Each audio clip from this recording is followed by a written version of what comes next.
August, the rhythm returns. The Toronto Pan-African Film Festival is back, and louder than ever. It's Rhythm, the heartbeat of Black music and storytelling. Experience the powerful fusion of film and music that honors the creativity and impact of Black musicians worldwide. August 14th to 17th, from the Black Carpet Gala in Little Jamaica to free screenings, panel vibes, and the grand finale brunch with media mogul Phillip Scott. Get your tickets now at tpaf.com. The Toronto Pan-African Film Festival 2025. Feel the rhythm, live the story. You've tried it your way, but you're still in debt. Or maybe you're doing okay, but want to invest smarter, grow faster. MillionaireX.ai gives you real step-by-step strategies to ditch debt or stack wealth. Stop dreaming and start planning. Visit MillionaireX.ai today. I want you to be the next millionaire next door. Finding the right real estate professional can be challenging. I'm broker Melissa Wilson. I'm knowledgeable in all aspects of the real estate process. So whether you're looking to buy new or an existing home or have a commercial need, I'm here to help.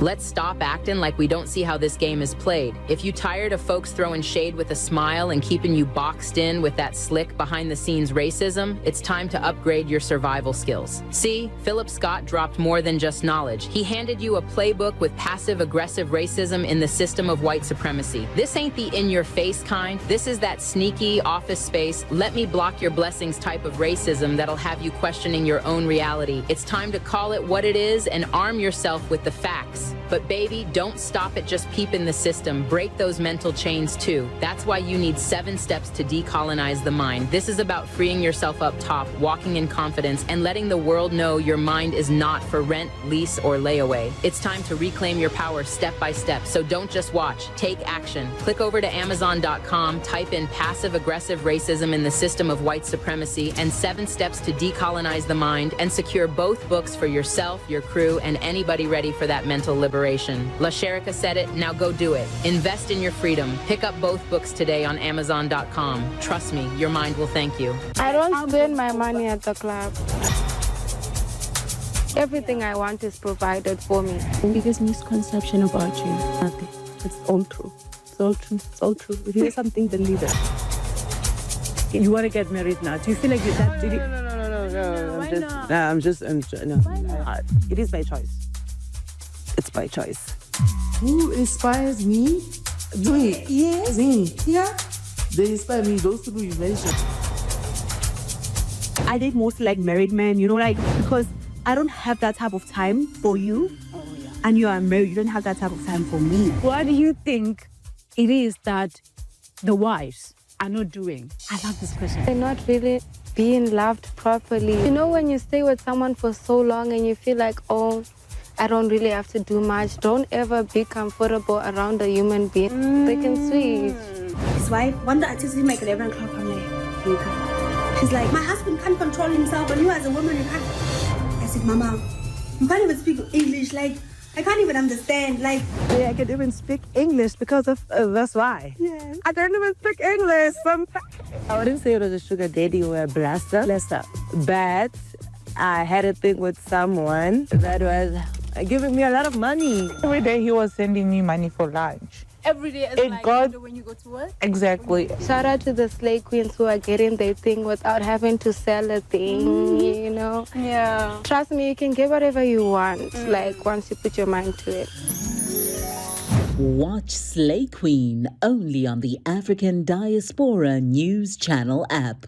From November 14th to 21st, we're inviting you to join us for a powerful trip to Ghana. This isn't just a vacation. This is a chance to walk through the same places where many of our people were captured, held, and shipped off into slavery. So don't wait. Secure your spot today. We're making history by walking through it. Will you be with us?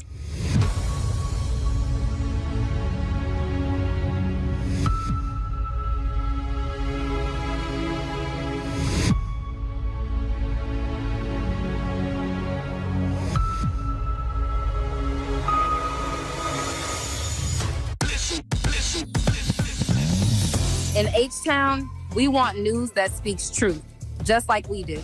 ADNC keeps me informed and him inspired. We've been through too much to trust mainstream media. This feels like us. From the D to the diaspora, ADNC is how I stay woke. We binge ADNC like it's Netflix, but smarter. They speak on us, but never for us. ADNC does. No fluff, no filters, just the truth, daily. From Wall Street to 125th, we're watching our news. Download the African Diaspora News Channel app today to stay connected to the culture. All right, ladies and gentlemen, boys and girls, thank you for joining us on the stream. It is August the 4th. It's the first Monday of the month. We greatly appreciate everybody coming on in. I was a little behind today. I had some important things to do in the house. Had some repair people come through, so put me a little bit behind, but that's okay. We are here. I hope your weekend went well. You know, school starts next week, at least for my daughter and a whole lot of other kids, right? So I know y'all doing back to school shopping. I know y'all getting caught up on all of that and wrapping up vacations. Shoot, I just went over. I was on the South Padre Island this weekend, y'all. It was hot. Oh man, it was hot out there. But the water was beautiful. That green water that's down there in South Padre Island. So shout out to them down there. You know, me and the family, we went down there and I had to get in the water a little bit, enjoy ourselves. But now we back to work, ladies and gentlemen. Now we back to work. All right. So tonight, we're going to talk about an East Indian man that decided to roll up on one of our brothers in a neighborhood. And this is why we cannot be proponents or supporters of immigration. Immigration is not something that benefits us. And of course, they're importing the wrong people here. And there's not being any kind of benefit to us by importing these people. So we need to talk about that tonight for sure. Also, you know, if you're going with us on the Ghana trip, make sure to keep up the payments. And hey, we still got more openings on the Ghana trip. Make sure you sign up for that. It's $199 down, and you can pay, payments, or hell, some of y'all got it like that. Y'all can just pay it off. And then we're good to go come with us to Ghana. Also, the ADNC app, we greatly appreciate all of you who have joined that, because that comes directly to us. No cut, no anything. It comes directly to us. So greatly appreciate that. And also on the 31st, I just did an interview with, shout out to LA Ware out there in Canada, Toronto, Canada. We'll be there next week at the Pan-African Film Festival. We'll be doing some panels over there and speaking with the people. It'll be our first time in Toronto. So all you brothers and sisters in Toronto, shoot me a line or come see us out there at the Pan-African Film Festival. You know, I love to talk with you. And for me, it's about breaking bread with the brothers and sisters globally, because, we got to do that. This is the thing. And I tell y'all this. We got to have some brothers and sisters who will be a proper ambassador for Black America globally. We got a lot of people here that can do the work here and don't have to go nowhere outside of this country. And please do the work in this country. Let's get it done. Let's get reparations. Let's get an anti-Black hate crime bill. But at the same time, Black America need to expand our reach outside of the United States. And I feel I'm better suited doing that. I can do stuff home, but I'm more suited doing that. So we want to represent outside our country, make links with people. And hey, let's work together. That's how I'm with everything, right? And that may not be your calling. You may not be called to do anything outside the United States. You may not be called to do anything outside your state, your city. Be the best person you could be in your city. Be the best person in your state. Be the best Black American in America. I want you to do that. We need you to do that. But some of us got to be on the international front too, and that's where I come in. I don't make no qualms about it. I feel, you go where God send you, right? And we got to have our people international, because the problem with a lot of people coming to this country and having these ideas is because the white supremacists have been speaking ill about us to everybody, right? And we haven't even engaged these people. And they've been speaking ill about us, bringing their media to these different groups of people and putting dirt on our name like we did anything. So it's going to take some of us being a proper ambassador of Black America to say, no, that's not our people. This is our lineage. This is who we are. We come from a culture of resistance. We come from a culture of justice. This is who we are. You know what I'm saying? And from what I see, we get a great reception as Black Americans everywhere we go. So that's kind of where I'm at with it, and I want to definitely represent in Toronto next week, and I'll try to make the family proud here in anything that I do abroad. All right. I see y'all coming on in. That's good. That's beautiful. You say you wish you was in position. Yeah. Hey, like I said, things. The economy has been tripping. Things are changing very quickly. And I pray that everything turn around for everybody, because I know right now, at least at this first 2 weeks, be crunch time, because a lot of you got back to school going on, especially with kids, right? You got to buy school supplies, new clothes, uniforms if your kids going to private school, paying tuition, whatever the case may be. So I get it. But I pray that everything just turn around real quickly. But before I get to the East Indian man situation, let me kind of talk about my state, because I had some people ask me about my state of Texas, right? So what's going on right now is they're want to redo the maps. Now, this goes back to Donald Trump. Now, I'm a type of person, like I said, I don't believe in Democrat. I don't believe in Republican. I believe as Black people, we need to be politically independent. We need to be politically single, right? Politically single. We do not need to be in no relationship with no political party, not tied down to nobody, right? Well, as a Black person who's politically single, right, and I'm not tied down to nobody, I look at things through the eyes of my community. But we're going to report things. Now, the Texas Republicans, going back to Donald Trump, he wanted 5 more House seats. So he came and told the governor down here in Texas, hey, Greg Abbott, you and the Texas government, since it's time to redistrict, go ahead on and gerrymander your state so we can get 5 more Republican seats. Now, that is complete cheating. I'm not with cheating at all. I'm not, just like I wasn't with the mail-in ballot stuff, I'm not with this, okay? That's cheating. But the Republicans do not care about cheating. They don't. I think I said this, and maybe I posted, maybe I didn't, on X, that the Republican Party are trying to use the apartheid South Africa strategy, okay? Now, let me show you the maps real quick. Let me show you the maps, what they want to do and what they trying to do, right? Okay. So if you look at on the screen here, this was the current Texas congressional maps. And as you can see on the left, it was all Republican, mostly, except going down to the Rio Grande Valley, that's where I was at over the weekend. That's all Democrat. And then you got your major cities like your Houston area. That's all Democrat right there. All the surrounding areas of Houston.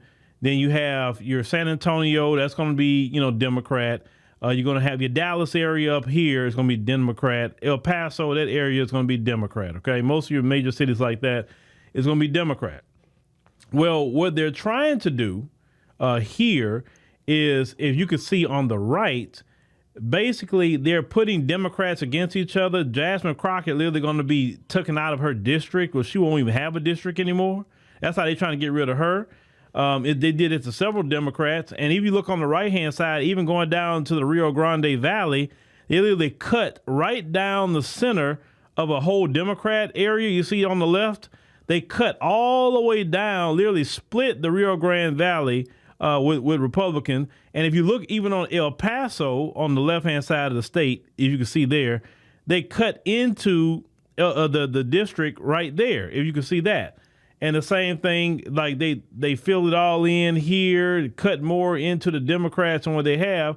Now, Democrat, Republican, to me, it don't matter. I don't think cheating should be allowed. And all this is behind what Donald Trump feared he's going to lose in the midterms, because a lot of things he's doing is not popular, contrary to what a lot of you have been telling me when I made that statement. A lot of people not pleased with Donald Trump and the Republicans on what they're doing. And when the big, beautiful bill come online next year, it's really going to be a problem. And they know that with all those cuts coming, especially to a lot of white folk. So they're trying to go ahead and get these Republican seats now. That way they can't really be voted out. So what's happening right now in the state of Texas, let's get back on the screen here. So in the Texas Constitution, they have a law where they say you have to have 2/3 of the government here, the lawmakers, to do anything. They call it a quorum. So the Democrats decided to do about 51 of them. They decided to leave the state. Okay, so some of them is out there in Illinois, like Chicago. Some is in Arizona. Some is in, went up there to New York. They all kind of went all over the place to prevent voting on this bill. As long as they're not here in the state of Texas, then they can't vote on the bill. Now, the special session can run out, and all Governor Greg Abbott got to do is just call another special session, much as he wants. But that's what they're trying to do with the congressional maps. Because I, regardless of what some of you have said in the chat, yes, some people like immigration, but they're not liking some of the things that the Republicans are doing. They're just not rocking with it. They're not rocking with it at all. So you know how it is with people. If one party don't do something, then they're going to try to go put the Democrats back in office, right? That's just how it is. I've been doing this for so long. I've seen the volleying. If the Democrats mess up, they put the Republicans in. The Republicans mess up, they put the Democrats in. It's just a back and forth thing if you know anything about political history. So that's what's going on right now in the state of Texas. Now the backlash to that, the Democrats say, well, like Gavin Newsom, hearing Kathy Hochul in New York discussing this. Well, if Texas go through with this map and they do it, then we're going to gerrymander our state that way Democrats have all the seats and Republicans have nothing, right? So my opinion, I think if the maps go through in Texas, I think they should do it. I think, you got to give people what they're asking for a little bit, right? But then you're hearing, some Republicans, that's messed up. They're going to just say, no. Gerrymandering has always never benefited black people. Let's go there. Gerrymandering has always been done to prevent us from having political power in the country that we built. They always gerrymander districts. They get people out their seat. They do this, and this is why I told you, if you're a student of history and you understand the term states' rights is the most racist thing ever, because states' rights was presented to stop following what the federal government would say on anywhere in the area of equality or things like that, right? That's what the states' rights come up at. I don't believe the state should be in control of certain things. Like, for instance, the federal government should be in control of the districts. They should be in control of it. And it should be an equal amount of districts, equal amount of representation for everybody, right? Equal. Or if you want to do it based on population, okay, you can do it based on population, how many seats or whatever, but it needs to be equal. That's the only fair thing to do. But these people don't believe in any kind of fairness, because you have to understand, when I mentioned apartheid South Africa strategy, is we want to rule in a minority. The Republicans understand we not going to have the numbers. The white majority rule is not going to last. So we got to gerrymander, we got to rig the system so we can rule as a minority like they did in apartheid South Africa. That's what the Republicans are on right now, ladies and gentlemen. Now, how can they combat that? Sure, the Democrats can leave, but how long would they really be gone? Can they afford to stay out the state, for months at a time? Or can they afford to stay out the state until after the midterms? Can they afford to do that? Now, Greg Abbott talking about put out arrest warrants for the people, but I don't know what you're going to arrest them for. I mean, they don't have to be there, right? Now, I seen Jolanda Jones talking about that is no laws to put people in jail for that. They can leave the state if they choose to. But this is what's going on. And see, what I tell people about Republicans, they have some good things they talk about that I can agree with. But then they do too much. And they doing too much. That's why people come out and say, all right, man, they got to go. not because everybody agree with them, but because they do too much. They're too power hungry.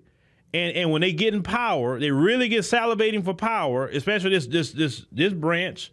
They want to, if you notice what they're doing, they're not wanting Latinos to be with them. They're not wanting Asians. They're not wanting Arabs, Indians, none of them other groups. They want only them, white males in particular, up there with them. And all you other groups that come in here, you notice they ain't put no Africans with them, no Caribbeans, no anybody that's outside of Black Americans. They don't do that. They don't want to fool with you. They only want them. I told you, they on the apartheid South Africa strategy. And listen, somebody like Trump, right? You could say, well, why Trump cares so much? He's going to be gone in 4 years. These people think about, well, I don't want my children living in a country where they're being ruled by everybody else but Black people, right? Everybody else but our own. Let me say that much. They definitely want Black people. They don't want to ever have to listen to us. How many times have some of you been a supervisor and you had to tell them what to do? They can't stand it. You know how many videos I watch of Black police officers? That I got a video on Emancipation Media I'm going to put up about that. How a Black police officer was telling one of them what to do, and they were just giving them all kind of mouth and giving them trouble because they don't think they got to listen to us for no reason. So what's happening is that they're literally cheating, because that's cheating. They're cheating, trying to get people like Jasmine Crockett out of her seat and many other Democrats, not just Jasmine Crockett, and trying to add 5 seats to Republicans so they can keep control. Not because they did better candidates, not because they got better ideas and people come out and vote. No, they want to cheat. And I don't think nobody should agree with cheating, no matter if it's Democrats cheating or Republicans cheating. I think that's horrible and despicable to cheat, okay? Now, when Trump and them was talking about the Democrats cheat, the Democrats with the mail-in ballots, the Democrats, okay, so then you go around and you cheat too? Well, shoot, you're not going to have much of a so-called democracy, which I use that loosely, if everybody's cheating, right? Okay, cool. So I just wanted to give y'all just a little update, on that. And, they're going to go full throttle. But at the same time, who cares? Who cares if they go full throttle with a California strategy? Are you going to let them? What are you going to do? What are you going to do? And we'll talk about the East Indian man here in a minute. But what are you going to do about it? Are you going to just, look what they're doing to us? Are you going to get together? You're going to organize? You're going to mobilize to other Black Americans and say, not on my watch that's happening? Are you going to get candidates out of our community and say, hey, this brother, this sister right here, they the truth. We're going to go ahead and support them, paper them up. We're going to make sure they're good, and they're going to represent us. I mean, listen, I'm the kind of person, I believe more in action than just talking. Yes, I talk for a living. That's my job. I'm supposed to put out news and information. But everything I've ever done has been about action, okay? Action. Not talking, not complaining. Look what he did. Look what the Republicans did. No, our ancestors have said we put foot to pavement, touch grass, and put our foot up people's butt when we got to. We create businesses, we create towns, we create schools. Not a Dr. Umar school. We talking about a real school. I had to go there. A doctor, because that Dr. Umar situation we've seen recently.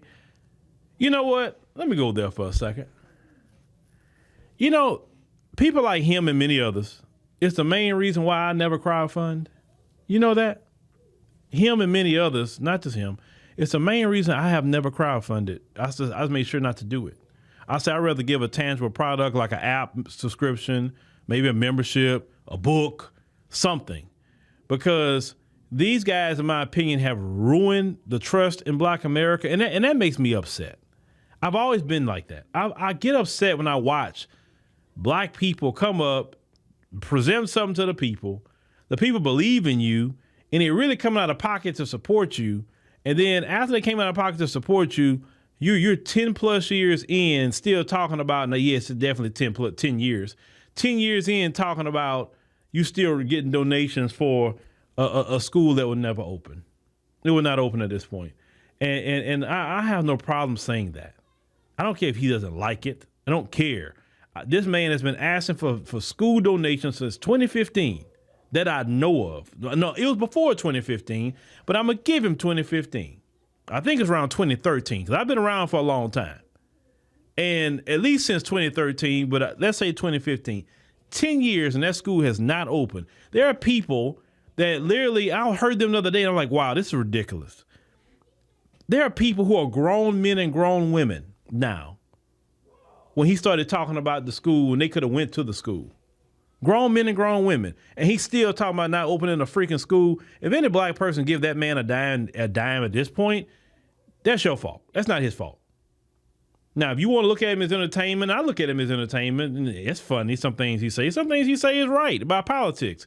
But I view him as entertainment at this point. I would never view him as an educator. No. Because people who have a proper education, they're going to handle business differently. So it's on you. If you want to give him some money, it's on you. Do what you want to do.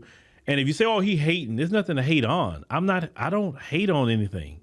I'm just saying in my position, I just don't think it's right to sit up here taking money from black people for over a decade, say you're going to do something and you don't do it. And we got other black people that got schools open right now that money could have went to make their schools bigger. It's a lot of black schools in this country right now that's already open, operating and teaching our black children. And that money could have went to support those schools to help those schools have bigger facilities, to maybe hire other teachers, do whatever for our black children.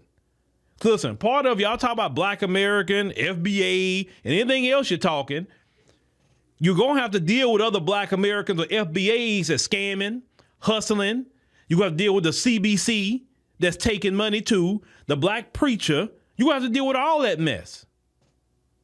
That's why when I was talking about the African thing with the boycott, I'm like, bro, we got way more internal problems with our community as Black Americans than anything else. And that's just one of them. That's that preacher hustle, siphoning money out the black community, ain't doing crap with it. I don't know why I went there, but I felt I just needed to go there. Now, we want to talk about the Democrats and Republicans and their issues and what they're doing to us, but we got some of our own people that's worse than the Democrats and the Republicans. And we got to deal with those issues too. Now, the other person earlier, talk about the California strategy. Now, let's get to part of the problem with the Democrats.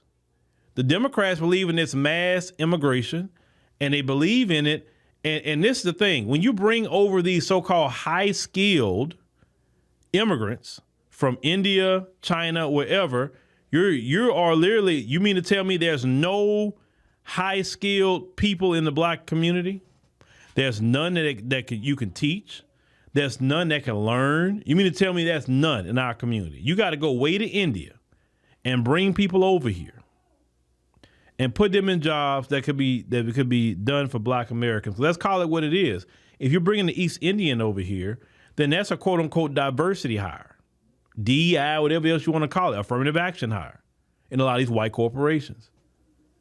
When black Americans fought for that, we fought for that for us to benefit. We didn't fight for other groups to come waltz in and then treat us any kind of way. Then they get into this country and they get a good life. And then once they get their good life, a life they would have never had in their homeland. Because you really want to go over to their homeland and see how they living, just go look it up on the internet. That's why they run over here. They flee to get over here. You ain't no way you could come over here and say you're better than us when we can go pull up videos of your homeland. Our worst of the worst in black America. Our bottom 10% of black Americans is no way, shape, form, or fashion living like some of y'all living in India. Sorry, they're not. Okay? Now, let's get Dimitri. Let's get to this video. All right? Let's get to this video real quick. Let's check out why we should not be supporting immigration. This is why. In my own neighborhood where I live at, working in my neighborhood by my house, and I have this man asking me, do I live here? Yes. And what's your name? Dude, I'm gonna start a civil lawsuit right now. That's what I'm gonna do. Absolutely, you gotta do it, man. But I want. What's your name, man? Because I'm walking the neighborhood where I live at, and I'm getting harassed. No, wait. He's unnecessarily playing us. But we took my car for the class. Yes, bring my phone. I don't have my phone. Get my phone. Come with me and get the phone. I will get my phone because this guy will escape otherwise. Get my phone. Get my phone. Come with me. Yes, get my phone now, please. You see this man right here? And I'm gonna tell you something before I keep going. You notice how he talking to his woman? I gotta tell y'all I gotta remind y'all of a story, but let me continue. I'm gonna keep him a distance back. He's steady walking up on me like this. Y'all see this? Yep. I know that this is not your house. This not my house, but I live in this neighborhood. You don't gotta listen. You don't live in this neighborhood. You don't know where I live at, sir. You can't not tell me where I live at, and I'm not gonna pull out my ID and show you where I live at. I know you live right here, and I live in this neighborhood. You have a blessed day, sir. No, you have a blessed day, sir. I'm calling the cops. You have a blessed day, sir. You have a blessed day, sir. You wait here. You have a blessed day. You wait here. I'm calling the cops. Wait here. If you live in this neighborhood, wait. Yo. If you live in this neighborhood, don't touch wait. me, bro. Don't touch. Yo, who the fuck is you talking to like that? Don't raise your voice at me like that, boy. Wait here. I'm a grown ass man. What is you doing? This is a protected neighborhood, and you're not supposed to be in here. Yo, what's your name, yo? He's steady walking up on me, yo. Get my phone. I'm calling the cops. Yeah, I'm calling the cops right now. Please do. Now. Don't walk up on me no more, bro. Please do. Yo. Don't walk up on me no more. Yeah. Your ass going to jail, boss. Oh, yeah. I want to see who goes to jail tonight. Bro, don't keep. All right, ladies and gentlemen. So you see that. So let me ask you a question. Do you support more immigration after seeing that? Let me tell you something else. You see that man, East India. I remember a story, and I think the interview. I think that interview was on my podcast channel. Well, I did an interview with a black flight attendant, and she had said in the interview on my podcast channel where one of them treated her. She said some of them had treated her worse than even other white person, right? And called her the N-word, those East Indians.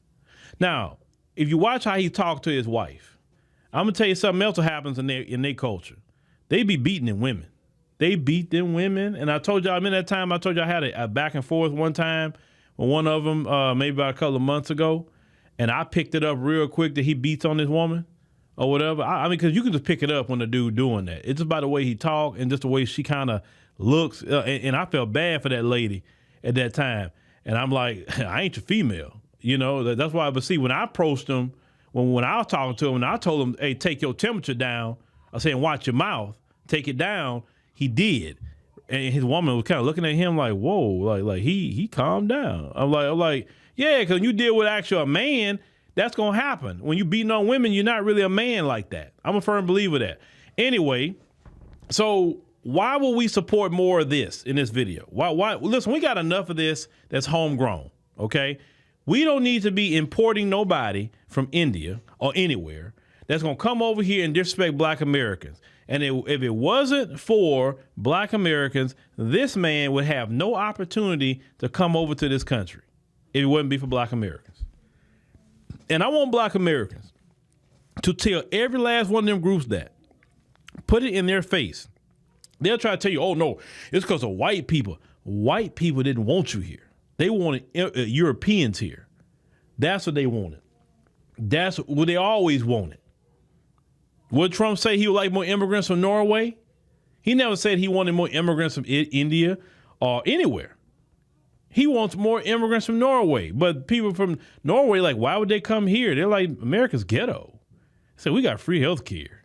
America got horrible food. You know what I'm saying? Why would I want to come here? They all say that. You don't have no Europeans busting in to get to this place. They don't want to be here. And I really don't blame them. Why come here and deal with these issues and problems? But a lot of black Americans are cool on this. This is why they're like, yeah, I'm good. And to me, in my opinion, it's about one of the only things that Trump got right is the immigration tip. We don't need no more of that. We don't need to be importing any more anti-black racists. We don't need them. And also, since we're going back to the boycott conversation, in my opinion, they need to be boycotted too. Because look, I'm all for economic boycotts. Oh, y'all, I forgot to tell y'all. The boycott conversation has really triggered other groups. I'm not talking about Africans at this point. So I did a video on the podcast channel, and I was pointing out a video that was posted last year, and I said, look, there's a lot of Asians that be disrespecting Black Americans, and in the video I said, I'm all for boycotts to get some respect. You know what I'm saying? So I said, I think we need to boycott them too. I said, because for years, they've been doing a whole lot of things to Black Americans, especially Black American women more than anything else. I say, I think they need to be boycotted. Boy, I had a person that wrote me. They had so much rage in this email. And I'm like, oh, they get so bothered when you tell Black people to boycott. And I told y'all, our greatest weapon is economic boycotts. We don't have to, listen, we don't have to fight nobody in the street. We don't have to destroy anything. We can just say we're pulling back our money. You know, let me tell you why people fear that. We have a $2 trillion, 2.1 actually, $2.1 trillion buying power now, 2.1 trillion. And everybody want their hands in it. Everybody. And that's where our leverage is at, is our buying power. So if we say we're going to boycott you, right? If we're going to say, okay, you being disrespectful, boycotts in place until we get tired. Trust me, a lot, especially people like him, and they have a lot of businesses in the Black communities. We literally can shut them down overnight. If you really want to be on some Black American FBA tip, the proper thing to do is to say, okay, these businesses in our neighborhoods aren't owned by Black Americans. That changes today. So what we're going to do, we're boycotting every last one of y'all to the point y'all going to shut down. And then a Black American is going to go into that place and own that place now, and then set up shop in there, in our community. If you really want to be about the business of Black America, that's what you do. You not only live in your community, but you control every business in your community. Listen, white people control the businesses in their community. They don't let all these other foreigners come into their community, bringing their culture, their foreign cultures, into their community. They don't allow it. So why are we not doing the same? And we don't have to do nothing wrong to nobody. We can just say, we're not shopping with you. We're boycotting you until you have to shut down and get out of here. And we already got another Black American right now. As soon as that place go, we got another one coming right on in to reopen. That's how you exact your power. And at the same time, as a community, you say, okay, we're going to help this brother or sister open up. We're going to take our dollars and help get them open. So, hey, you be like, hey, what you need? Okay, man, I need to buy some supplies. It's a convenience store. Hey, I need at least X amount of dollars. You know, hey, okay, let's all go together. Shoot, man, and make it a community event. We all go fill up the new convenience store. Hey, what else you need for? Oh, we need to do this. Make it a community event and get them businesses reopened. And that's how you also get respect, because a lot of foreigners don't respect Black Americans when they can come in our neighborhoods and open up businesses, and we have to patronize them in our own communities. But yet white people don't let that happen. When you talk about respect, that's how you get respect from everybody.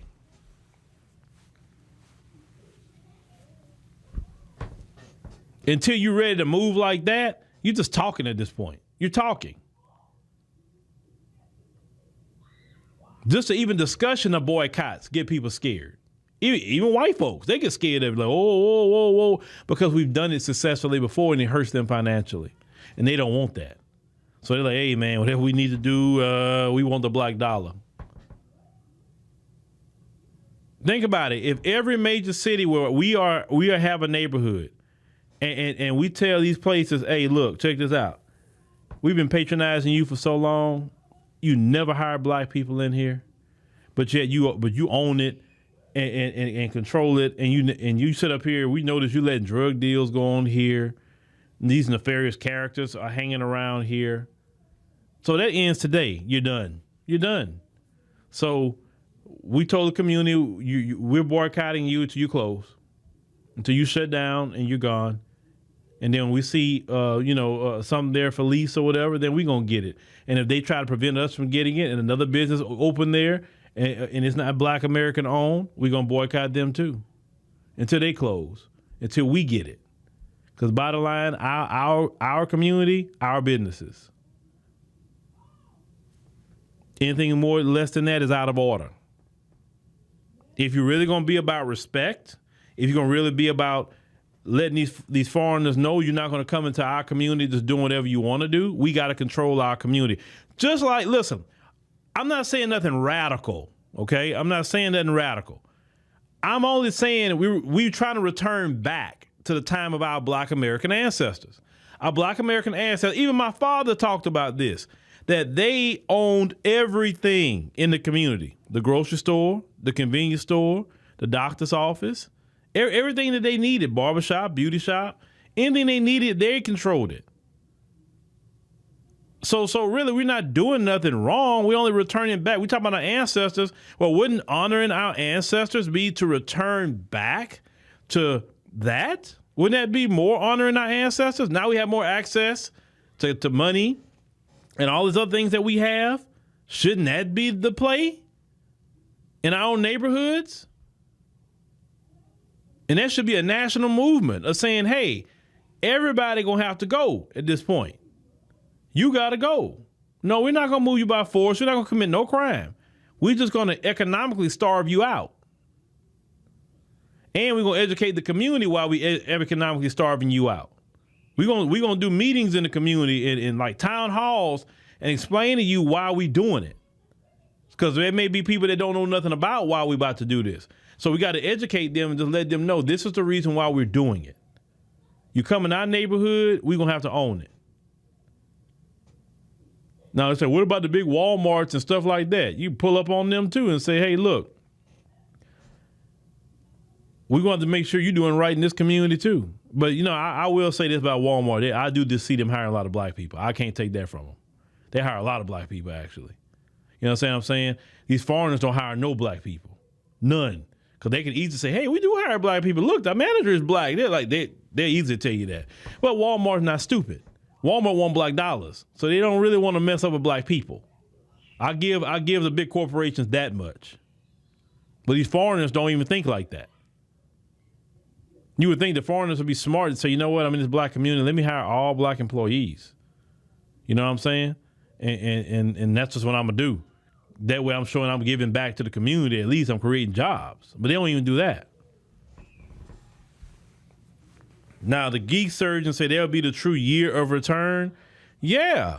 And it's not hard to do this. And you foreign groups that may not like what I'm saying, you should go to your own neighborhoods and own some, or go to the white people's side, because they got more money anyway, right? Go to the white people's side and go get your businesses over there. Or just go do your businesses in your own communities. Everybody, think about it. Everybody come to this country, disrespect black Americans, but yet they're putting their businesses in our communities and eating good and disrespecting us at the same time. But that's part of our fault. We have to accept responsibility on that. People only treat you the way you allow them to treat you. And we've allowed them to come in our communities, open up businesses. We have supported them for years, disrespect us, accuse people of stealing when they're not stealing. Some of them even put hands on black people, and you still go back to shop over there with them. Well, until you get to the point, you're talking about straightening people out, right? Well, them other foreigners need to be straightened out too. And the best straightening they can get is out of the black community. And then have a brother or sister ready to go right then and there to take that over. That's what we need to do right there. That's what we need to do. See, I told y'all, I'm about the action. I ain't about all that talking. Listen, going back and forth with Africans and all of that, to me, that's not even the biggest fight for me. The biggest fight is the foreigners in the black community. That's the biggest fight. Because let's call it what it is. People like that man in that video will be in your community. The Africans don't even own a braiding shop in our community. Let's call it what it is. They don't even own it there. They don't even own them there.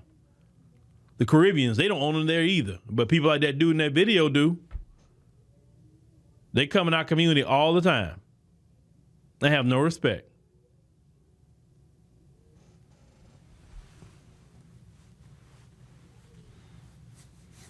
You say all the corner. Yeah, if they're in our community, we need to own it. It's just that simple.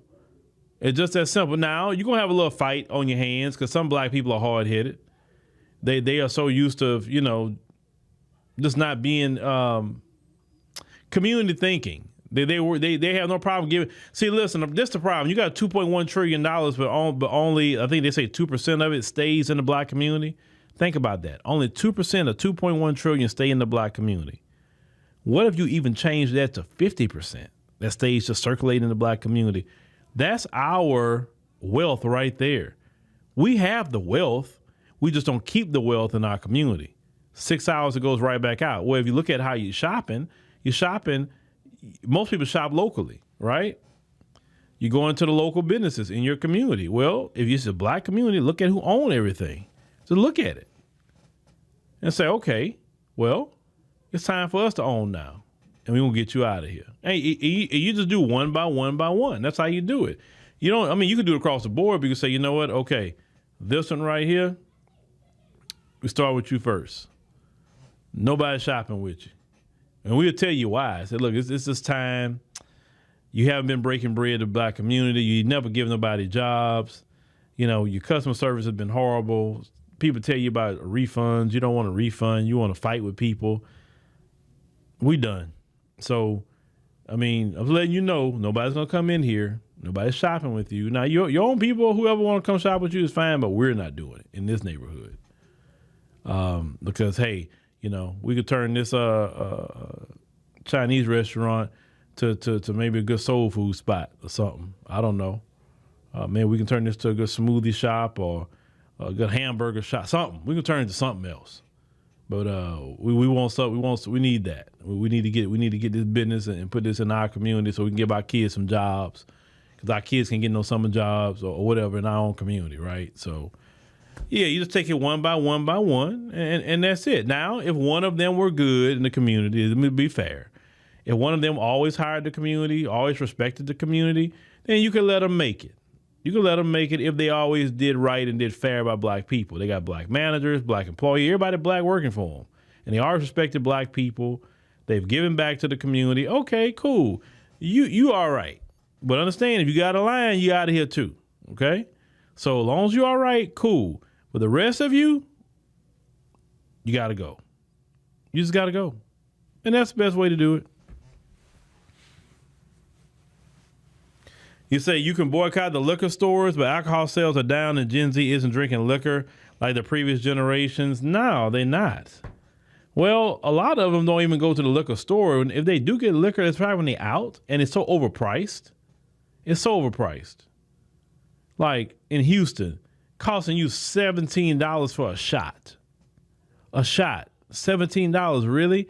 But it reminds me what the Bible taught that, if you party, surely you will come into poverty. Yeah, that's why. If you're paying $17 shots, $20 parking, these sections could run you up to $1,000. Bottles costing you $300, $400 in Houston. We're not even talking Vegas. We're talking about Houston. Why are you spending all your money drinking something you're going to piss right out? That doesn't make sense. And the bottle is much cheaper at the freaking liquor store. Why would I be paying for a $17 shot when that bottle's almost, I almost paid for the bottle? No.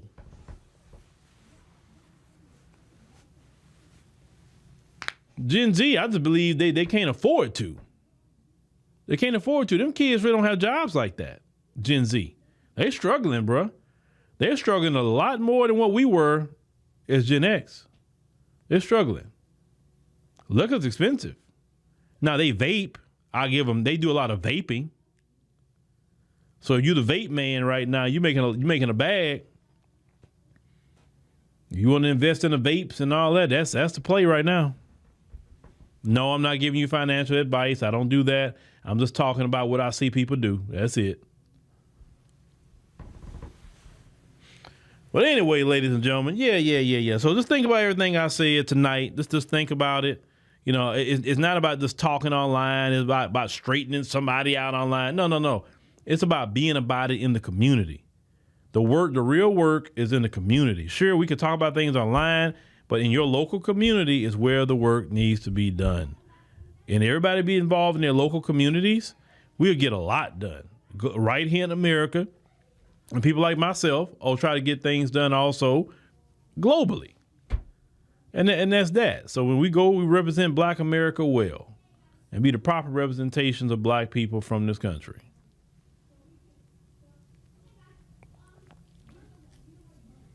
Yeah, the vape man, I'm telling you, boy, the vape man is getting the money right now. He is getting it.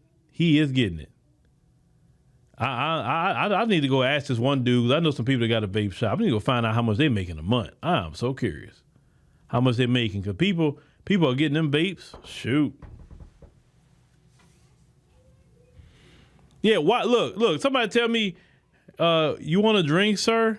Nah, I'm cool. Just give me some water. Maybe some sweet tea.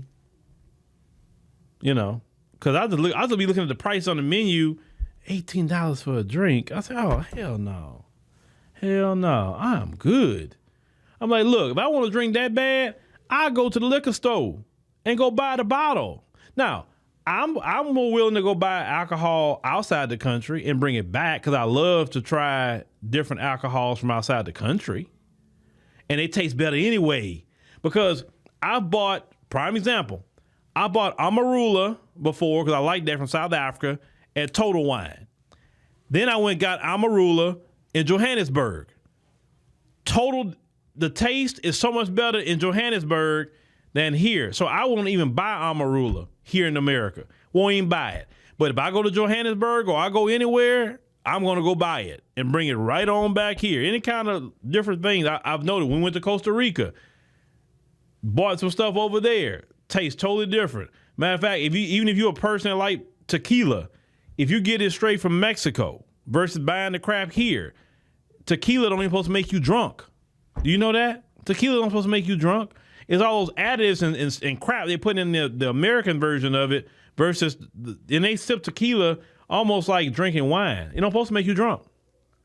And you don't supposed to take shots with it. That's actually disrespectful. That's actually low grade stuff you're doing if you're taking shots with tequila. You're supposed to be throwing something back. You're supposed to just drink it like this, like you do wine. Just saying.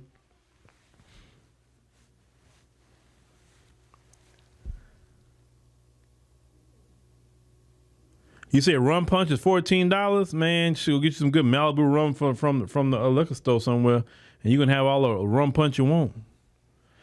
All right, y'all. Well, appreciate y'all joining us tonight. Make sure you subscribe. Make sure you hit the like button. If they tell you, hey, you enjoyed this program, click the yeah, I did, or whatever the little survey they give you and ask you why. Just say, oh, it's everything, educational, entertaining, funny, whatever you want to put on there. Put it all. That way it helps recommend more of the platform, right? We want to do that.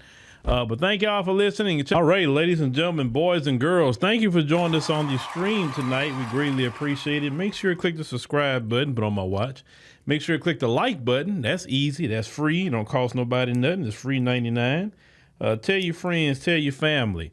I appreciate it. You know, today I was in the dealership, and I want to give a shout out to the brother. What's his name? Brother named Kingsley. Yeah, met a Nigerian brother. Man, he watching us before we even became African Diaspora, right? He watched me from a long time ago. I said, oh man, from way back in the gap when I was just by myself doing it all. I said, yeah, man, I watched you from that long. So I said, all right, man, it was great talking to the brother. And all of that, you know, like I told y'all, I meet people all over the place, man. There's nothing but love. I have not met nobody that had no ill will, no matter if they was from the continent, the Caribbean, if they Black American, if wherever. I've met Arabs that love the show before, you know, Arab family. I never forget that family. And just Asians. I met all kind of people. So, you know, don't believe the hype in a comment section. I always tell y'all that, because when you get in the real world, you know, people appreciate you a lot more, right? And yeah, I still think about that one time. I thought that was cool, because I never had that before. I went to Papa Do's one time, and they had this actually it's a Latina waitress. She recognized me, and then she said she liked the show, and then she ended up telling, say, hey, you ever seen this show? Then the manager in the back knew who I was too, man. They gave, my whole family ate, and the bill was kind of up there, man. They gave me 50% off. Boy, that was the nicest thing I ever had before. So people are cool that they watch this platform. Another story I could tell y'all, I was on the Delta Airlines, and they had a sister that recognized us. They watched the show. So we did, at that time, the premium seats. But she said, oh, man, Phil, look, I'm gonna give you whatever they getting over there in Delta 1, you got it. So look, you getting this. You and your family, don't worry about it. I'm gonna take care of you. I'm like, all right, my sister, so yeah. But this is the thing. I don't ask for anything from nobody. I don't know why I'm telling y'all that story. I'm not asking for anything from nobody. I don't. But what I'm saying is, when you hear people or see people saying things or whatever, it's more good people out there than bad, okay? From my experience over these 13 years. So now tonight, ladies and gentlemen, tonight, we're going to talk about the Black Misleadership class tonight out of Baltimore. And I'll give Kellen a shout out for sharing this. Kellen shared this news story with us, and I'm like, oh, man, it pissed me off because y'all don't know. I have a very, very... what's what I'm looking for? I loathe the Black Misleadership class and the Black pastors in this country. I believe those two entities right there, when I say misleadership, I'm talking about the politicians, right? I'm talking about all your Democrat politicians in these cities. They all set up. We got all this Black representation, right? We have never had this much Black representation ever before. And we're worse off in a lot of ways than we was when we didn't have all this representation. So we want to get into that tonight. The story out of Baltimore that was covered on ABC News. We definitely want to talk about that because I'm going to piss some people off tonight. And I don't care. That's what I'm here to do. I'm here to piss you off. I'm here to make you think. All my critical thinkers that's here, you gonna get what I'm saying. So we be talking about that tonight. Also, like I said, once again, thank you for downloading the ADNC app. And I tell y'all, that supports us directly, okay?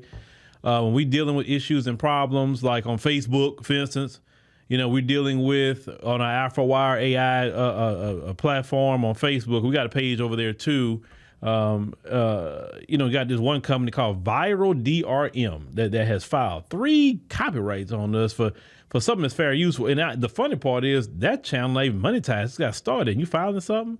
So I don't take too kind to companies doing that. So we gonna fight that and we get that fixed. But trying to disrupt what you're doing, that's why it's very, very important to support our app, because ain't nobody can disrupt our app like that. Not easily. I'm not saying they couldn't be, but not easily. So we own that. So make sure you support us on there. Like I said, at minimum monthly is $9.99 a month, like 31 cents a day. And I greatly appreciate everybody who are there. Like I said, because like I said, I don't have to have a lot of people. I'll take everybody. I will. But like I said, we can just get at least, I always tell people at least minimum 10,000 members on our app. Of course, we'll take 100,000, 200,000, but even 10,000. Like I said, man, we didn't want at that point. We literally didn't want. And, we're slowly growing, but that's always how we have done in this platform, slowly grow. It's always been the tortoise and not the hare for us. From the beginning of this channel all the way to now, it's been the tortoise and the hare. I remember NBC Universal one time, long time ago, was hit me like the same way.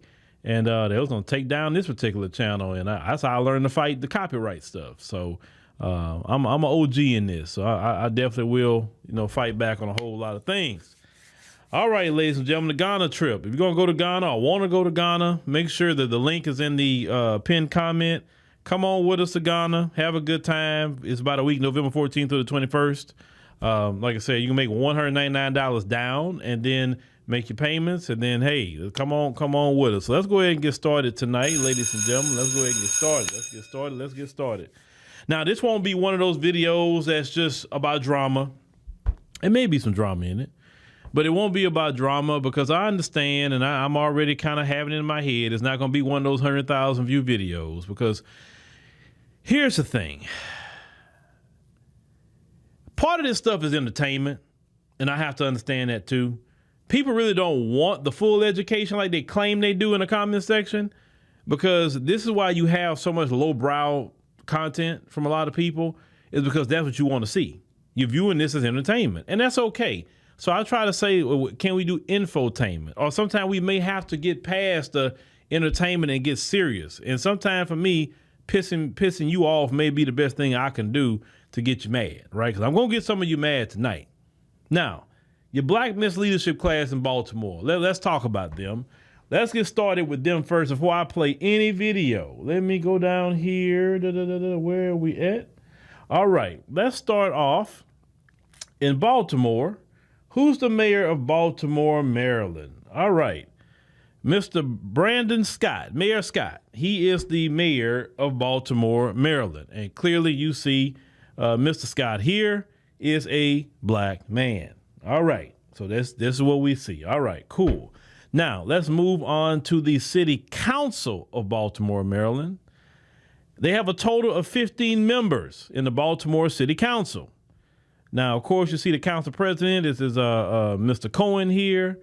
And then you got Mr. Parker here. Then you got Danielle McCrae, Ryan Dorsey. Then you got Mark Conway and Isaac Schliffer, if I'm saying it right, but Yitzy is his nickname. You got a Sharon Middleton, James Torrance, a Paris Gray, John T. Bullock. Let's see, Miss Porter here, Zach Blanchard, Mr. Jones, Mr. Glover, and a Miss Ramos. Now, out of the 15, there's 15 of them on the city council, okay? 9, I counted 9. 9 of them are black. So it's safe to say Baltimore has a pretty good black representation. You know, this black representation that a lot of y'all, you know, in the Boulay class tell us as black people we need. We need more black faces. We need representation.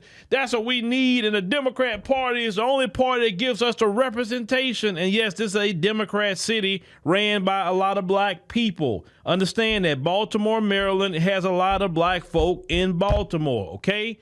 Now, you would think if there was a good world we were living in, or a good country we living in right now, we would think with all this black representation that we have on this screen here, right, that we see, this definitely black representation, you would think Baltimore, Maryland would be one of the best cities for black people. Okay, we got a black mayor, we have a lot of black folks on the city council here. You know, surely they're going to look out for black people at minimum. And we're not saying that they don't look out for everybody. That's not what I'm saying. But what's been happening in this country is black folks aren't looked at all, and everybody else is prioritized. Definitely white folks prioritized. Let me make sure I say that. White folks is at the top, and they get all the priority. Black folks don't get none, even with this so-called representation, okay? But realistically, if this was all Hispanic and the mayor was Hispanic, Hispanics would be okay. If this was all Asians, Asians would be okay. If this was all East Indians, they would make sure that East Indians are okay. But we have this so-called black misleadership in our community, we get nothing. And it's been repeated over and over and over and over again, ladies and gentlemen. Now, I want to give you that before we play anything. I wanted you to have those pictures in your mind. Now, I'm going to play this report from NBC News. Certain parts I had to cut. I'm going to stop at certain points. The reason why I'm stopping is because of legal reasons, right? When you are playing other clips, you need to stop them and give commentary so it's truly a review, reaction, etc. That is the copyright law, okay? That's why you see me stopping clips. I want you to know that, just so you know. Other people don't do it. Other people don't get the scrutiny I get. So when you get to certain points, you get scrutinized a little more. When I was at 10,000 subscribers, nobody even cared about me. I'll be honest with you. When I was at 5,000 subscribers, nobody cared. But when you get to this point, and the more you grow, the more eyes are paying attention to you. So you got to do things a certain way. All right? I wanted to give you that education, because sometimes you may not know, and I'm just being transparent, why I would stop reports and just start talking. Okay. All right. So let's go ahead on and get here. And shout out to the sister that did this report. I want to make sure to give her a shout out for that. Let me go ahead on and cue this up. And we definitely going to be stopping at a certain point. That's where we used to gather to bring the family together. For 70-year-old Benita Anderson, this Baltimore house became a safe haven, a place that her 5 children and 8 grandchildren could call their own. But But a cancer diagnosis in 2020 changed everything. When I started feeling better, that's when I got the mail. Benita was already struggling with mounting bills. Then it was a letter from the city of Baltimore letting her know she owed about $5,000 in back taxes from the last year. That's what I paid. But they say they applied that to other tax years versus applying it to the year that it was for. By 2022, the city of Baltimore put a lien on Benita's house that was then auctioned off to the highest bidder. Take me back to that moment when you realized that you would be losing your home. I sat and I thought, I said, oh my God, I'm 70 years old and I'm homeless. Benita is one of many across the country who found herself highballed, facing disproportionately high property tax bills and ultimately losing her home at a government sale. Benita's old neighborhood. Okay, before we get into that, all right. So, 70 years old, and to say she's 70 years old, she do not look 70 at all. She don't. Boy, I tell you, God has really blessed us. He really has, right? We don't look nothing like our age. Anyway, 70 years old and homeless. Was thrown out of her home that her, and usually at her age, probably her deceased husband worked for, right? And as black people, nobody give us anything. They don't. To me, it's a sin and a shame to be throwing out somebody out of their home. And this is the thing what they're doing. This is properties that are paid off. This isn't like mortgage payment kind of stuff. No, this is actually paid off. Paid off properties. She had a cancer diagnosis, and anybody knows in this wicked country, the medical system is for profit. It's not for healing. This is why think about it. The doctors cannot tell you we're going to cure you of this disease. They can't legally tell you that. Because they're not focusing on cures. They're focusing on just sustaining things. Maybe some things will work and you can get rid of it, but they're not really, because think about it. We're talking about the situation with cancer, right? All this modern technology, and you haven't figured that out yet? No, you don't want to. And I'm pretty sure you got it, the cure somewhere, but you're making more money on the treatment. You're not making more money. Okay, you got this, boom, we're going to give you this and this the end of it. Because I know how wicked these people are. Let me tell you something. The Honorable Elijah Muhammad has said in Message to the Black Man is that these people are a capitalistic and commercializing race of people. And they will do that to their own people just to make $1. And the Honorable Elijah Muhammad was right about that. When I read that, that floored me. Everything they do is about making $1. All the way down to a piece of dirt on the ground. They want to figure out how I can make $1 out of it, and I don't care who I got to harm, their life got to go. I don't care, even if it's their own white people. They do not care. That's how they are. And what the scriptures teach? The love of money is the root of all evil. This is why they do so much evil, because they love money. That's the root of it. That's why you don't love money. Money is a tool, definitely.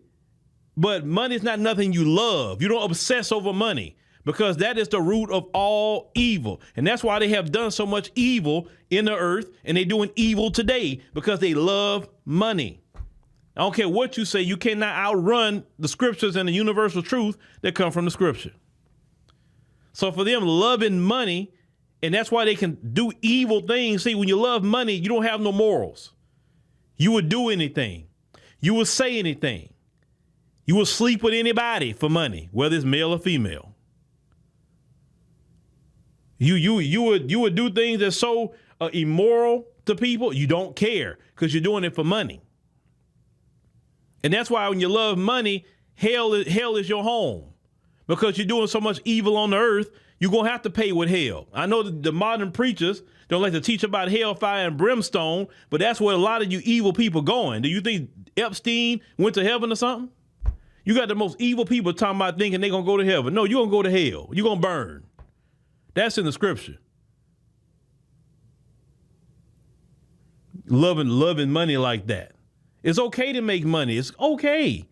But when you crossing the line, when you committing sin and unrighteousness and doing people wrong just to get $1, no. You ever heard that statement, not all money is good money? If you got to violate the 10 commandments at minimum to get your money, then you should not want that kind of money. Now, remember what I said. Let me go back to what I showed you earlier. So you don't forget. Let me go back down. Hold on. I want to make sure I'm right. Black leadership, okay? And then the woman losing her home, black mayor. Now, I read y'all said he was on the city council. He wasn't no good. He's definitely no good now. You ain't got to tell me that because I see this in this video, okay? So let me get back to where I was at. Hold on. Where we at? Okay, cool. So you work so hard, you lose your home, which land, homes is part of generational wealth that you could pass down to your family, right? And they're still taking things away from black people. Now, let me play another clip because I got something else to add, okay? Then let me go ahead and get back to my clip. Where we at? We up here. As an example, where 97% of residents are black and the typical tax bill is around $3,800. A few miles away in the majority white Baltimore neighborhood of Cross Country, homeowners tend to pay lower taxes, but their homes are actually worth 50% more. So the black neighborhood, the homes are worth 50% less than the white neighborhood up front, up north. They're paying more taxes on homes that are worth less, and white people's homes are worth more, and they still paying less than the black folks by maybe less than $100. But this is your black representation that all of the boule like to run around talking about we need. She looked like me. He looked like me. Y'all, hearing that for me at this point just pisses me off. I'm so tired of these so-called people that look like me. I'm tired of them because all of them, let me tell you who they really are. All of them are freaking Steven from Django. All of them. I will say this, and I don't care what you say. Prove me wrong. 97% of them are Steven from Django Unchained in this country. I'm talking about all over this country. 97% of them. Notice when they get in these positions, our life don't get better. Our life sometimes gets worse when they get in those positions. Let me tell you something, what I figured out. People have told me, Phil, why don't you run for office? You got good ideas. Let me tell you why I don't do it. In order to get in office in this system, as a black person, I have to be willing to sell you out. Now, I'll be paid handsomely for selling you out. My family be good, man. I'll take great vacations. Man, I'll be living good at your expense. As long as I'm selling you out. But if I get in that position and I try to say, oh, no, then white folks up north, they're going to be paying higher taxes because they not being charged right. They're not paying their fair share up north. And these black folks, they're going to get a reduction in taxes because why are they paying as much as... No. We about to flip this. Oh, say, oh, no. He too radical. What's going on? Well, what is he doing? You understand what I'm saying? These black politicians are here to keep the status quo going. The status quo means white at the top, black at the bottom. That's the status quo. And you'll be paid handsomely. Listen, let me tell you something. You remember Django? Stephen was more zealous about the plantation than even Calvin Candy was. Stephen hated black folk more than Calvin Candy did. Remember when he said, okay, yeah, he gonna have to stay in the house. You gonna let him in a big house? He gonna let him on the sheets? He was mad that you gonna let a black man in the big house. That's no different than these black politicians. All of them are Stephen at this point. I said all of them.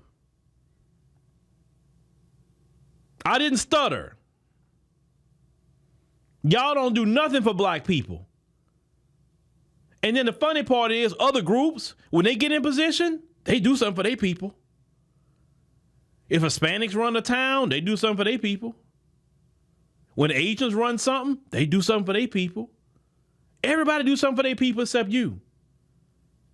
You won't be nothing but a sellout and a bootlick on a plantation. Y'all still running around here talking about the first black this, the first black. I'm so sick of hearing the first black. Be the first black that got reparations done. Be that black. Be the first black that made sure black folks wasn't kicked out their homes. Be that first black.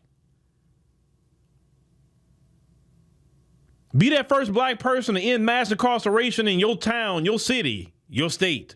You be that first black to do it. I'm so sick and tired of y'all talking about the first black. That's the most lowbrow thing ever. I'm the first black. Look at me. Who cares? It's stupid. And a lot of us, I say us as a collective, it don't matter if some of us get it, it's a collective of people. A lot of us have went along with that for way too long. The first black this, the first, ooh, look at her. Ooh, she got him told. Ooh, Jasmine Crockett got him told. Jasmine Crockett haven't done no legislation to say, man, Jasmine really stood on business for the community. She got this passed. It was her bill. Angela also Brooks, that's from up there, the senator. Ooh, she got that taken care of. No, she's talking about LGBT and immigration. That's what Senator also Brooks is fighting about. Not fighting for nothing for black Americans.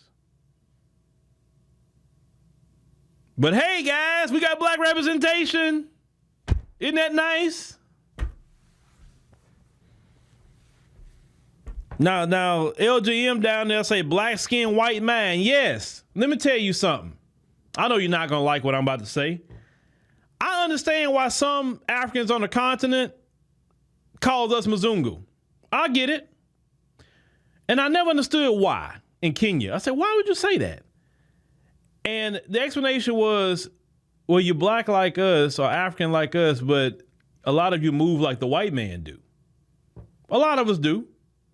We move to like him. That class surely move like the white man. They want to be the white man. Sell us out. They come to us, hey, brother, vote for me. Hey, sister, vote for me. And then they act no different than them. But at least the white man take care of himself. I can't fully say you act like the white man. Because the white man at least taking care of his community. Well, he taking care of an illusion of it. Because when the big, beautiful bill come online fully next year, you're going to hear a lot of white people crying. Because the white man can't stand poor white people. He can't stand them. But that's his issue and his problem. I don't care about that. I'm talking about us. Vote for this and vote for that when you ain't done nothing for black folk. Like Janet Jackson, what have you done for me lately? You haven't done anything to help out black people. And I'm tired of it. And I'm going to point this out because I have to. This is another Democrat-ran city. I thought the Democrats were our friends. I thought they would take care of us as black people. I thought that all the threat was Republicans. Well, there's no Republicans running that city. So why is black people being thrown out of their home? Why black people are paying higher taxes and their homes are less in value than the white people across town over there whose homes are worth more because they white, not because the homes are better, because they white. Why is it that their homes are worth so-called more and they're paying less in taxes? With 9 black folk out of 15 on the city council and a black mayor. But that's your representation. That's your Democrat representation right there. But let's continue. Let's continue. This is a nationwide pattern, causing thousands of people in communities like Bonita's to lose their homes each year. We found on average, people in those neighborhoods pay disproportionately high property taxes compared to those in majority white neighborhoods, at times even in the same county. All right. So this is why I talk about systemic racism and economic racism. I don't care if you call me the N-word. I got plenty of words for you back. I care more about that kind of racism, where you're charging me higher taxes because I'm black. And because you're white, you don't pay as high taxes. And this is being done, as they say, nationwide. Let me tell y'all something. Get pissed off with me if you want to. I don't care. When I said, all right, man, all right, it's enough with all that talking about the African immigrant and the Caribbean immigrant, any kind of immigrant in the diaspora. We done that enough. It's enough of that, okay? The reason why I said that is because we have some real issues happening in this country to black people done by other FBAs who are part of the black misleadership class. Yes, you're roasting them. Yes, you're talking about hairlines and must and all that. And that's okay. Some of that can be funny or whatever at times. But like I said, let's get back to business. Business is what we're talking about right now. Because call it what it is. That city council ain't full of Africans. That mayor isn't Caribbean. If you look at most of these politicians in America, they are black American. They have a few Caribbeans, a few Africans, sure, but the majority of them are black Americans who selling us out. The CBC, that's a lot of black Americans on there. They got a couple of Caribbeans, a couple of Africans, you doggone right they do. But the biggest issue has been our own people. Go all the way back to slavery. The reason why we was enslaved so long, because this same group right here was back in slavery keeping us on the plantation. Hey, they trying to escape. Hey, they planning to revolt. Hey, they planning to do this. That's why. Do you think this sellout class just popped up in 2025? A lot of people think all your ancestors was just a courageous group of people. No. Some of them were cowards. Some of them were sellouts. And they have no problem selling you out for a dime. Well, Phil, they disrespecting us, man. Man, look. They better worry about ICE. That's their problem. ICE. We can't have our mamas, our grandmamas being thrown out of their house for $3,500. And you got so-called black representation. We're paying higher taxes in these cities where we live. In cities we built, the country we built, and yet we being treated this way in the country that we built. This is why I said fighting with them immigrants, that's punching down. We need to be punching in our weight class. Like this stuff, that's our weight class we need to be fighting. I don't care if you don't like it. It's the truth. There's no reason somebody work their whole life and lose their stuff. And these are black people that's in our community. Let's continue. It's a story our colleagues heard across the country. We are like up the creek with nowhere to go, no help, nothing. Just keep praying and asking the Lord to just keep me afloat. And it's the entire block and entire neighborhood that this is happening to. Nothing. Just keep praying. Now, let me back up. Let me back up real quick. Okay, she said Delaware County, Pennsylvania. Who runs Pennsylvania? The Democrats. Okay, I just want to let y'all know this. But they got sanctuary cities for the immigrants. That's what they got, sanctuary for them. But for us, they doing us wrong in these cities. Okay, let's continue. Nowhere to go, no help, nothing. Just keep praying and asking. Harris County, that's Houston and the surrounding areas. It's all Democrat. Letting you know that. Texas, Republican state, but Harris County is one of the largest counties in the state of Texas. And this is a black woman in our community that's dealing with the same problem. The Lord to just keep me afloat. And it's the entire block. And Brooklyn, New York, who's a congresswoman over there, Yvette Clarke, she's not worried about this brother. She's worried about immigration. She wants more immigrants in her district. Entire neighborhood that this is happening to. You bought that home with dreams of this idea of passing it on generation to generation. Mm-hmm. What happened to that dream now?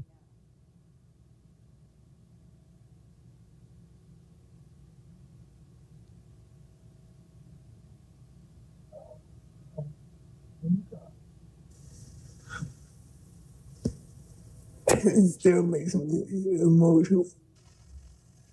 It's just hard, very hard.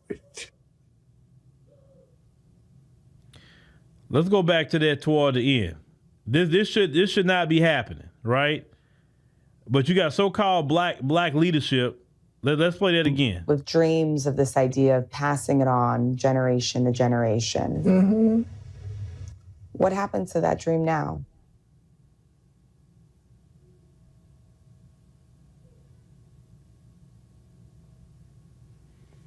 Sister said it died. The dream died. Okay? It died. She's crying. I mean, look at in her position. 70 years old. You and your husband work hard your whole life to buy a home. And in the twilight years, what you work so hard for, imagine you paying your home, you got the title deed, you got it all in your hand. You know, you raised your children in that home, you had your grandchildren, done a lot of things in that home.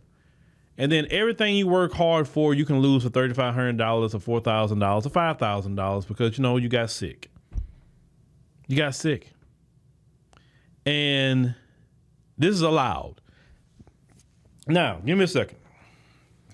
Give me a second.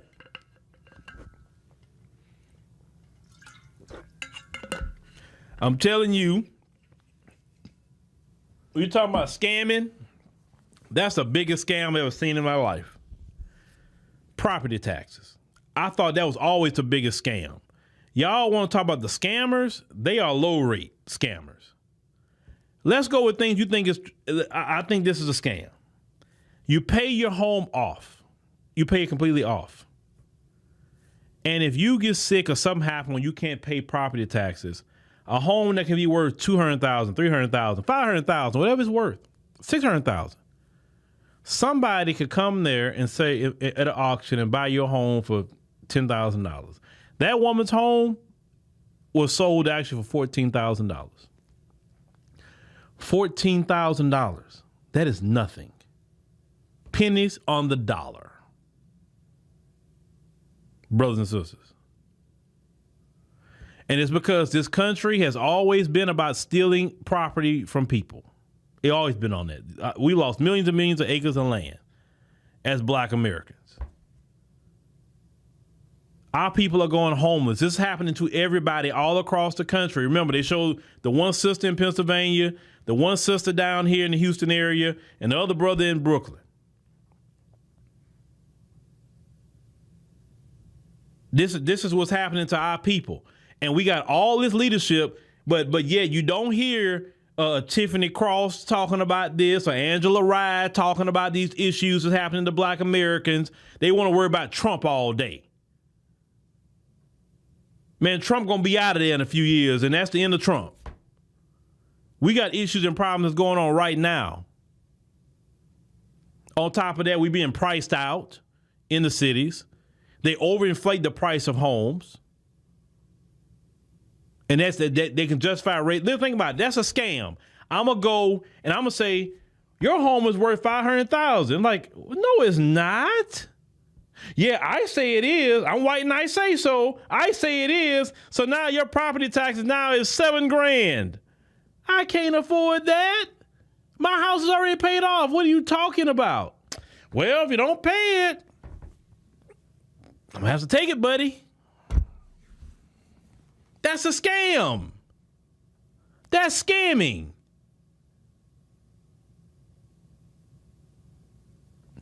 You got a vehicle.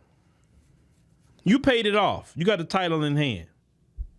They can tell you you can't drive a vehicle you own because you don't have a registration sticker. They can tell you you're supposed to have rights. Well, your driver's license is a privilege. It's not a right. I pay taxes for every last one of these roads. I pay taxes for the DMV. I pay taxes for the police. I pay taxes for everything. And you telling me you can tell me when I can drive. Now, not saying that I can't drive because I'm not safe. That's one thing. But you telling me I can't drive? Well, you know, we have to approve you to have a passport. What are you talking about? How are we really free? You got to prove for me that I can leave the country when I get good and ready to? All this is a scam. It's all a scam. And when I seen this report, I said this before and I say it again. It's going to be a day that I'm going to get some stuff outside this place. And I'll be glad to go to it. You know why? Because the older I get, the more I see the scam in this country. It's a big scam. Then the freaking food is horrible. How is it that when I went to Ethiopia, I didn't even have time to go to the gym and I lost 3 pounds? And we were eating. We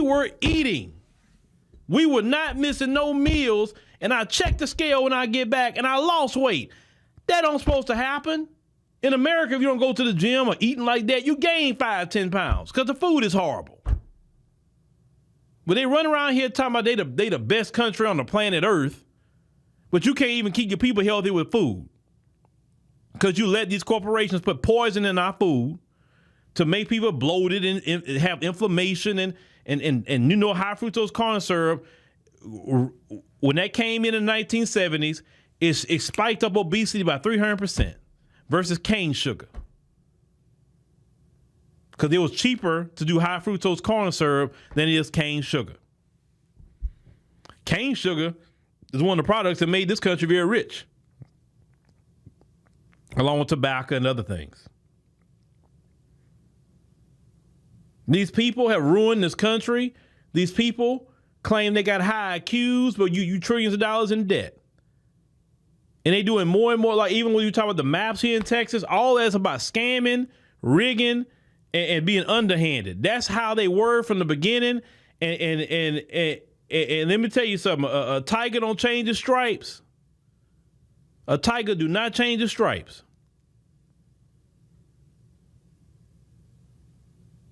We need to be taking that same energy and applying this. Like I said before, the fight is in your city, that city council, that mayor, about getting registered to vote and getting people in there that's going to actually do right by black people. But what a lot of you do, you don't vote in your local elections. You rather wait till the president. The president can't do nothing about your local community. Trump not going to do nothing. Kamala wouldn't do nothing about your local community. Y'all really think the president is a king or a queen? That's not the way it works.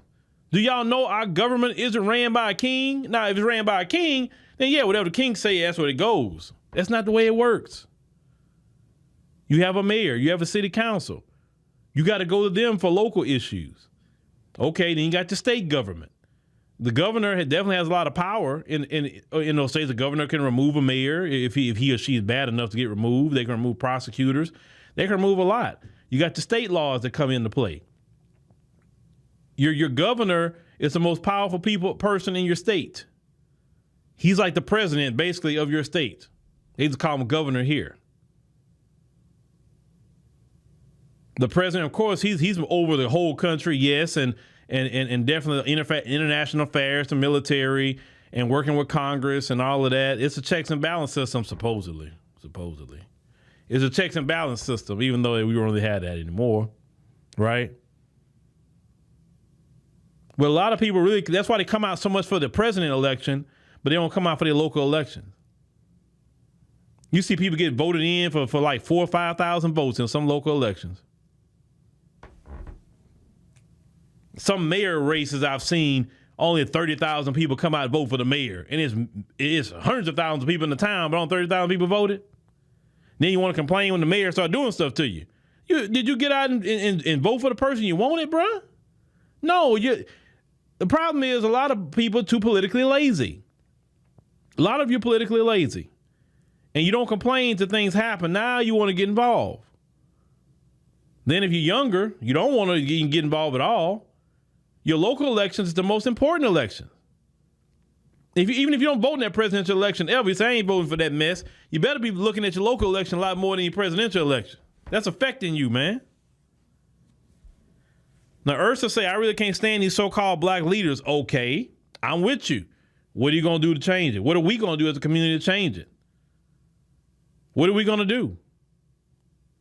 That's why I was getting aggravated. I'm like, we're sitting up here wasting our time online all day talking about an immigrant that had to flee over here, but we got some real problems in Black America.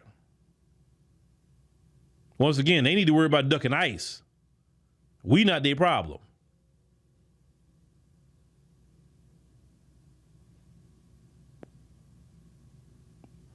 I told my wife that too. I said, man, Like I said, I couldn't deal with that. It's like you pay something off and then they can take it from you. And then when you get to certain ages, you get a reduction in taxes, but you're not completely clear. Well, didn't y'all claim y'all ran from the king over there in Europe because y'all didn't want to pay taxes, and you doing more taxes now than what you did when the king had on your silly behind? But once again, that's just how these people get down. So sure, you could downsize. You say, well, I downsize my house, reduce my taxes. Well, here's the thing. You can do that. But remember this scammy system, this I'm white and I say so system? Well, maybe your home now is only worth $145,000, but I say your home's worth $350,000. So now you're going to pay taxes for that. That's how they get you out your home, black people. That's them stealing your land all over again. They're not doing midnight rides anymore and beating you up and trying to get you out your home with the Klan. No. That's not the way it's done. Now it's done through the administrative state. I'm going to raise the taxes up and I'm going to gentrify you. Because corporations will be like, you know what? I want that whole black community. What you going to do to get them out? Well, what we can do is you have to wait maybe till next year. And when we're going to appraise the homes, you know, we know the average income of these people is maybe about $35,000 a year. We know that. So we're going to price the taxes at the point of someone that makes $100,000 a year. They can't afford it. They'll start losing their homes. Then you just start getting the homes at the auction one by one by one, and then you'll be able to get that land that you want. Okay, cool, no problem. That's okay. I'll wait on that. I'll let y'all do what you're gonna do. And that's it. It is that corrupt. If y'all think it's not corrupt, please. It is calculated corruption. And these black politicians are in on it. Have they ever blown the whistle? No. What black politician have you ever seen when blowing the whistle on anything that they heard what was going on?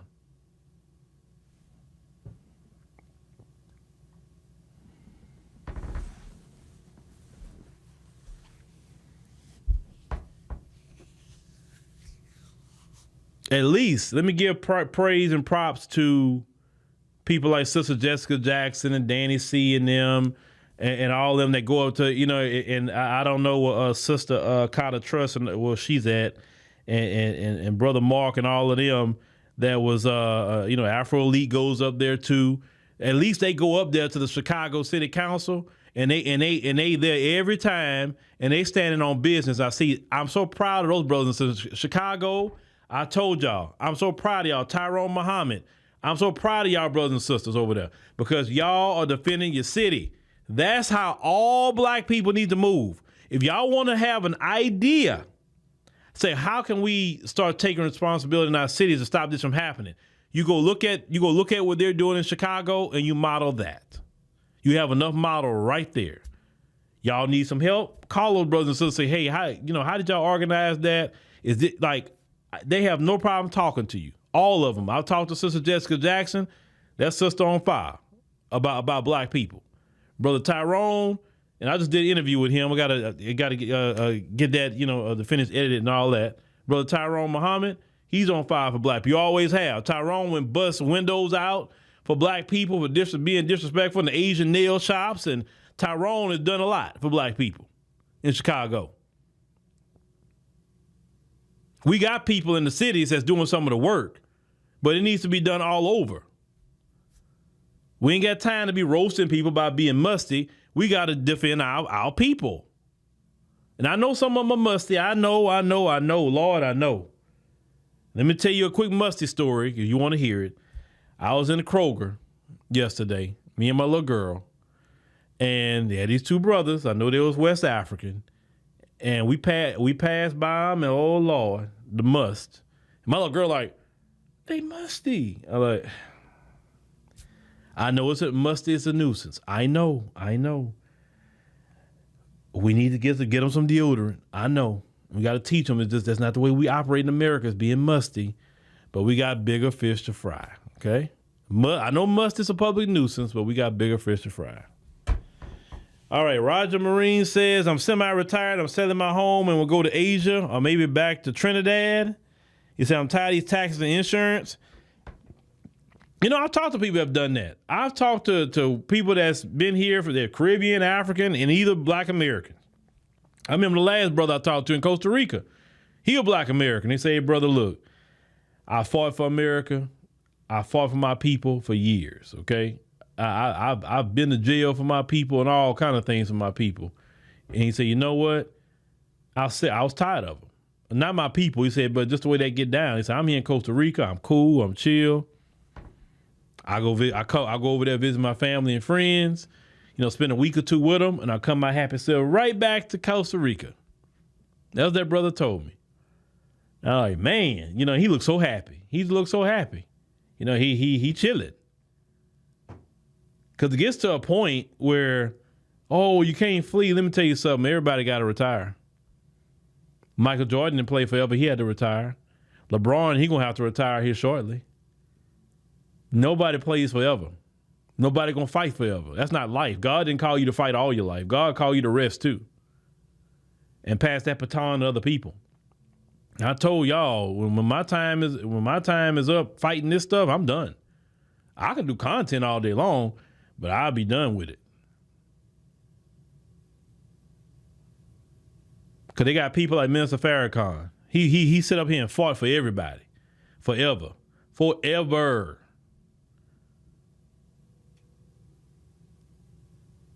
And in the end, look, some in my opinion, Black folks are worse off now than what they were even when he was talking in his prime.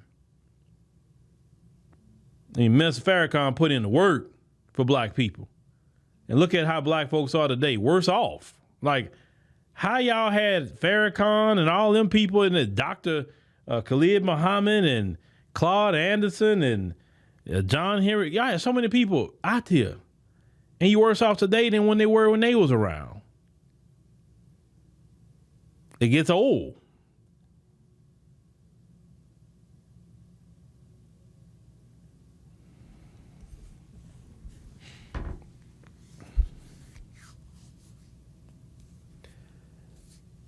Okay, all right. So we said normally cities don't want to be landlords. It's not about, you say he almost 90. Yeah, the minister almost 90 years old. Yeah, the minister fought. I remember he made that his speech, say the swan song. He said, you know, I'm not talking to y'all no more.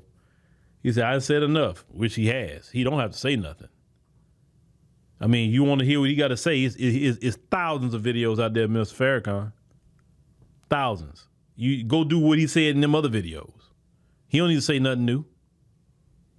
That's why I told y'all not getting another charismatic figure and not like that, because you didn't listen.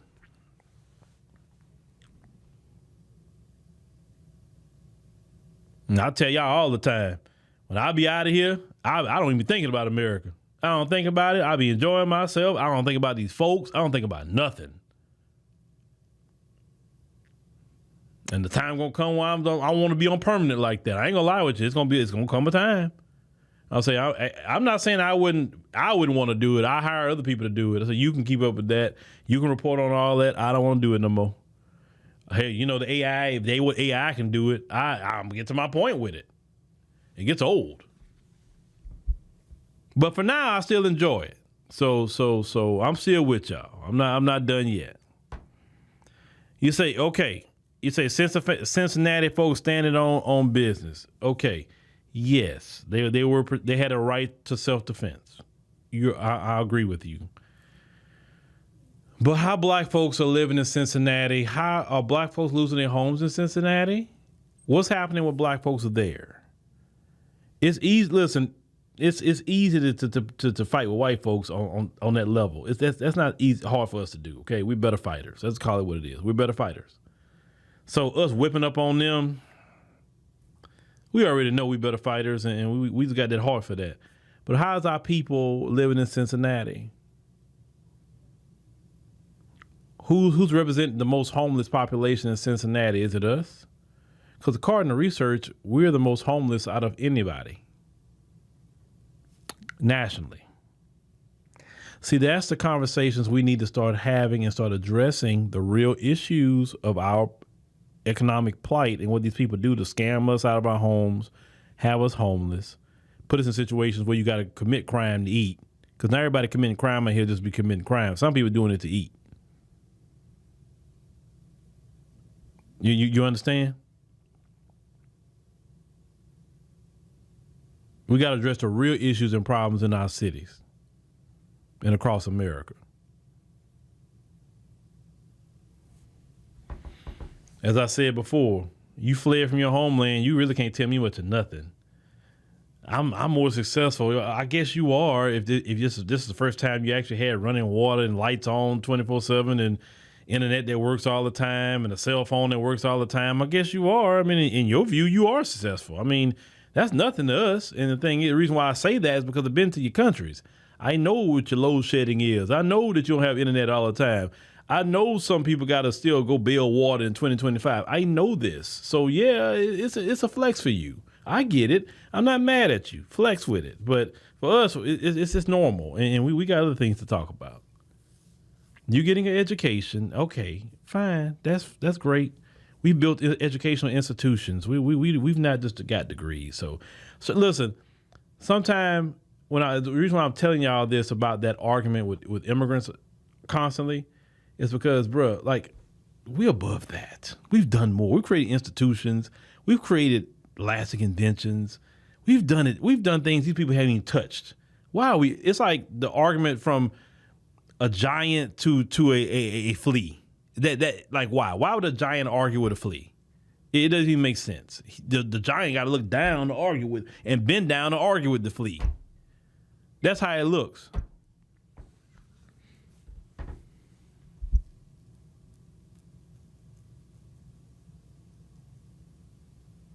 What did you say? Illegal immigration is the biggest impediment to that improving?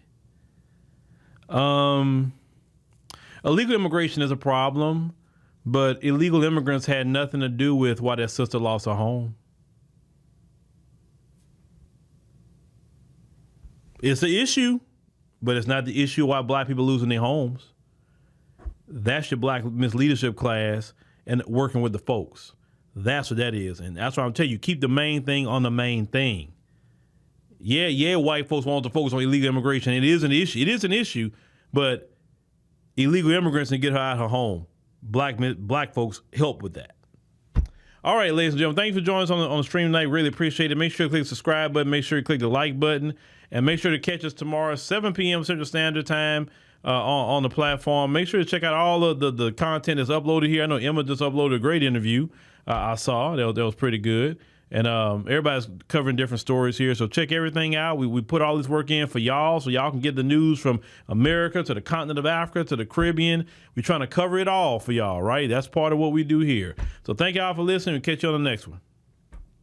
November 14th to 21st, we're inviting you to join us for a powerful trip to Ghana. This isn't just a vacation. This is a chance to walk through the same places where many of our people were captured, held, and shipped off into slavery. So don't wait. Secure your spot today. We're making history by walking through it. Will you be with us?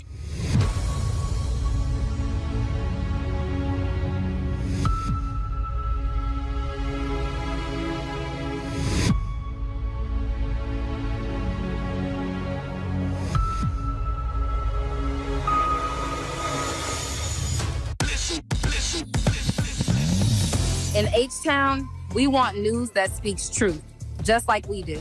ADNC keeps me informed and him inspired. We've been through too much to trust mainstream media. This feels like us. From the D to the diaspora, ADNC is how I stay woke. We binge ADNC like it's Netflix, but smarter. They speak on us, but never for us. ADNC does. No fluff, no filters, just the truth, daily. From Wall Street to 125th, we're watching our news. Download the African Diaspora News Channel app today to stay connected to the culture. All right, ladies and gentlemen, boys and girls, welcome to the stream. We greatly appreciate you being here. It is August the 6th. I put on my watch so I can keep up with y'all. I obviously know the notifications not going out as they should, because I'm looking at how many people is on the stream, and I'm like, okay, and that's why I kind of, some people ask me why I run those, like the program I run in the beginning. A lot of times just for people to get notifications to get in, right?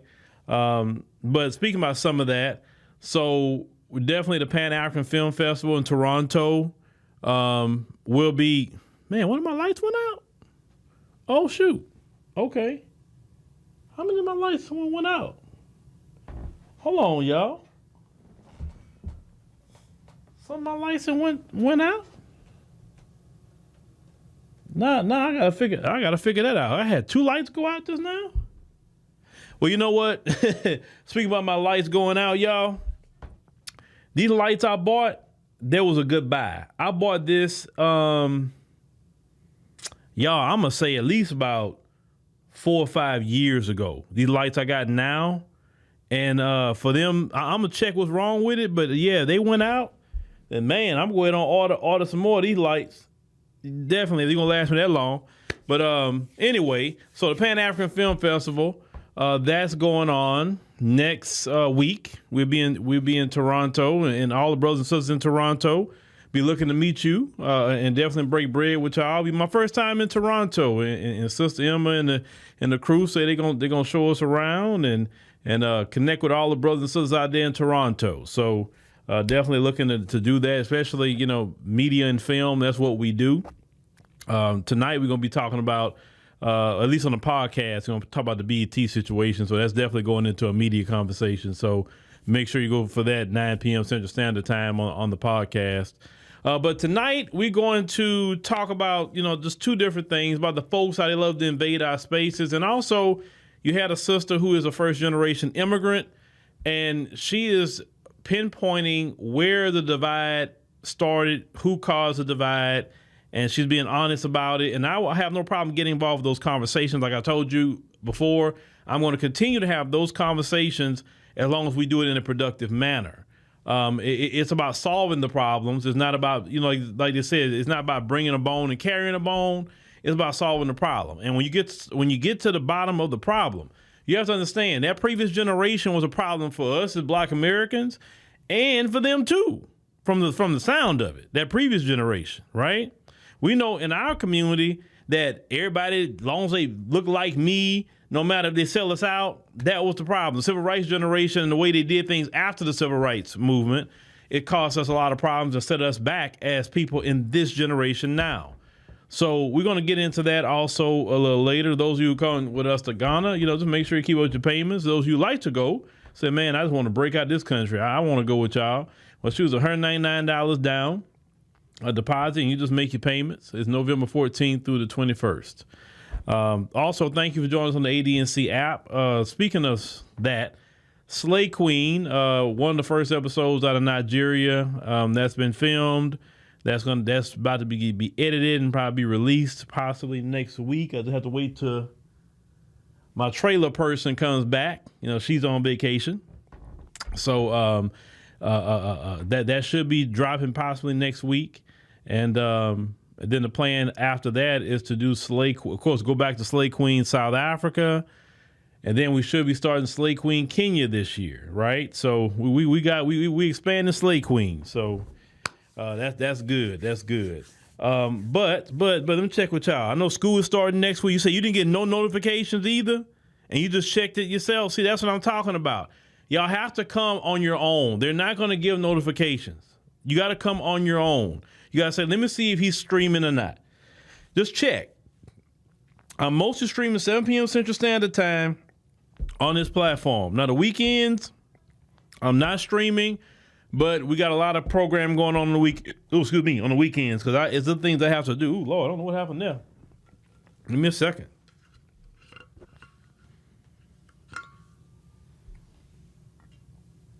You say studio tour coming soon?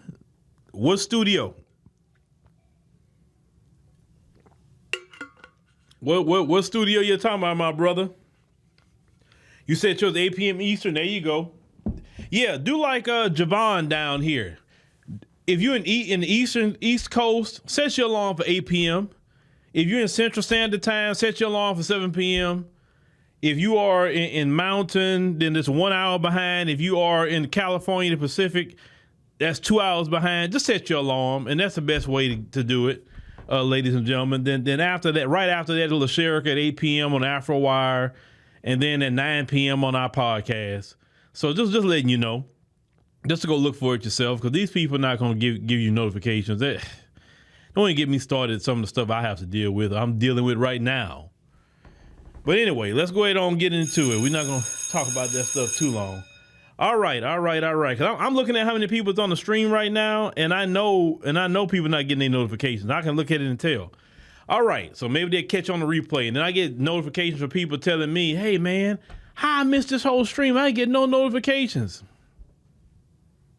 Don't even ask me. Don't ask. All right, so this first video we want to look at of this sister in the gym. She getting her workout on, okay? Now, I'm not going to be able to play the music because, you know, the music how it is on YouTube, but we can just go ahead and look at this together and narrate. But I want y'all to see something. Make sure I put that sound on. I'm going to turn the sound all the way down. Yeah, here we go. All right. So let me go ahead and cue this up real quick. So this sister right here is, you know, she's about to get her workout on, okay? Now, if you look and see, she's clearly standing in front of that weight bench, right? And she's about to get her workout on. Then you see I don't know, the white woman just go right behind her and just go look. So go check this out. Now you clearly see the sisters there working out right in front of that. Now I want you to see how ridiculous it's gonna be. Pay attention. The woman literally sits down in front. Okay. Now the sister standing there, you literally bending down in front of this sister, right? Colonizing the weight bench. Out of all the equipment in that doggone gym, you want to colonize the weight bench. You clearly see this sister there. And she still... See, white America, let me tell you something. This is why people be getting tired. Because there's no way if I see a man standing there doing the exact same exercises in front of that bench, first of all, I'm going to assume he's just standing in front of that bench because he about to use it anyway. I'm not going to go and sit on a bench in front of a man, you know, like behind a man and he's exercising. You know what I'm saying? This don't make a bit of sense. And she goes to like, and this why this, I mean, come on, man. Like let's look at that again. You clearly see she's there. Clearly see it. But the part that got me the most was that part right there. Like I'm not about to bend. I'm not. First of all, you sweaty. First of all, I don't want my face in nobody's butt. Okay, I don't want that. I don't want close to it. People struggling, grunting. Maybe they may even fart or something, right? But this is what we're talking about invading our spaces. Because that's your space when you're right there. And you wonder why black people be saying these things about us. That's why. And see, I know why you do it. Let me tell you why I know why you do it. Because I've observed how you raise your children. And one thing I've observed about how they raise their children, they don't teach their children boundaries. They don't, like our children, we teach them, hey, don't be doing that. Hey, don't say that. Hey, don't go in that store asking me for nothing because I ain't got it, right? Don't go in that store embarrassing me or it's going to be a problem. It's always something where we teaching our children how to act versus them. You know, they have their son, their daughter, throwing themselves on the floor. Just get up. Could you please get up? I'm a count and all this. And then black folks, we be looking at that And now it starts at that age. Then as they get older and they know no kind of boundaries, no kind of respect for people, then they think they can do that to everybody. So it's actually cultural for them, and it's taught in their household. Because I told y'all, it is a culture thing. And it's not just the ones in America. It don't matter where you go to where they at. It don't matter if they're in Europe. It don't matter if they're in South Africa. It don't matter if they're here. It don't matter if they go to Latin America. No matter where they go, from what I have seen, just going throughout the world, that is a cultural thing for them, that they feel like they can just go do whatever they want. And then when a black person check them, say, hey, what are you doing? You see I'm out here. Why are you talking that way? Why are you so angry? You don't literally see what you're doing? And like we supposed to just be like, okay, that's normal. No, that's not normal. That's not normal. That culture is so abnormal. It's extremely abnormal. It's like common sense would tell you that you don't do that. But these are the people that claim they got these high IQs, but yet a high IQ person would be analyze the situation and say, maybe that woman is using that bench. So at minimum, I may ask her, is she almost done? Because I would like to use it. Or maybe I'll wait in the cut until she's done and she'll say, okay, yeah, I'm done. You can go ahead. And then now I have the bench. She couldn't ask the woman to go do that. She couldn't just a simple ask. I've done that in the gym before. I've seen people say, hey, bro, I say, how many more sets you got? You be done? And he's like, yeah. I see him almost getting done. I don't just go mess with somebody. I just see him sit there. And it's rare because I go early enough where people not in my way. So you like get up by 4:30 in the morning and then you go, people don't be in your way. By the time I get there 5 a.m., people don't be in your way. But if you like to go to the gym and have people in your way, I can't stand that crap. Oh, I hate that. 4:30 in the morning is the best time to wake up and then go be at the gym by 5. People be so out your way. So you ask the person, and the person will tell you, yeah, I'm done, or no, I got more sets or whatever. And if they do, say, oh, okay, man, have a good workout. And then you go try to find something else. You don't go do that.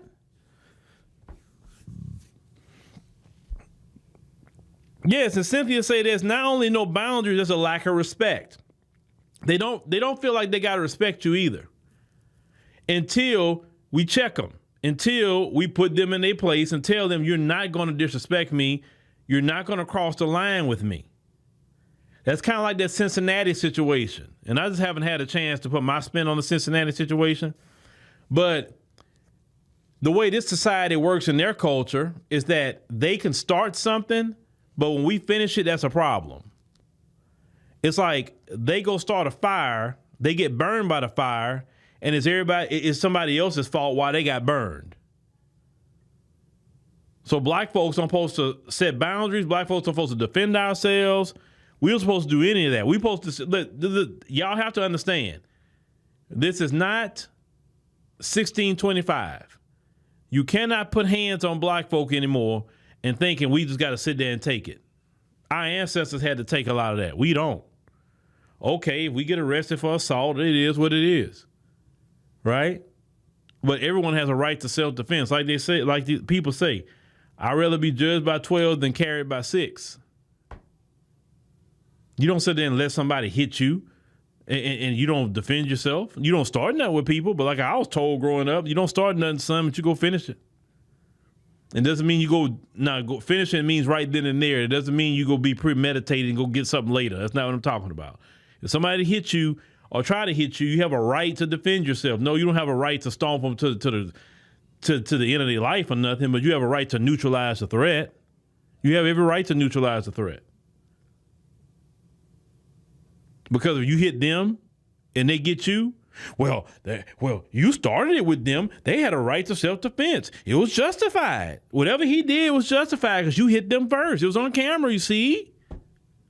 Because one thing we're not going to have this two-tier system of justice that you can hit black people and we got to take it, but if we hit you, you can take our life and it's justified. No. And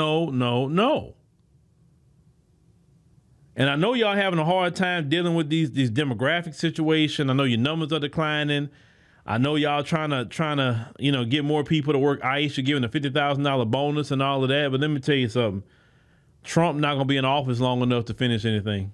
He's not. I mean, 4 years is not really much time. It's way too many. You can't turn around decades of unchecked illegal immigration in 4 years. You can't do it. There's no way humanly possible to do it. You would have to have what Trump is doing for decades for it to even put a dent in it. And the next president, whoever that may be, he or she, I seriously doubt they're going to continue it. I seriously doubt it.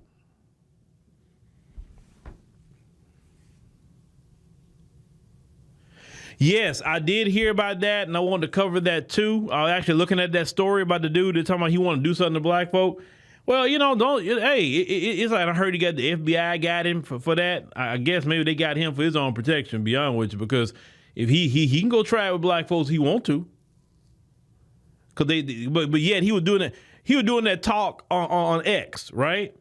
I'm like, don't talk on X. I mean, just whatever you're gonna do, man, just don't talk. Like most people that I know that's about the business, they don't talk on the internet. Most people that's about their business, they do no talking. Whatever it may be. If they serious mind, if their job isn't the internet, they don't do no talking. You can't take people serious that all they doing is talking what they gonna do, talking this, talking that.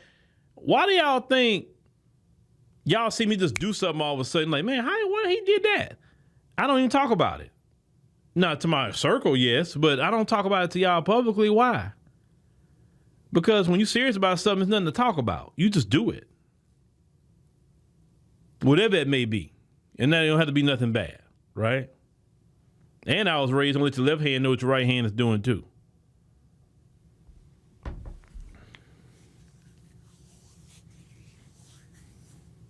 Well, of course they don't care what happens before the camera, because this is the issue. We're gonna get to the next topic. A black person aren't supposed to defend themselves against white people. They're supposed to let white people supposed to be able to hit us, mistreat us, and we just sit there and take it like we on a plantation. And what they don't like is when we like, nah, I'm not on a plantation.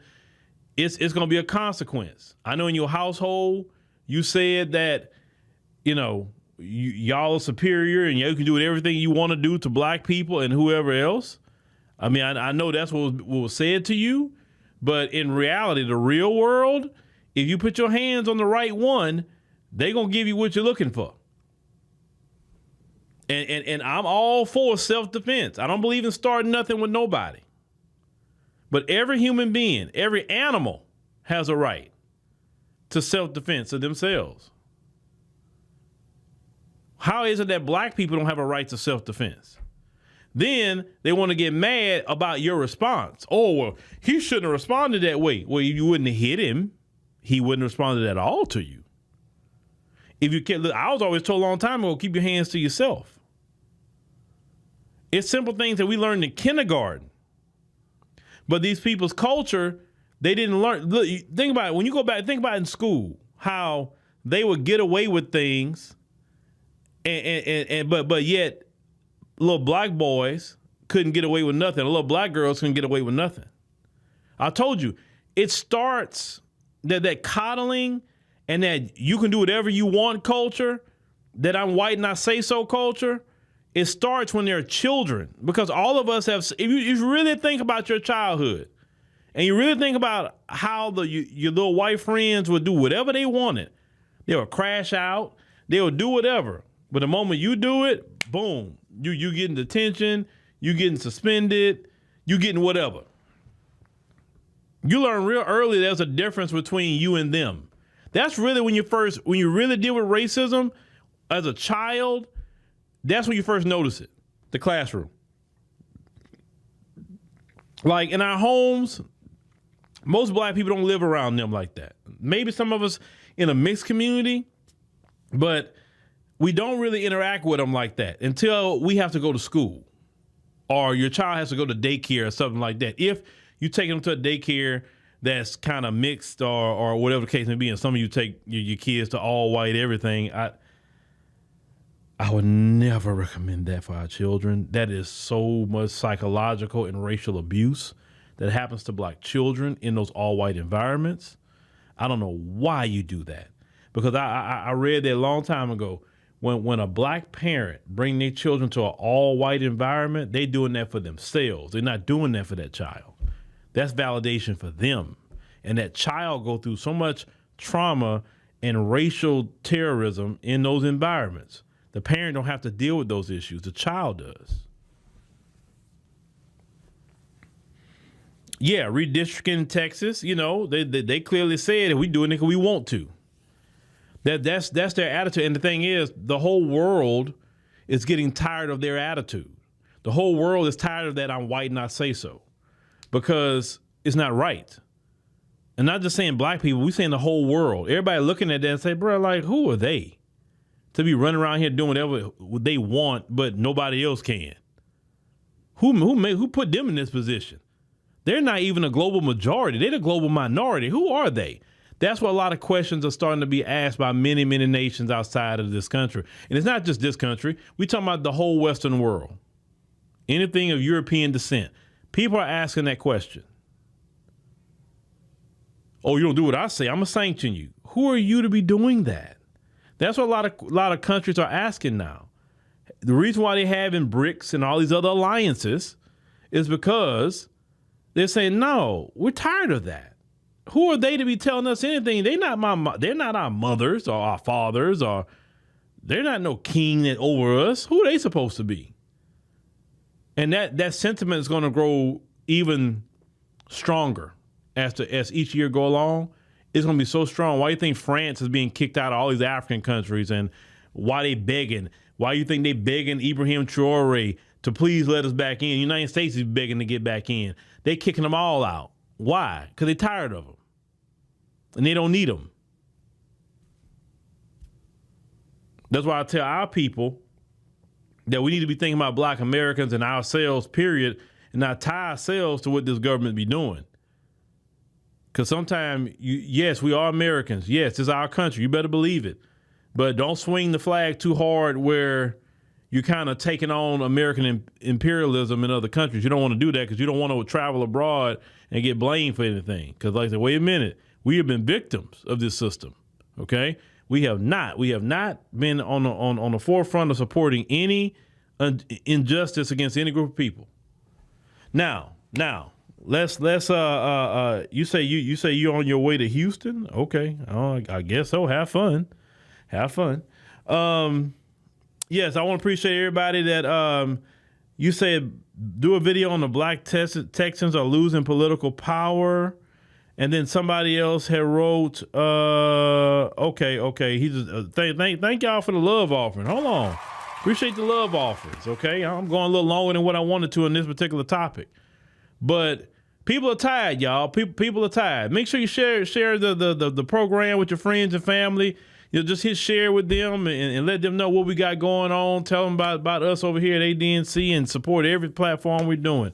Now, let's get to something else. And I know at the bottom it says failed tribalism and anti-black American bigotry. And the reason why I wanted to talk about the failed tribalism is because two things.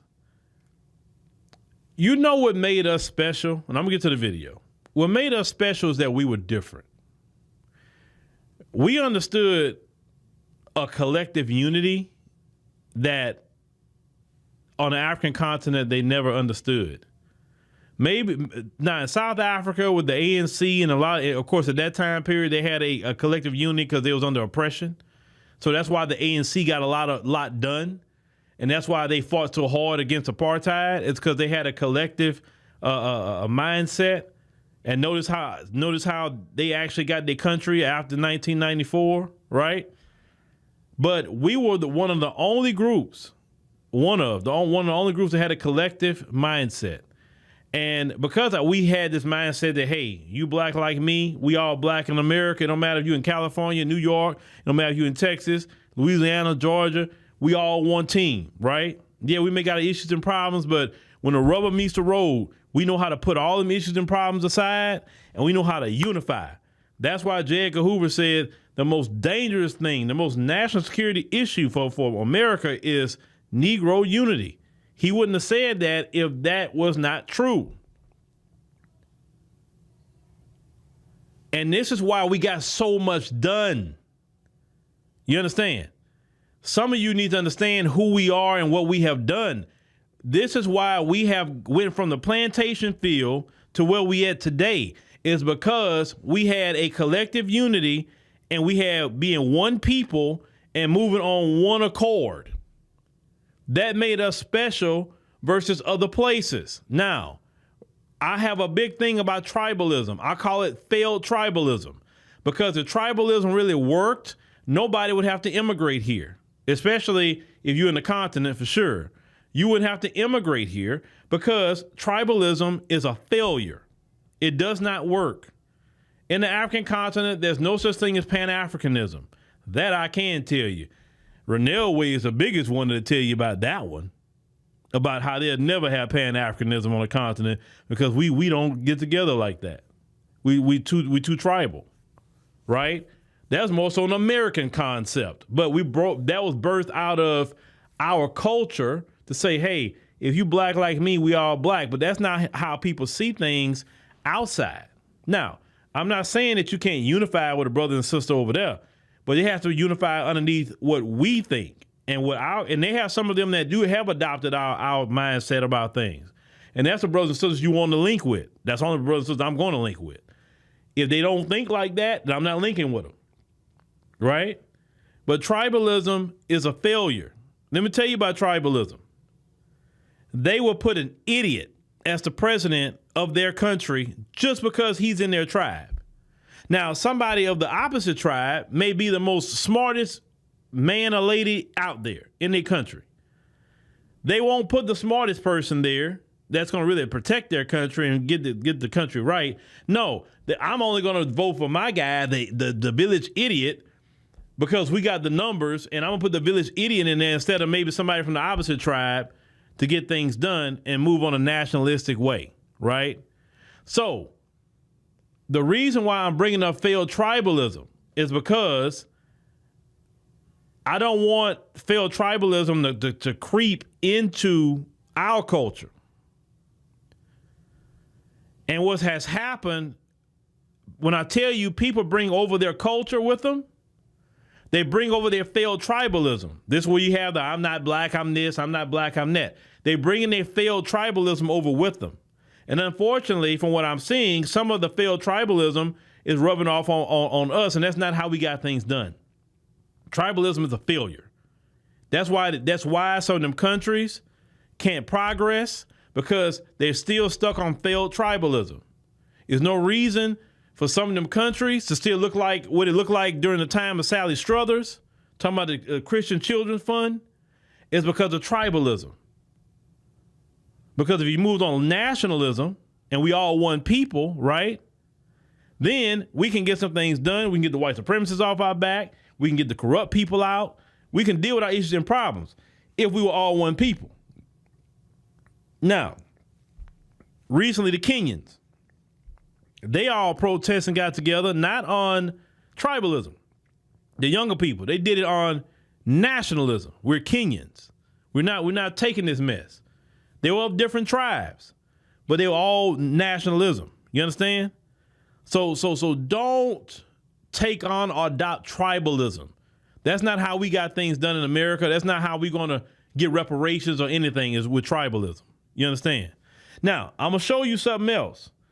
I played this before, not on this one, but when you get to the point of this right here, we will never get nowhere as Black America, okay? Because we are above this. But with this woman here in South Africa and how turned up she is about foreigners. Now let me play this lady. This went viral, but I'm gonna play it for a reason. Africa belongs to South African. I hate foreigner. I hate Krikamba. I hate Kwara. I hate Zai. I don't like foreigner. Foreigner must go to their country. I hate foreigners. I am xenophobic. I hate times and times. I don't know how many times. I hate foreigners. I am xenophobic. I don't like foreigner because foreigners I don't have a child because of foreigner. Ramaphosa, take these foreigners to their country right now. All right.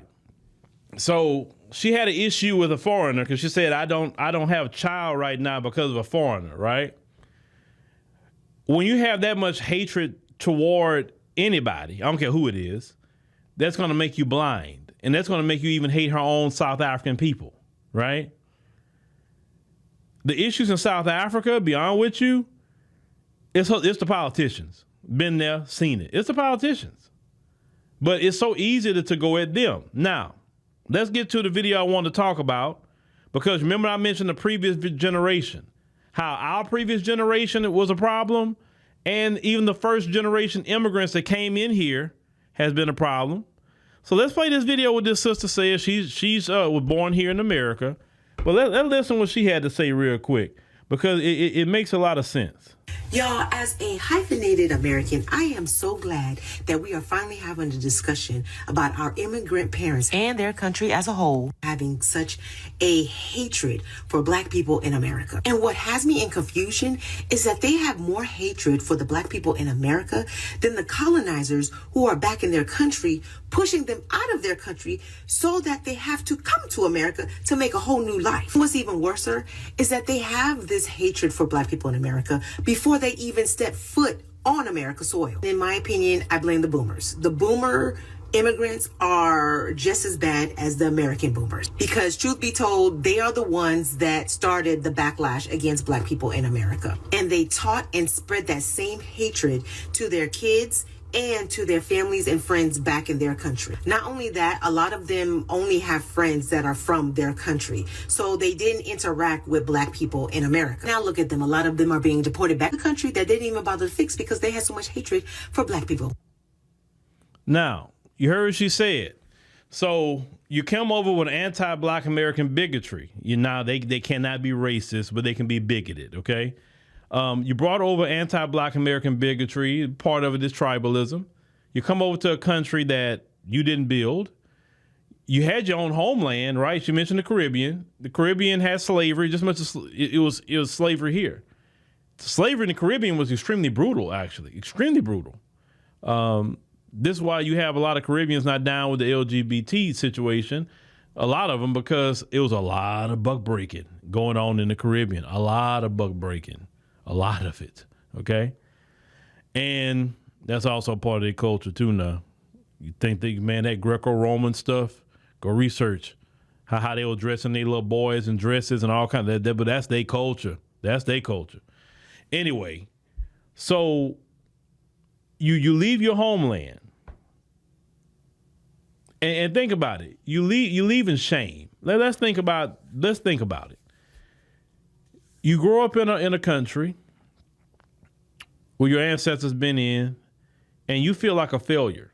You feel like you can't get nothing done in your own homeland. You feel like a failure. So you say, you know what, I'm gonna have to leave. I'm gonna have to leave, and I'm gonna have to go to America, to a land that's not my own. I don't know what's gonna happen to me over there, right? And then you see other Black people that may look like you, and you find out they're not immigrants. You find out they never had to leave America. Not en masse. They never had to do that. If they left America, it's because they chose to for whatever the reason. You see these Black people doing pretty good. You see these Black people in certain positions. You see these Black people got money, got respect. And a lot, just one thing I know about Black folks, and it's a global thing, Black folks are jealous of each other when we're doing better. And I'm gonna tell you what some of it is. Some of it is just downright jealousy because we're doing better. Some of it is that because of our collective unity, we got a lot of work done. And you think sometimes that, hey, people appreciate what you do. Sometimes people resent you when they didn't have to work for certain freedoms. Because think about it, I would say the majority of them know. Don't let them lie to you that we the reason why they even being allowed here. And so they two things happen. I'm embarrassed. I have to come over here. So then what I try to do, because I'm embarrassed, now I have to feel like I have to look at the bottom 10% of Black America. and compare myself to the bottom 10% of Black Americans. So if I get a degree, if I get a business, if I buy a house or a car, I'm going to say, well, I'm doing better than Black Americans, but you're only looking at the bottom 10% of Black America. You're not looking at the rest of us. They're like, what's a car? I got 2-3 of them. What's a house? I got my house and a couple of Airbnb houses. Like, what's a house? A degree? I got about 4 of them. What's a degree? They never compare themselves to that section of Black America, right? So they compare themselves to the bottom of Black America. And I will tell you from experience, the bottom of Black America still live better than where a lot of them come from. So they can't even really look down on the bottom of Black America because the quote unquote projects is luxury compared to some of the slums that they live in. You understand? The quote unquote projects have lights all the time unless they didn't pay their bill.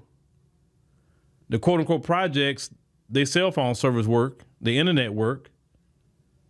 You understand what I'm saying? And the quote unquote projects.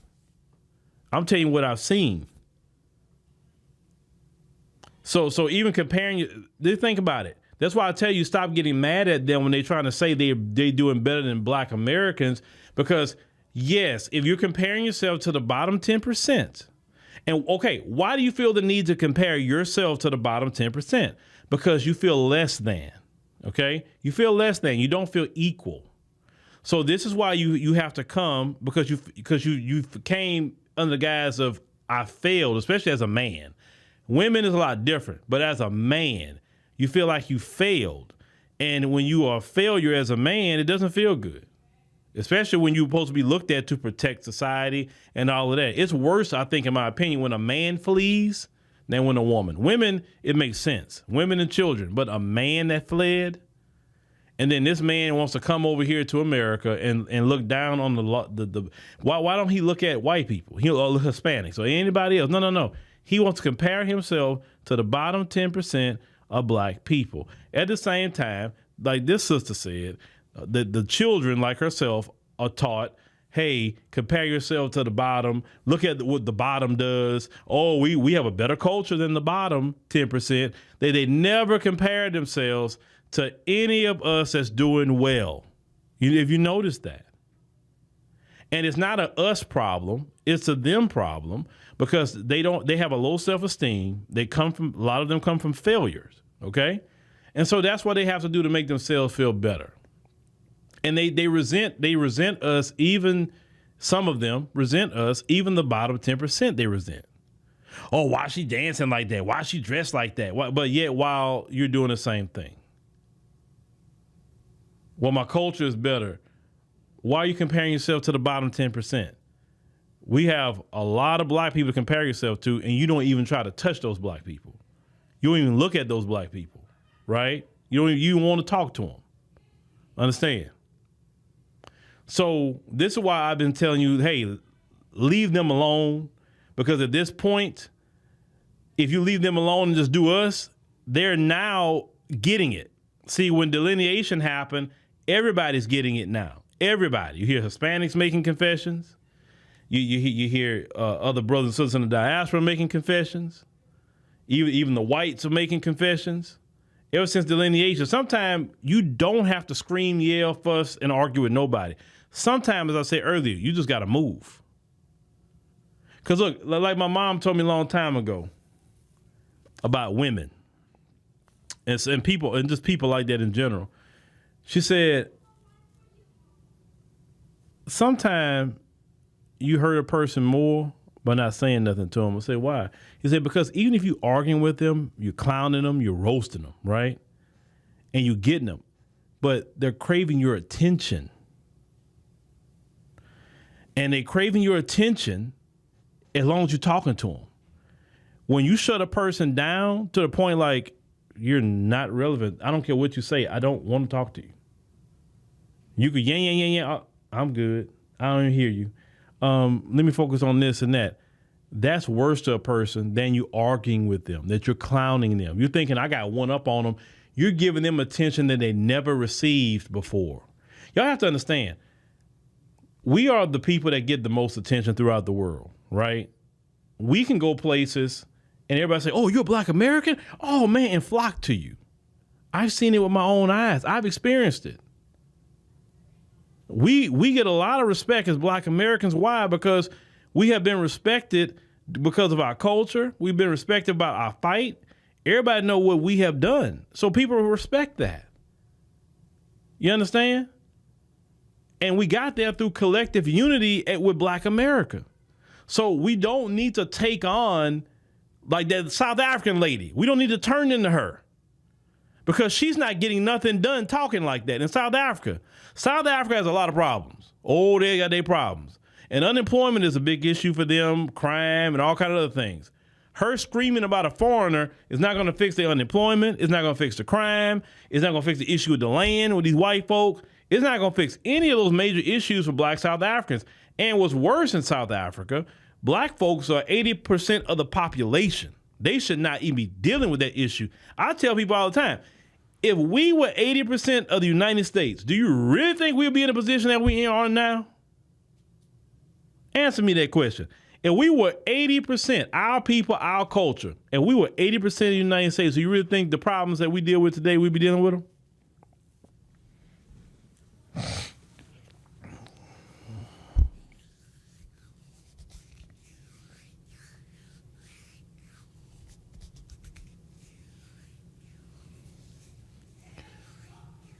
You said, O'Shea said in Uganda that they know and mimic us and our celebrities to the T. Oh, yeah, I seen that. I seen that with my own two eyes. Like South Africa, they dress like us, talk like us. When I pass by their lounges and clubs, they're listening to our music. They listen to their music, too. Don't get me wrong. I like Amapiano. I like that. But they're listening to our music. I was sitting there, what's that, Tiger's Milk, and they playing nothing but R&B and hip-hop, our music. When I was in Turkey, our music, people dressing like us. You know what I'm saying? Any African country I've been in, I've seen people, the women, mimicking everything Black American women are doing, from the lashes to the baby hair to the lace fronts. Some of them need to work on their lace front and get them sisters to help them with that. But anyway, they are mimicking the same aesthetic that Black American women are the leaders of the Black world when it comes to women. Sorry, they are. And sometimes Black American women are attacked for it, not because Black American women put themselves in that position, but they are the leaders. I see just about every woman copying her style. Same thing with Black men, Black American men. They copy our style. All in the African continent, all in the Caribbean. Just the weird part is when somebody say, you don't have no culture while you literally looking like us completely from head to toe. Matter of fact, in South Africa, they like to say the N-word. And like I told y'all that story before, I told one of them, that don't even sound right with you saying that, especially with that, your accent just throws it off. And you don't even have you just don't have the soul to say it. I told them, I say, man, say something else. Don't say that, bro. It just, but it's not about the N-word. It's the fact is, that's how much they are involved with our culture. You're saying the freaking N-word. And then when you go, man, they trying to talk to you, impress you a little bit. You know what I'm saying? Some of them try to. So how did that happen? That happened because we didn't have no tribalism. We didn't teach our children to have a hatred for Caribbeans. We didn't teach our children to have a hatred for Africans. We were walking around here with African medallions. You know what I'm saying? We was always teaching our kids about South Africa. My grandmother taught me about South Africa and Mandela. You know what I'm saying? I always taught us to respect Africa. That's the motherland. We never taught to have any hate for any Black person. We had love for Black people, no matter where they come from. But when people come over here, they bring their failed tribalism and they start that mess, and then it throws us off. We're like, what is that? Like, what you mean you're not Black? What are you talking about? But understand, don't fall into their failed tribalism unless you want to end up like them. Failures. Having to leave somewhere and go somewhere else. Because there's countries like Nigeria, millions and millions of Nigerians, and you have to leave to go somewhere else. But you're dividing yourself from Igbo, Yoruba, Fulani and all these different, you're dividing yourself instead of saying, hey, we all Nigerians, man. And look, the one time they fought and the one time they got something done, guess who they was inspired? The NSARS protests in Nigeria, that was young people. And guess what got inspired? Who inspired that? Black America. They say they mimicked what they saw during the Black Lives Matter movement. They took it to the SARS police force. And what happened? They had to end it. So even mimicking our movements, young Nigerians got something done. So that's why I tell us we don't need to mimic their tribalism. We just need to stay within our Black American culture.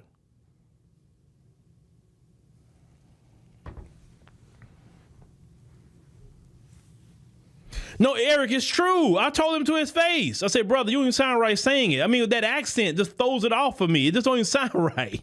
It don't. It'd be like me saying something that they say, and I got my American accent. You're like, man, why are you saying that? That don't even sound right, bro. I mean, it just don't. But the dude was nice. He was nice. He was a good brother. He was happy to see me and all of that. And like, he was cool. He was cool. Nothing against him, but it just didn't sound right to me. I just don't like to hear Africans say that. I don't. I tell them too, like, why are you saying that? It don't even sound right. Like, you don't even have the connection to that word that we do. You just don't. You think you're being cool when you hear Black Americans say it, but with Black Americans, it's a little bit more to it than just a word. Oh Lord, I see the sisters Southeast London in there. Oh, don't let hear him say that in that UK accent. Oh Lord, like no, please, no, don't say it. I just can't deal with it with them accents. I can't deal with it. I mean, I'm like, why are you saying it, bro? Why are you saying it? What is it? Man, don't y'all got something else y'all say in y'all homeland? Don't say that word. Don't do it. Let us have our stuff. Even though I disagree with us saying it, but still, that's our stuff. Man. Okay, Paula. That's your name, Paula. Yes, I spoke to you one time before, Paula. That's right, Paula. Shout out to Paula in the UK. But we've never taught, and we still not teaching, even though we got, we getting at people about their disrespect. We still not teaching our children don't like Caribbeans, don't like Africans. We've taken our children to these places, right? And our children are enjoying themselves. I've never had a conversation with my child about any issues with a Caribbean or African. The only conversation, I'm not gonna lie, the only recent conversation we had, me and my daughter, and she could answer it, was I told this yesterday, when we was in Kroger, we walked by and they had these two West African brothers and they were pretty musty. And she asked me about why are they so musty? And I said, unfortunately, some people don't believe in deodorant. And I told my story before. When I came back from Ethiopia, you had some of them musty. Even this one woman that was musty, and I couldn't believe that. And she wanted to come ask me a question about a phone. I was like, oh, no, not must, not a one. Listen, oh, Lord, deodorant is too cheap. Y'all, any of you who don't wear deodorant, you East Indians, you're another one. Put on some deodorant, bro. That's a public nuisance. I am the biggest guy against mustiness, okay? I don't like smelling must. Now, you want to be musty in your household, do that. But in public, when I'm trying to buy food, when I'm sitting on a plane, that's even worse. You look at, if I own an airline, I'm going to have a policy. And my policy is going to be no musty smells. No smells that you could take a bath and get rid of on my plane. Okay? We want to have clean air, because I'm a firm believer cleanliness elects to godliness. And deodorant is too cheap. You can go to the Dollar General and go get you some deodorant. You can go get you some baking soda. Let me listen to me. Go get you some baking soda. Put a little baking soda in your hand. Get you a little water. Make a paste out of it, right? And then put that underneath your arms, underneath both of your arms. And that is a quick way to have some sort of a deodorant. There's no excuse for you to be smelling. No. Yeah. Oh Lord, say Demetrius say be putting deodorant over funk. You can't put deodorant over funk. Okay. You have to take a shower or bath, whatever you want to do. Okay. Use soap and water. Soap and water. Now, us Black Americans, we believe in a wash rag. Now, the folks want to just use soap on their body. They don't get it done. Sometimes you got to scrub. You got to scrub sometime to get some things out, some dirt and grime. And wash rags don't cost that much either. You can get them from the Dollar General too. Your toothbrush and toothpaste, you can get that from Dollar General or whatever. Dollar Tree, you can get that. There's no excuse to have bad breath and be musty. There's no reason for you to be smelling like feet, because that's because you don't take a shower. Or you try to wear your shoes without socks and you're sweating and now it stink. I never put any of my tennis shoes on, or any, especially working out, without no socks. No.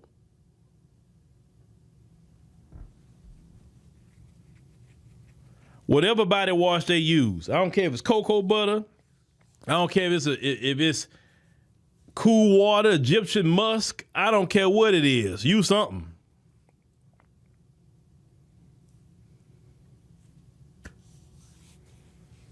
No, I have to talk. Listen. There's not many Black media platforms of this size that would be discussing hygiene. And I'm telling you because I smelled this stuff. And every time somebody's musty, I'm going to come tell you about it. Because maybe if I keep telling y'all about mustiness, people will actually start buying some deodorant and using that junk.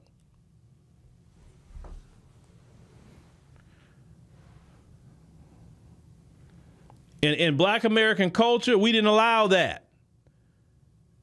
In Black American culture, you better take a bath. They'll tell you, man, you smell like a puppy dog. Go in that bathroom. You smell like outside. Go in there. You know what I'm saying? And then even our children, as a child, you go in there like, let me smell you. Let me see. Oh, you didn't hit every place. Get your behind right back in that bath and hit all the spots. When you do it, you do every spot. They'll send you back in that bath to make sure you do it right. You gonna do it right. To teach you how to bathe.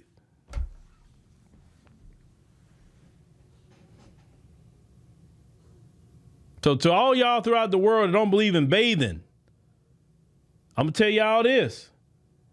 We start setting up our studios in certain countries. That's a rule in my studio. You better shower. You better shower, or you're gonna get sent home. And you can't shower, put on a deodorant, you need to go. Because that is a public nuisance to me. Stinking. And no, we're not about to be sitting up here spraying, what is this, Ozium. I like Ozium. We're not going to be spraying Ozium to cover up your must. No. We're not doing it. But anyway, that's my rant about mustiness tonight. Put on some deodorant. Y'all across the world. And y'all in America too who don't like to wear deodorant. Because some of y'all, cause somebody passed by earlier that I was in Home Depot. It was a white man and his behind was so stank. I said, oh my God. And me and my daughter always catch it too. We catch it like that. We be together and like be looking like, I said that. And you know how somebody so stank, they funk stay from where they started to where they passed. I said, oh my God. So you got folks over here stinking too. Take a shower in a bath. You have no excuse. All right, y'all. Thank y'all for listening. Make sure to click the subscribe button. Make sure to click the like button. You're here. Let me go ahead and send this notification out real quick. Give me a second. Hope everything's going well. It is August the 7th, 2025. And I know some of y'all are probably doing back to school shopping or maybe some people's kids started already, but yeah, I know for mine, it starts next week, so make them kids go to bed at a decent hour this weekend. That's enough of that. They've been staying up for too long. It's time to get it back in gear. Those of you going to college, you got a few more weeks.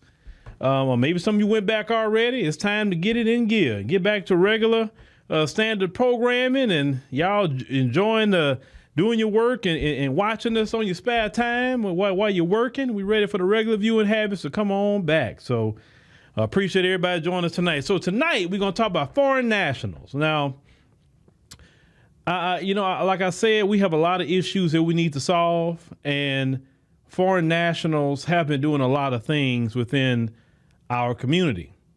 And I know, as we talked about, people talk about the African immigrants and the Caribbean immigrants, but really the ones who've been keeping a lot of horrible things going on in our communities is foreign nationals that's not part of diaspora, because you really don't see the diaspora owning all the businesses in the black community.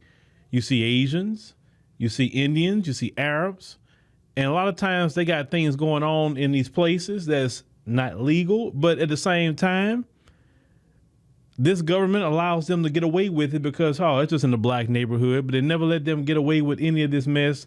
They don't even let them have businesses in the white community. You understand what I'm saying? So we're going to get into that tonight. We're going to review a video that we filmed here in Houston. 2016, actually. And then we're going to get to a video that was recently filmed with a foreign national. Same kind of attitude, but what the attitude of the foreign national with the second video is actually a little worse. So we're going to appreciate everybody tapping in. I'm looking. Y'all slowly coming on in. That's good. Hey, all y'all AI people, I'm not the only one, right? Hey, guess what just came online? GPT-5. Anybody got Chat GPT? Well, GPT-5 just came online. I saw it on my web, and then it just updated on my phone. So I really got to see what's the big difference with GPT-5. All the experts say is way bigger. It's so much more. So I'm really going to play with GPT-5 for sure. Now, for us, AI is a game changer. For us here, we know we have an AI network. So from basically what they're saying, hopefully, we'll see how deep the analysis goes with this GPT-5. And AI is here. If you're not tapping into AI, black people, you're going to be left behind. I told y'all a long time ago, I'm not going to be that black person where the whites and the Asians and the Arabs and the Indians and everybody getting involved. They get in the head, and then we come later after everybody no, not me. I'm staying on the forefront, baby. And I'm staying on the forefront so we can bring all of this technology into what we do. If you're not forward thinking, if you're scared of technology, better get used to it. You understand?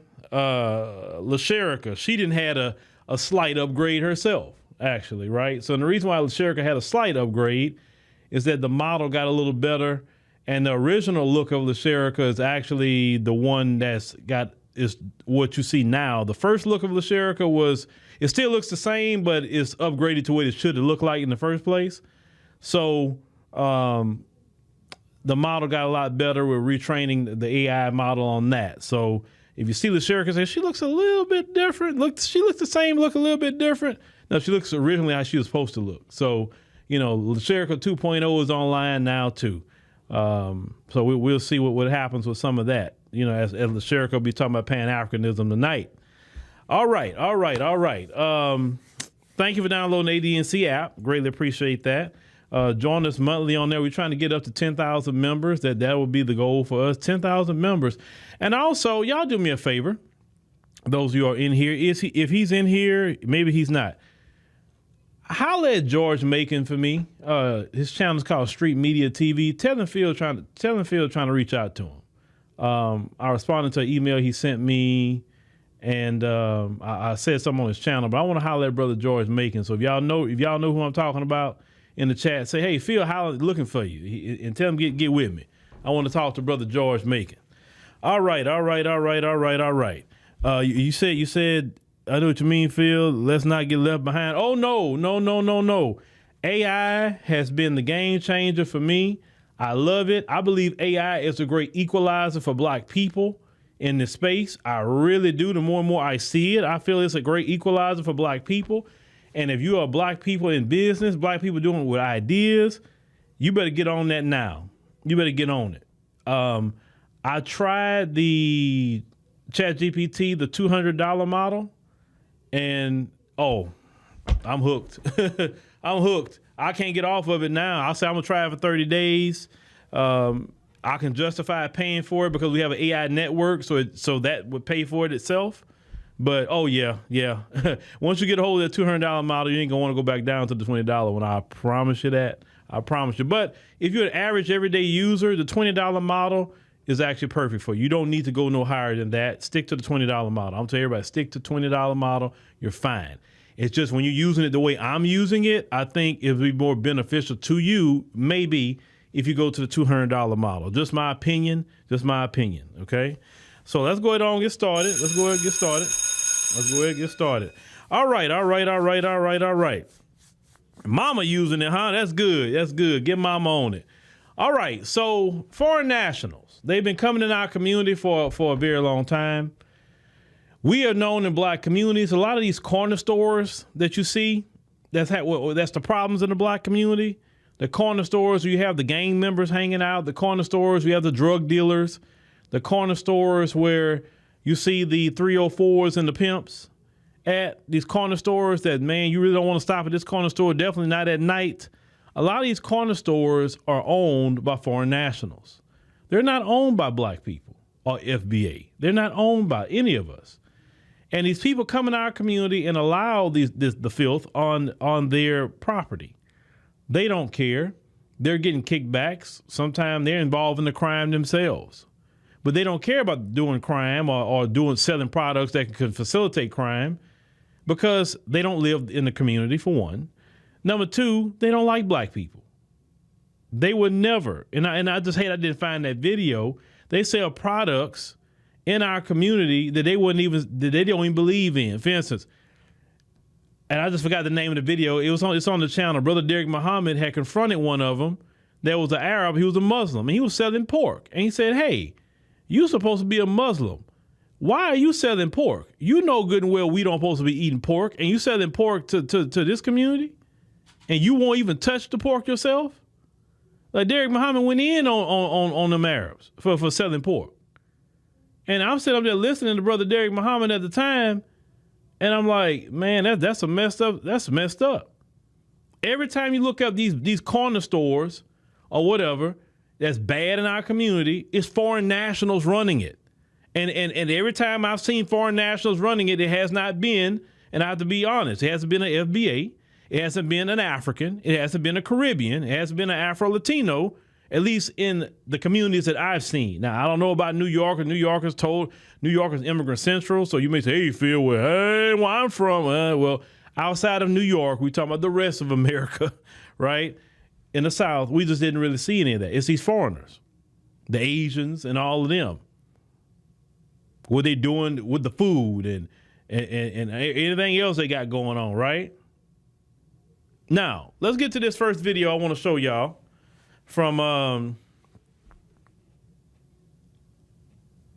okay, what you say, Montegi? Okay, all right. So let's get to this first video. This was back from 2016, that long ago. I can't believe this video was that long ago. And we was going to a corner store that was being reported on that was selling products to facilitate drug use. Certain products, right? Not the drugs themselves, but products that the drug addicts need to use their drugs. And they knew that. The people at the store knew this.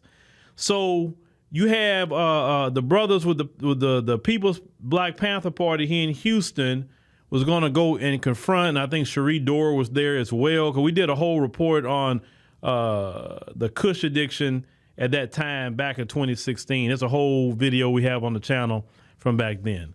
But let me play this one little clip, and then we'll get to the current video, the one that I really want to go talk about.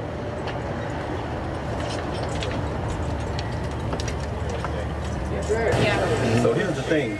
If you are selling it, we're going to ask you to stop selling this product in our community. And, Yeah, the thing is we don't though. And we find out you continue to sell this, we will come here, we will stage protests at the store. And we will try to shut this store down and remove you from this community. And you see that right there? We ask that you stop selling that from behind the counter as well. Now what is that for? What is what? The Brillo pads. Yeah, what is that for? What is that? Why they buy the cigars? Why is that being sold in here? Why are you selling them next to cigars? They use that to smoke crack. Why are you selling this behind the counter? We ain't stupid. I don't know. You don't know why you're selling behind the counter? Right next to the cigars. Right next to the cigars. So why don't you have it out here somewhere and sell it whether soap or dishwater liquid or something like that? Why is it being sold here? We don't know. They last from there. You don't know? So here's, let me suggest this to you. Next time we come in the store, that Brillo pad better not be behind the counter. Anything that's basically adding to the desperation of our community, the negative impact of our community, we're asking that you stop selling that. So please stop selling the Kush. Please stop selling those Brillo pads from behind the counter. We know that's for the crack. I'm not accusing you. I'm not even accusing him. There's no accusation from my point. But someone that's employed in the store told someone that they sell that stuff here. And this is the thing. Have you seen the results of what's been happening with that? Yes. I mean, it's all over the news, especially in this neighborhood. Bad, isn't it? So, yeah, of course. Okay.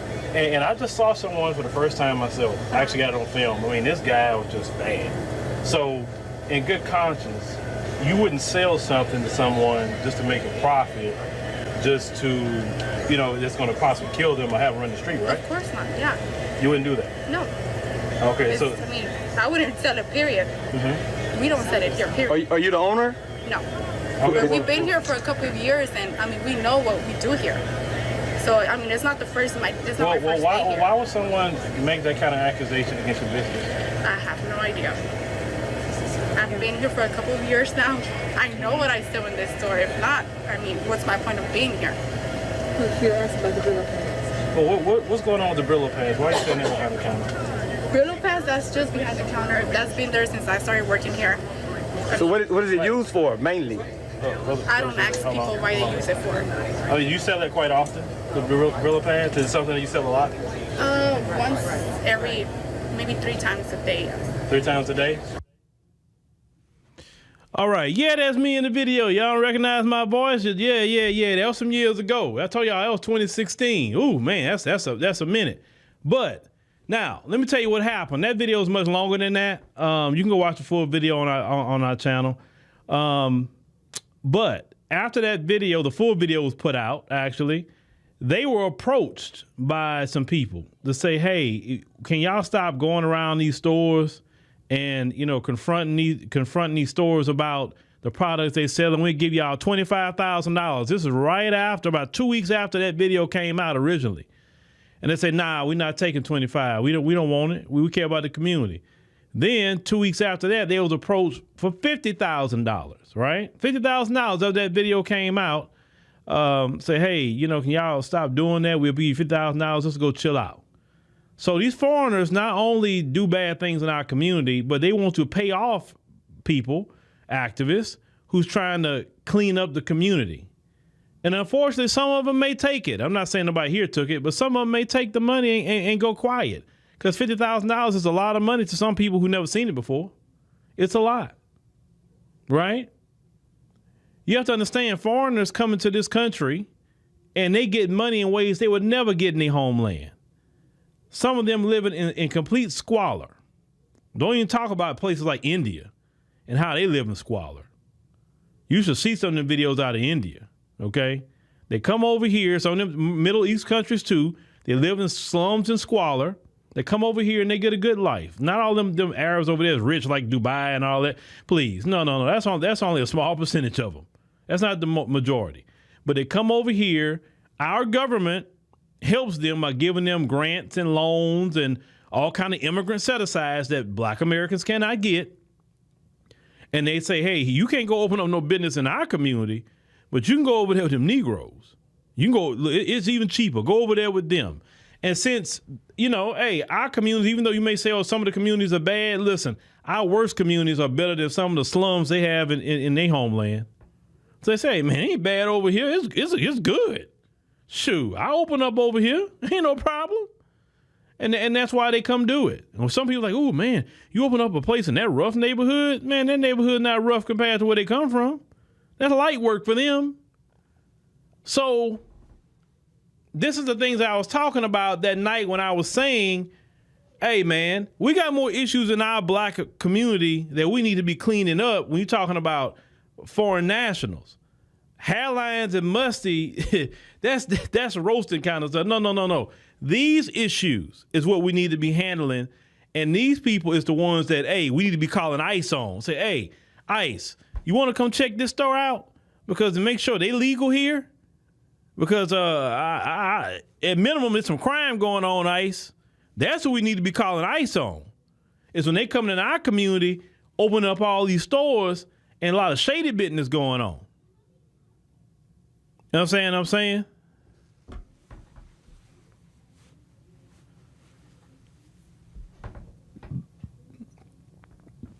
These foreign nationals have no problem with dirt going on, and they facilitate it as long as they make $1 and they go move to the white neighborhoods, and they live very good off of the suffering of black people. And so when we talk about delineation, and when I talked about delineating from these foreign, we talk about delineating from foreign businesses and all these different people, that's what we're talking about. If we owned our businesses in our own community, we wouldn't be dealing with these issues and problems. That's why we say the delineation movement got to get past the small things. It has to get even bigger. And to me, the most powerful thing of delineation could be on the side of economics. Because that's how you get their attention. When you say, hey, I'm delineating from you financially, I'm delineating from you and you too, we boycotting all y'all. And that's truly our superpower, is economic boycotts. Because if the black community spends $2.1 trillion a year, trillion with a T, we spend that. Now, Lord, if we had got a hold of our spending and kept even 50% of it, at least $1 trillion, within our black community, you're talking about generational wealth overnight. But we got to break that spirit of consumerism that we all have. Because we've been trained to be a consumer ever since we was a small child. We all got to break that. Now, let's get to the next video.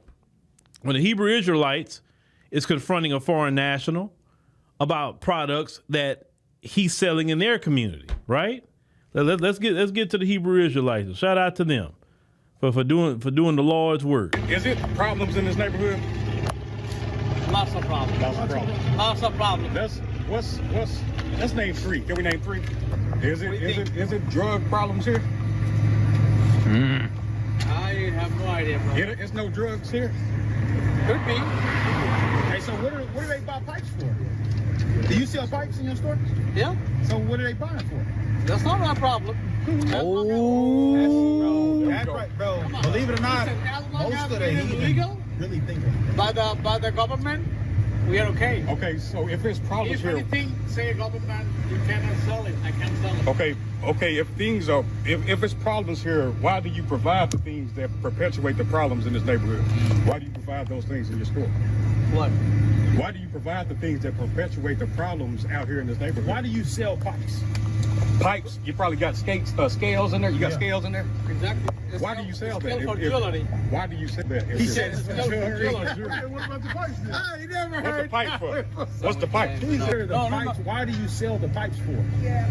We sell for because people buy it. For what? People buy it. I don't care. Hold on. You told us why they buy the scales. If my license say cannot it, so the city say cannot it, police say cannot it. I'm not doing that. Okay. But police don't say that. Police don't know that. What they're for? So why are you asking me? I know what you're doing. Hold on. Hey, look, we don't think it's nice that our people go into a store and buy pipes to supply to help. I should shut down my store? No, we didn't say that. You can sell chips and pop. You ain't got to sell drug paraphernalia. Now, I would have said it. I would have said, yeah, your store need to be shut down. But let me see if I can cue this back up where he was saying I don't care. Let's cue that back up. I have no idea, bro. It's no drugs here? Could be. Well, if you didn't know, why you say it could be? You know good and well there's a drug problem over there, but these foreigners do not care. You know what I'm saying? Now I almost go back to that lady in South Africa to a point when she said that how she was turned up by the foreigners, right? See, in South Africa, they have a lot of foreigners committing crime. What do they buy pipes for? Do you sell pipes in your store? Yeah. So what are they buying for? That's not my problem. See, he said that's not my problem. Okay, let's rewind that back. That's what got me to want to do this stream. Here we go. Yeah. So what are they buying for? That's not my problem. Not my problem. Believe it or not, most of the illegal really think by the government, we are okay. Okay. So he's saying here that, hey, the police not saying nothing, the government not saying nothing, so I'm gonna keep selling. If anything, say government, you cannot sell it. I can't sell it. Okay.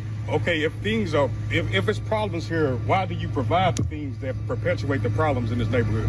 Why do you provide those things in your store? What? Why do you provide the things that perpetuate the problems out here in this neighborhood? Why do you sell pipes? Pipes? You probably got scales in there. You got scales in there. Exactly. Why do you sell that? For jewelry. Why do you sell that? He said it's jewelry. What about the pipes then? I never What's heard the pipe for? What's the pipe? No. Why do you sell the pipes for? We sell for because people buy it. For what? People buy it. I don't care. Hold on. Now he knows what they buying it for. That's why he keeps. That's why he keep a ready supply of it. He know that the pipes are being used for drugs, and he don't care because the police letting him get away with it. Because he made sure to throw that in there. See, that's what I'm talking about. These foreign nationals that come in our neighborhood, helping facilitate crime and drugs, they're being assisted by the police and your city council. Because he said, hey, well, basically, I'm not doing nothing illegal because they're not going in my shop shutting me down. The city not shutting me down. So what are y'all talking about?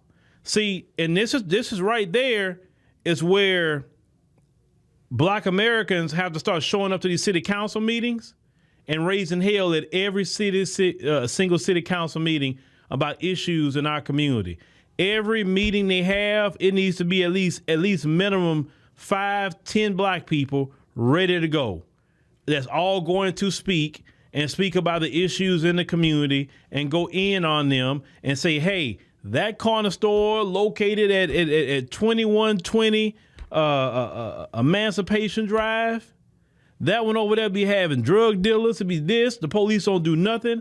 We come up here, we telling you about it. What's going on? We got a foreign national, we told him about it. He said that, well, the police haven't told him nothing. So now we come to you as a city council. Why is it that he's saying that over there? His name is Mr. Patel over there. And he said, y'all not saying nothing. And y'all got to go off and go in. You got to be registered to vote and find out what council member's not doing nothing. If the mayor's not doing nothing, like that's when Black Americans got to get proactive now. Because one thing I'm going to tell you, is only so much you can say online. You do no good telling somebody off online. You gotta translate that to real world application. It's great to get ideas online. Sure, get the ideas. But then translate that to city council meetings, running in there, getting in on them like they do in Chicago. Brandon Johnson can't get a break. They own Brandon Johnson's head. They own the alderman's head out there in Chicago. And that's why they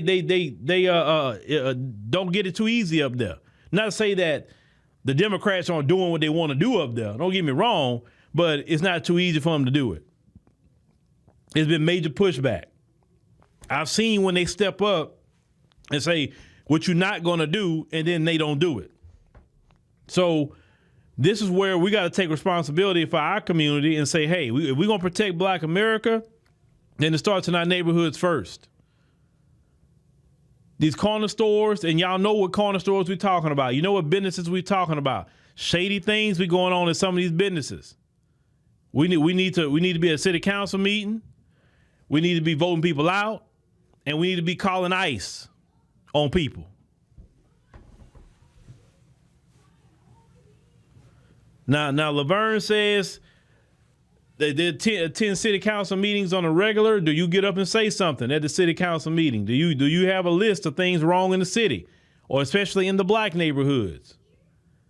Because sometimes you can be the lone voice in the wilderness speaking up for Black people. You ain't got to have a gang of people. Sometimes you could just have one person that stand on business like, oh man, here come Laverne. Yeah, because you gonna hear what I got to say. And record it just to make sure that everybody get to hear what you have to say, or have somebody recording you so it'll be posted to social media so we can hear what you're saying. Because don't just talk up there, but have somebody be the designated person that's going to record everybody. You understand? That way you do the work on the ground. You put it out. You use media, right? Because media is a weapon. So when you go to them locally, you say your piece. You tell them off. You put it up on the media. Media is a weapon. It goes out not only through America, but throughout the world. People throughout the world will see what you're doing, and they will even look at America sometimes sideways and say, wow, man, y'all letting that go on in y'all country? And one thing America do not like is bad PR. They do not like bad PR. So if they start getting bad PR, then they going to fix it. That's usually how it works. So it's more so, see, Martin Luther King understood that. Let me go back to that. That's basically the Martin Luther King strategy. He made sure certain marches was done at times where the TV cameras would be rolling. Why? Because it's one thing to march, it's one thing to fight, but it's another thing that when your message can be amplified through media. You understand what I'm saying? And media is a very, very powerful weapon, and media is a powerful venue. And a lot of times we use media, like even social media, right? So a lot of times we use it for the wrong reasons. But if we can use the media as a tool of justice, as a tool of information to get out there to help our community, like some people probably been noticing these foreign nationals in their community for years, doing a lot of things they should not be doing. But maybe they never thought about, hey, you know what, maybe I need to start recording this stuff. Maybe I need to start recording these shady characters that be at this store. Maybe we see him doing funny style things in our community. Put that stuff up on the internet, but you got to let us know what's the name of the store, location, city, and state. And a lot of times, if y'all just even do that and put it up, you say, well, I don't want to really expose myself. You don't have to expose yourself. Put the video up. A lot of times we all if it's something going on, we all gonna catch it and we gonna report on it. Listen, y'all do not discount the power of the internet. The internet is very powerful. Corporations move behind internet videos. Powerful corporations, billionaire corporations have done whole firings, payouts, statements, and everything else for one video. So do not think your one video is insignificant. Your one video could be the change that your local community needs. And even if the video go viral for some reason, you still go up there to that city council. You still tell them what's right. Until you get what you need in the community, you keep going up there.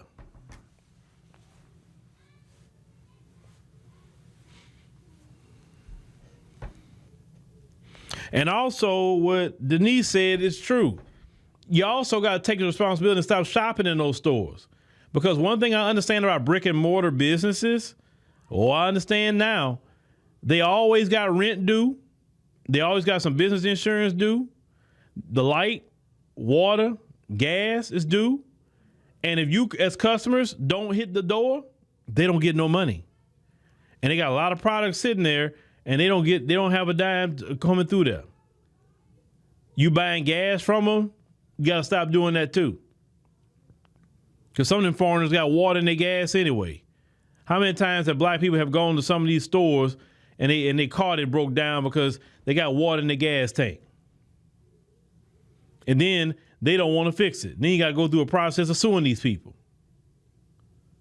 Because in their homeland, they can get away with things like that. So they bring that culture over here, that scamming culture over here.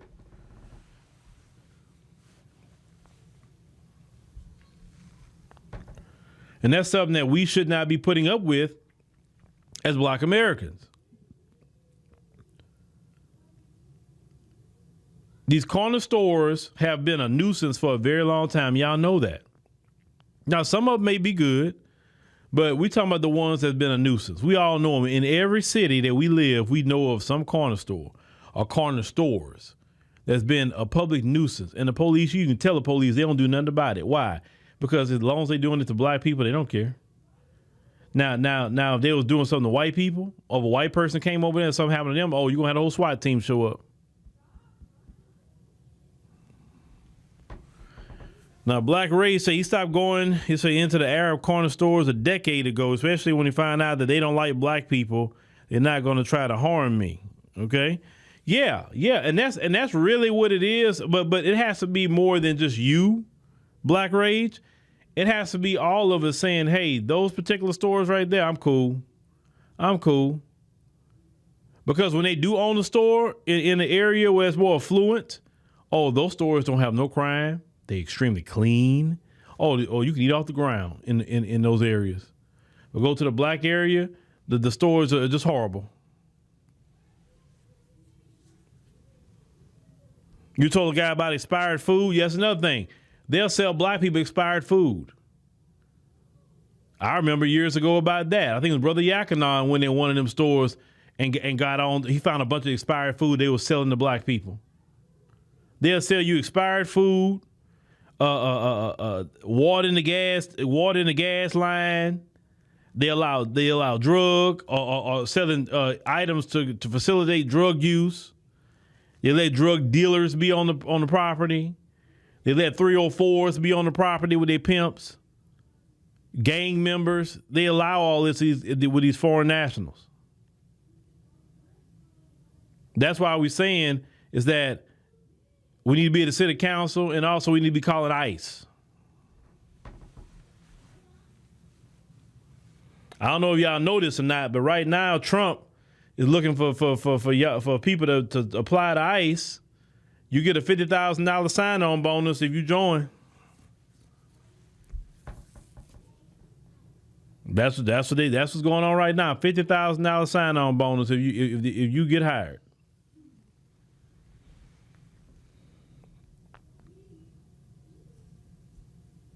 It's a lot of FBAs, you know, that could use that $50,000 sign-on bonus. And they got rid of the age requirement just now too, because I know it used to be a cap at 40 years old for ICE agents. Now you over 40, you can go join ICE now. Trump want all y'all.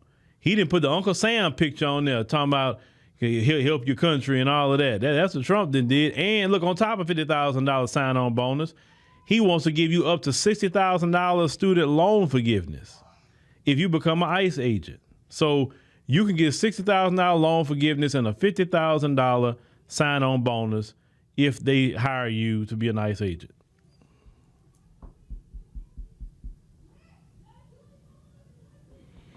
I don't know. Hey, go on X. They have all that. You ask them where you apply. Go on X with that. I don't know if it's icejobs.gov or whatever.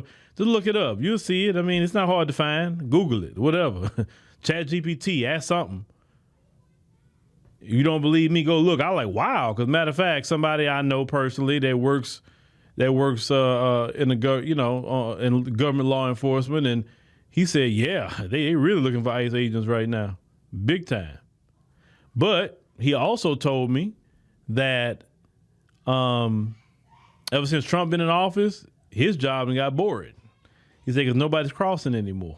He said prior to Trump, they had so many people crossing every day that it was crazy. He said he at least had to process up to 200 people per day in a 12-hour period. Now they say they ain't got nothing to do because Trump shut that down. So Trump getting it done. Ain't nobody crossing over like that no more. We give Trump at least that much credit. Yeah, I'm hearing it from the horse's mouth, y'all. I'm hearing it straight from the horse's mouth that they are bored now on that border because Trump just shut that down. You say you live in Eugene, Oregon, and those 7-Eleven own or clean. You say, but you don't go? Okay, gotcha. Yeah, during Biden, it was a free-for-all. But it's amazing. He said, he told me the moment Trump got in office in January, this is what he told me this past weekend. We on the beach. He telling me to my face. When Trump got in office, he said it was not even a week. And all that stopped. Wasn't even a week. And he said, now we're just doing a bunch of extra work. He said, just to stay busy. He said, but it's actually boring. He said, in a way, I kind of miss the old way, because at least my time will go faster for 12 hours. He said, but it was overwhelming. He said, I ain't gonna lie. But yeah, he said, we ain't got nothing to do. Nothing. That's what Trump did.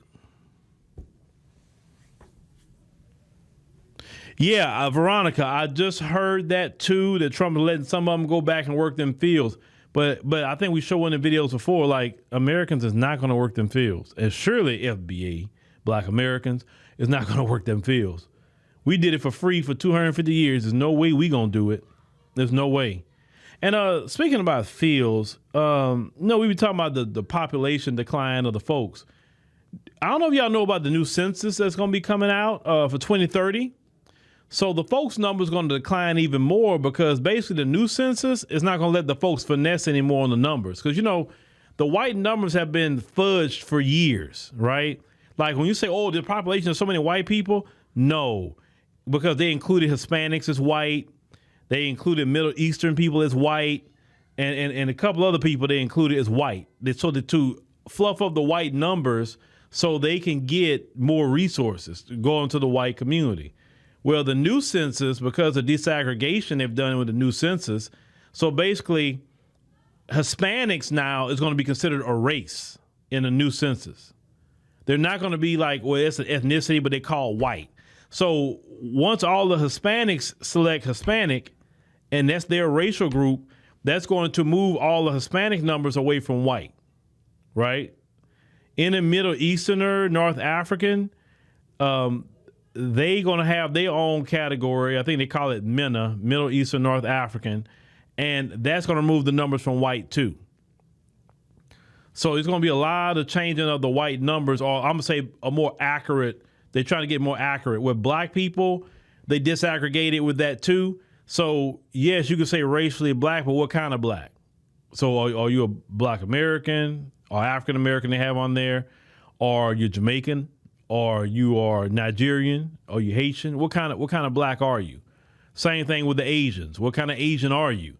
They're trying to disaggregate and figure out how many people you have of who, what people have needs. I think it's good to study that because at least it's us as Black Americans. We need to know what our group is doing.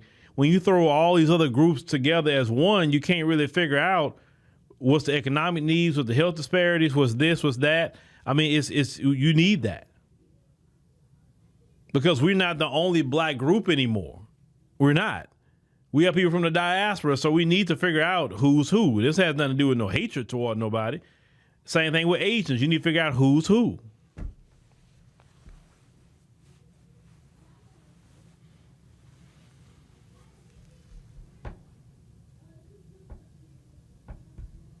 No, what you say about that? You say you remember you talked about the ICE job? Yeah. I told y'all a whole lot of things before they happened. Cause I'm telling y'all, I'm getting information where I'm getting it from, and that's why I tell y'all, man, Trump's gonna start hiring with ICE. I already knew that. What he trying to do, he need probably a couple of million of y'all to go work for ICE in each state.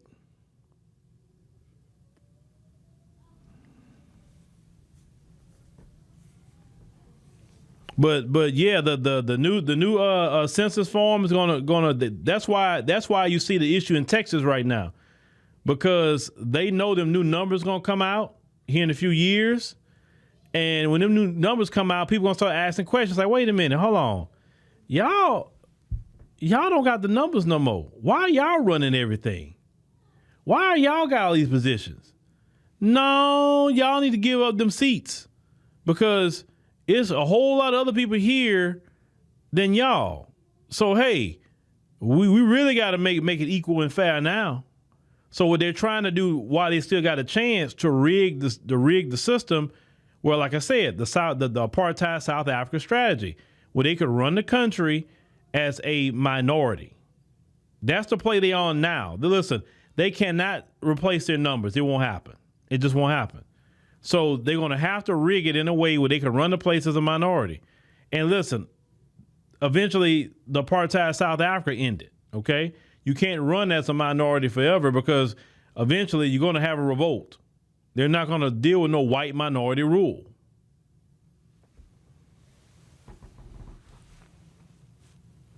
No, we're not doing apartheid over here. That's not happening. They feel they should run the place. I'm like, well, I know a good continent that you could go run. I know a great continent that really needs your help because they got declining numbers too. And that great continent is Europe. That's a great continent. That's a beautiful place. The EU, for you at least. The European Union is a great place for you to be. I don't think you should go to the Appalachian Mountains. I think you should go to the mountains of Poland. I think you should be going to the wonderful suburban neighborhoods in Norway. Why? I don't understand. I still don't understand that. If I was a doggone white nationalist, there's no way I would be here.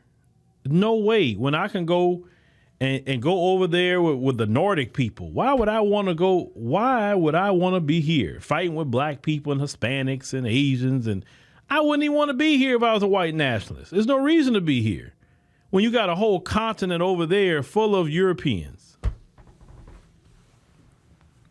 But that's the people that say they have a high IQ. That's the high IQ people. They'd rather go stay in the mountains somewhere in the sticks where the hills will have eyes instead of going to Europe.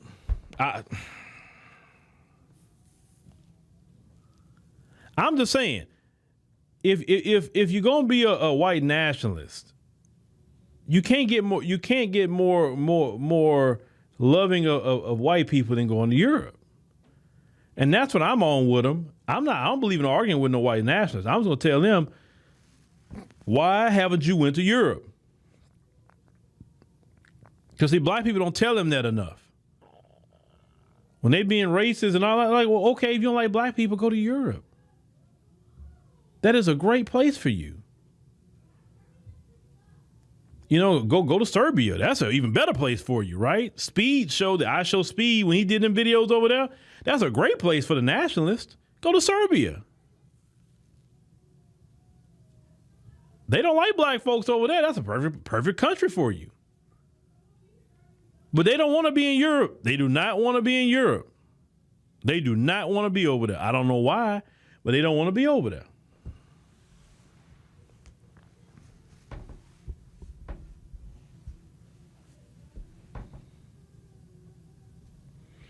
You say your son said he's applying to ICE. He has a master's degree in criminal justice. Oh yeah, Trump probably hired him. Trump probably hired your son. You say you see people shopping in those stores, and when they're full grocery stores a block away, that don't even make sense. Because no major grocery store chain is going to sell. They can't sell you expired food. They can't do that. Their insurance won't let them do that.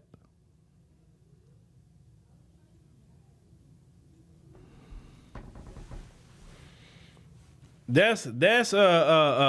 They had I Show, but what I don't understand about I Show Speed, and I always say that about a lot of these people, they go to these Asian countries, these white countries, and then they give them some racism. And they're like, oh my God, I'm shocked. I'm like, so all them black nations we got throughout the earth, and a lot of y'all haven't even went to. I think the only one that travels to a lot of black nations, well, because he live over there, is Walter Maya. Outside of Walter Maya, all these other streamers that travel. You don't even travel the African continent. You don't go to the Caribbean. You can go, it's a lot of black countries you can go to and ain't got to worry about no racism. I tell people this, I'm not getting on a plane, spending money with hotel, buying clothes, doing all the things I have to do to go out of the country and travel to go deal with some racism. I can deal with that at home. I'm not dealing with no racism. I told y'all, I was so comfortable in Ethiopia. I wasn't thinking about racism. I wasn't even thinking about America. I wasn't even thinking about it. I was enjoying myself. It was time to come back here. Of course I want to come back to my family. Of course, that's what I missed. But if my family was there with me, I'd have been like, yeah, we could stay a little while longer. Because I just don't, because I didn't see the folks over there. If I did see them, it was here and there. It wasn't many of them. Oh, it's cool. That's why I tell all black people, you really need to experience at least a week or two with not having to deal with them. You will see man, I can get used to this. I can get used to this. It's like peace. I can get used to that. Because when they run the country, they don't know how to run a peaceful country. No matter where they go, they do not know how to run a peaceful country. They got the illusion of peace, but it's really no peace. It's oppression. But all right, ladies and gentlemen. All right. Yeah, and about the Ethiopia, I'm getting the fellas to wrap up the full videos that's for the app, and then I'm probably get some compilation videos to put here on YouTube so you can kind of see what was going on while we was in Ethiopia and everything. And maybe that's something I'll put on the weekend, because the weekend's the time we really got to focus more on content. It's the weekend. But I appreciate y'all joining us here. Make sure you check out LaSherica at 8 p.m. Central Standard Time, or right after this, right? LaSherica will be talking about Pan-Africanism tonight, and it's going to be a pretty good video on that. So thank y'all for listening. We'll catch y'all on the next one. Ladies and gentlemen, boys and girls, people have been stealing from the black community for a very long time. And we see a lot of charismatic figures do this. They run off of millions and millions of dollars. Some of you here today may have some of the millions of dollars stolen from you. It may not be in millions, but it may be in increments. Well, tonight we're going to talk about that, about those who try to come underneath the guise of some sort of liberation, those who try to come underneath the guise of I'm trying to help kids or help whoever, and they end up helping themselves to money, women, some of them children, Brother Polite. We're going to talk about that tonight. So thank you, ladies and gentlemen, for joining us tonight. I switched up what I was going to talk about, because just the other day when I got into that conversation a little bit, we was mentioning about that situation and the stuff would go on with Dr. Umar, like I say, his personal finances and all that stuff. The people talking about, I don't care about that. But we kind of want to just get into some of that, because it's not so much people like Brother Polite or Dr. Umar, it's the community.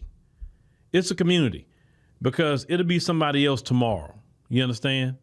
And why is it that we as a community keep following the same pattern? Why is it that you're trying to believe in a person like this Jesus? So why aren't you looking at, okay, you say you're going to do something, you're not doing it. You're being loose in your morals. In order for you to be in certain positions, your moral capital has to be pretty high. We can't sit up here and say, oh, it's okay, and then they out here living any old kind of way, right? So we need to talk about that. And sometimes when we get into these conversations, some people want to get all super spiritual and religious. We shouldn't judge. Listen, you have to judge. You have to judge certain things, because you must judge what's right and what's wrong. Not to say you're going to put somebody in heaven or hell, but you need to judge what is right and what is wrong. And am I going to fool with this person? Am I going to protect my soul, my spirit? I'm going to protect my pocketbook. Am I going to protect my children? A lot of women, or you going to protect your body, right? Or you going to protect your womb from some of these shady characters that come in and prey on women and children, and also the greater community. So I thank y'all for coming in tonight. I was in my notifications did not go out. I can clearly see that. And this is what I have to battle all the time, ladies and gentlemen. This is what I have to battle. Give me a second. I need to share some things here. Just give me a minute while y'all trying to come on in. And I know y'all not getting notification. I had a brother last night tell me, he said, man, I didn't get a notification until you was off air. How does that happen? I get a notification when you off and not a notification when you on. That's how it is, man. That's how it is. They do this. They do this all the time. This is why I need y'all to just personally come check yourself around this time. I stream personally Monday through Friday, 7 p.m. Central Standard Time, unless for some reason I'm out the country or out of town. A lot of times when I'm gone, I'm running around. That's probably why I'm not streaming. I'm not sitting around as much as I would like to. The weekends I don't stream. So just letting y'all know that, but we have content going up. Sometimes I try to get content up myself, but then everybody else, we really trying to focus more on the weekends, because that's one hole I noticed that we didn't have. So, yes, we're going to get into this conversation tonight. You say Lisa says she keeps checking. Yeah, keep checking. I'm supposed to possibly have a guest to talk with me about this topic tonight, but if this brother don't show up, me and him talked about it. So I'm gonna constantly kind of check in the background, see if he just showed up, and I just haven't seen him yet. then I'll switch over to him. If not, I'll cook on this on my own. You know, I have no problem cooking on anything on my own. But hopefully this brother shows up tonight. But anyway, so let's get into this conversation. Let's get into it. All right. So for years, there have been great people that's come through that I remember. I've been around about 13 years. Okay. I talked to a brother the other day that remember me when I was doing videos in front of my shower curtain. Okay. So that's how long this is a Nigerian brother. Shout out to him. That's how long he been watching. Right. And he brought up some old memories that I'm like, oh yeah, I remember all them days. You know what I'm saying? But in the midst of all these years, you know, you had a lot of people fall by the wayside, and you had a couple that's still standing from even back then. I'm one of them, right? You know, a few people that's from back then, you know, like I said, of course, like Tariq Nasheed, way back then, of course. You know, the Jason Black, the Professor Black Truths, Vicky been around for a very long time. You know, Dr. Umar, he been around because he was with the House of Consciousness and all that. It's a lot of people that's kind of still standing a little bit. And why is it that we're still kind of standing even in today, even with all the advent of technology, even those different generations of people? How is it that, you know, we try to still stand, or at least how I'm trying to still stand? Well, you know, the message, as long as you keep core messaging, but you move with the times, you'll be all right. And you adapt with technology like me. I'm adapting very quick with technology. I love technology. And that's how you just kind of stay culturally relevant. 'Cause that's the key word. You got to stay culturally relevant. The moment you become not culturally relevant, you become the old dude that nobody want to listen to. Okay, that's the options you go to. Either you become the old dude nobody want to listen to. You can be the cool uncle that everybody likes, or you can be the creepy uncle like Slim Thug. He's the creepy uncle, sitting up in the club, old as he is, lurking around the young girls. And it's not that guys his age can't get a young girl, but when you're creepy, people just don't like creeps. They just don't like it, especially when you're an old creep. They don't like that. So we've been around for a while, okay? I remember back in the Gap, definitely with Sonetta TV. And shout out to brother Sonetta, for sure. Oh, I wanted to look for something. Do I have it here? I don't know if I have it here or not. Maybe I don't have it here. I thought I did. God, I would have showed y'all. But I want to give a shout out to Sonetta TV, brother Sonetta. I'm gonna tell you why. Brother Sonetta was the first brother, the very, very, very, very first brother, the first a Black American brother that gave me an award. And I will always give props to Sonetta. He had the Sonetta TV Awards. And he invited me to New York for the show. It was great to see all those great brothers and sisters there because he had at that time he still had a squad with him. You know, Sonetta used to host the debates and all of that. And of course, you know, they had this, different things that may happen at the debate sometime. But hey, that was the thing at one point in time. People come to New York and do their different debates. Maybe they debating by Kemet. Maybe they in Hebrew Israelite and all the different things that people are debating, and that's fine. That's what that was at that time period. But I'll never forget, Sonetta was the first brother that recognized our platform. It wasn't YouTube. It wasn't any of these people. It was that brother. So I'm always gonna give props to that brother. Okay. But he had the House of Consciousness. Now in the House of Consciousness, you had a lot of people. He had a squad with him. And out of the House of Consciousness, from what I remember, was people like Brother Polite. Okay? He was one of them. Of course, he branched away from the House of Consciousness, and Brother Polite did what he was doing. Okay? And we know ultimately where Brother Polite ended up. We know Brother Polite was known to scam. We know that. We know so many people talk about how he got him for money. Okay? Then we know Brother Polite was running around with all kind of women. Then eventually, Brother Polite women wasn't enough for Brother Polite. He just wasn't enough for him. Usually when you get to certain levels of perversion, a woman is never enough. So you go start going the extra mile, doing other things. And then Brother Polite got caught up because he chose to target a child. And usually when you get caught targeting children, that's not your first time. That's not your first time. Now, how did he get access to this child? Through the women. See, these men are predators. A lot of them are predators. And I'm going to be honest with you. I see a lot of men before they come. I really do. I see that game, and they always want to target. Listen, if you are a single mother, a lot of times these men would target you more so than women who don't have children. A lot of times you're tired. You don't, especially if a father's not around, you don't have no help with those children. You're dealing with it. You're struggling sometimes financially. You really would like a man to come through and be a good man to you and your child. And these men see your vulnerability. You know, these men see it very well. And, they'll talk a good game to you. They'll talk all the good game you want to hear. And it's just to get inside your bedroom.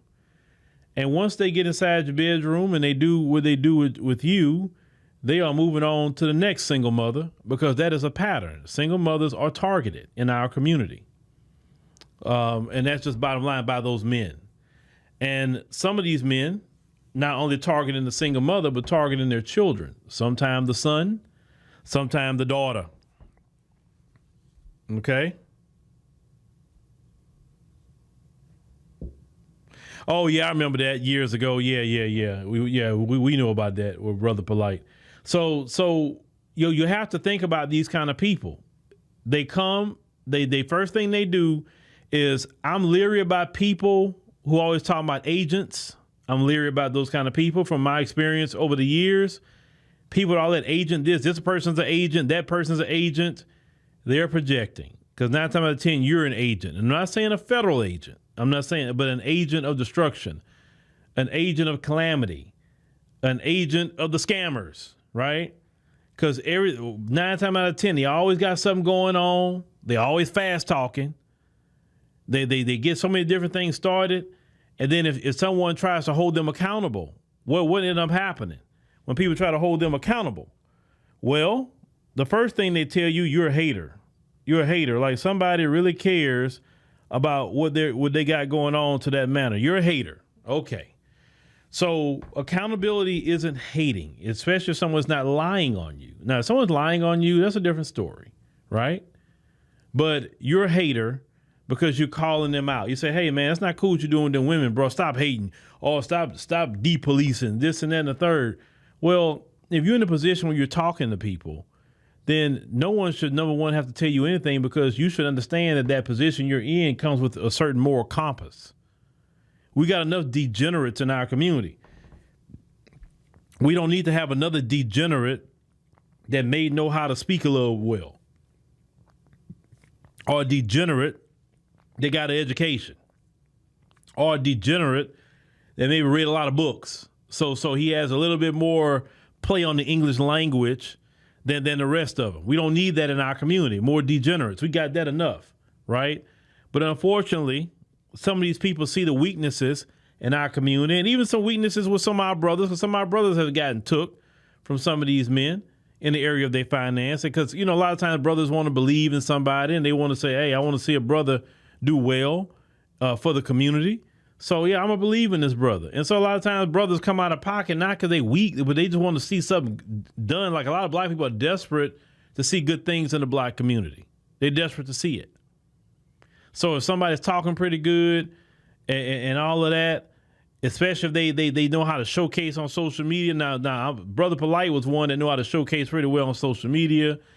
Some guys looked up to that. The cars, the women, all of that sort of thing. Some guys look up to that. Right? A lot of guys are attracted to what's perceived success. I say perceived, not really success. And then when you peel the onion layers back, what ended up happening to Brother Polite? He got convicted of being a pedo. And then that was the talk of the town, right? Everybody knew for years Brother Polite was scamming. That's for sure. But the issue is not so much Brother Polite. It goes back to the black community, because a lot of times when you call these people out, and I've done it over the years, The first thing people want to do is attack you, want to attack the messenger, say you're hating, stop tearing another black man down. Why are you worrying about defending people who scam, who are pedos, who are predators? Why are you always defending that? There's a lot of solid brothers and sisters in the community that you could be defending. But the moment somebody point to it and say, hey, that's not cool what you're doing, you attack the messenger for saying that. We need to do that in private. What they're doing is in public. They're not doing things in private. When they're calling for money, they did it in public. They didn't do it in private. And certain things in private need to be scrutinized publicly, like going after children, deceiving women in the community, targeting vulnerable single mothers in the community. That needs to be called out because we don't want no predators running around the black community. That should be called out by men and women. Women should not be following these kind of men or giving them any kind of money, lest you be broke. These men have not brought nothing tangible, not even a job. What jobs have these men even provided for the black community? Show me their payroll. What payroll company they using to say, hey, I'm at least giving jobs in the community. Let me show you my payroll, what I paid last year to black people. They're not even providing jobs. If you provide a job to black people, put some money in their bank account, you're doing something because you're helping them pay some sort of bill. They're not even doing that. They're just taking. They never gave back.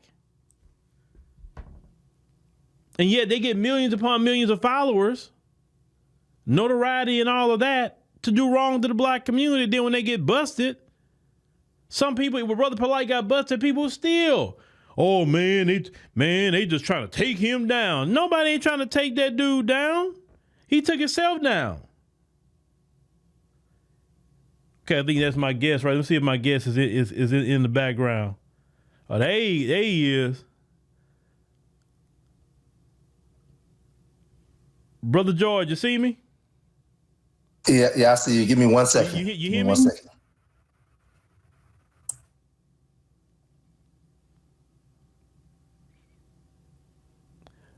All right, Brother George Macon gonna be up here cooking with me, ladies and gentlemen. So I wanna, R Lee, I guess that's your name.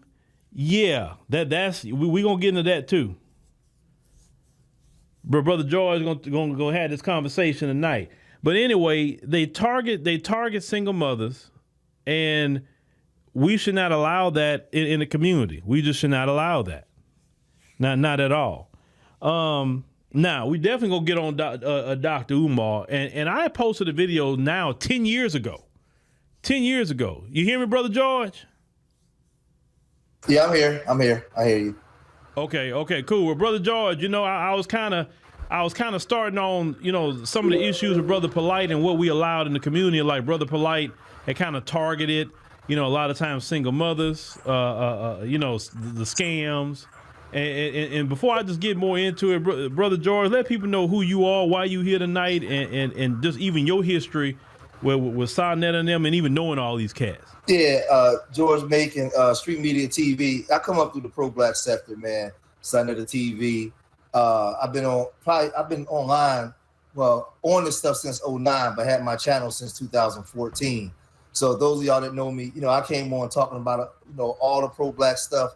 I thought when I first came on social media that the black community wanted to see intact black families, all the things that we complain about. So that's the type of content that I tried to produce. And, what I noticed was a lot of people in the community say that that's what they want, but that's not the actual content that we actually support. So we had a conversation earlier, and we're talking about the Umars and the Polites and so many other ones that we can name.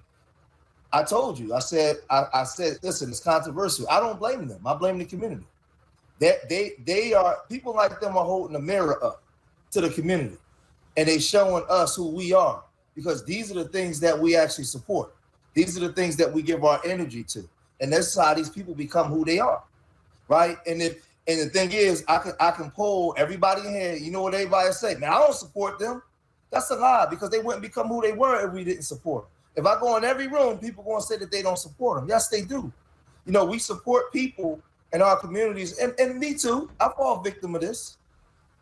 We have a real bad problem in the Black community of supporting people that are good orators, people that can talk, but they're not good producers, right? We're used to our masculinity is based on the head below the belly button and not the one above the neck, right? Not the man or the woman that can produce with using their brain based off their environment. We look for the big, strongest guy, his sexual prowess, hers, or whatever. That's the area that we look at, not a person's ability to produce. And this is why you have people in our communities that are charlatans that can grift and run. And then Carter G. Woodson talked about this in the miseducation of the Negro.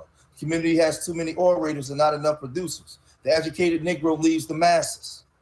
This stuff ain't new in our community. It's been like this. The preachers, so many different people in our communities, we don't have enough people that produce. And the ones that do produce, we don't celebrate. We don't celebrate. So I just started off by there. Yeah. Well, Brother George, I thank you for coming on up with us tonight, brother. Because you know, y'all just saying Brother George been in the trenches for a very long time. You know, he remembered the House of Conscience like I was talking about earlier, and all those cats that was in the debates. You know, first time I met this brother was at the Sonetta TV Awards.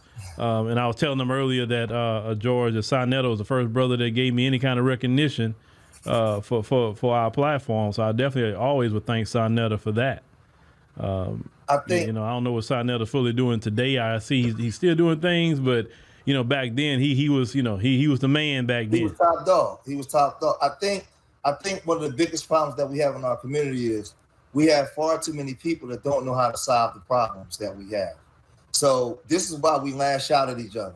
This is why we can't stick together, because a lot of us are traumatized people, and it shows when we come to these social media places.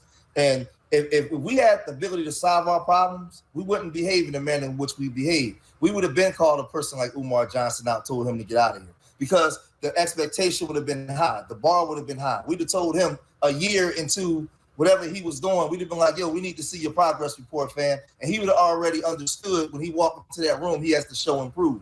But in our community, the expectations are so low, the bar is set so low, these people peep the weakness in the game and they know that they can exploit it. A lot of our people, we like to feel good for that day because we live in day to day, paycheck to paycheck. We need something to make us feel good. You don't have to, your production really don't matter as long as you make me feel good. And that's what goes on in our communities. Every day we complain about certain things, but we don't have enough problem solvers, people that's teaching people how to solve the problems in the Black community.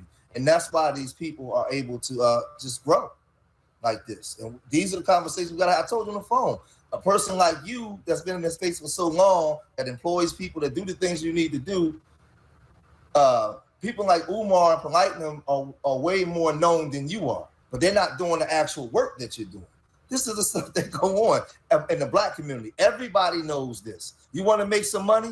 Go to the Black community. Just tell them what they want to hear. They'll start dancing and doing all kinds of stuff, and they'll open up their purse string. They'll open up pockets. You ain't got to produce for them. Just make them feel good. Everybody knows this. And this is hard because we don't like to hear it. But when we get into conversations with these immigrants, these are the stuff that they throw in our face. So everybody knows this stuff, man. And it's time for us, when we say we're going to be FBA, I always say on my channel, FBA ain't just a lineage. It's a lifestyle. It's a practice. It's something that there has to be a change. There's a paradigm shift coming. So we foundational Black Americans, we have to make the world respect us as that. So we have to live by the work that our ancestors left for us. And now we got to start being nice to each other, loving on each other, and working with each other. You out there watching me now, how many Black people have you worked with in the last year to make the change that we need? All that stuff has to matter now. If not, we just talking. Right. And let me tell y'all something else. Let me respond to something George say. I'm not looking to be famous. You know what I prefer, George? I like them people that's kind of behind the scenes. They do very well for themselves. They can move like a regular person. Nobody stopping them. Nobody holding them up. None of that. So like I said, hey, I tell you all the time, George, if I get enough things solid where I can fall back and I just stay behind the scenes. I'm cool with that at this stage in the game, Joy. Long as everything is right. I still enjoy what I do, but yeah, like it's more things you could do behind the scenes than being on this camera. You know, this camera it's a little work to it. But now let me ask you a question. You way back then with Sinetta TV, and you mentioned Dr. Umar and all of that. When did you first get engaged with him in that time period? When did I first get engaged with Sinetta? No, Umar. Well, the thing is with Umar is hold on for a second.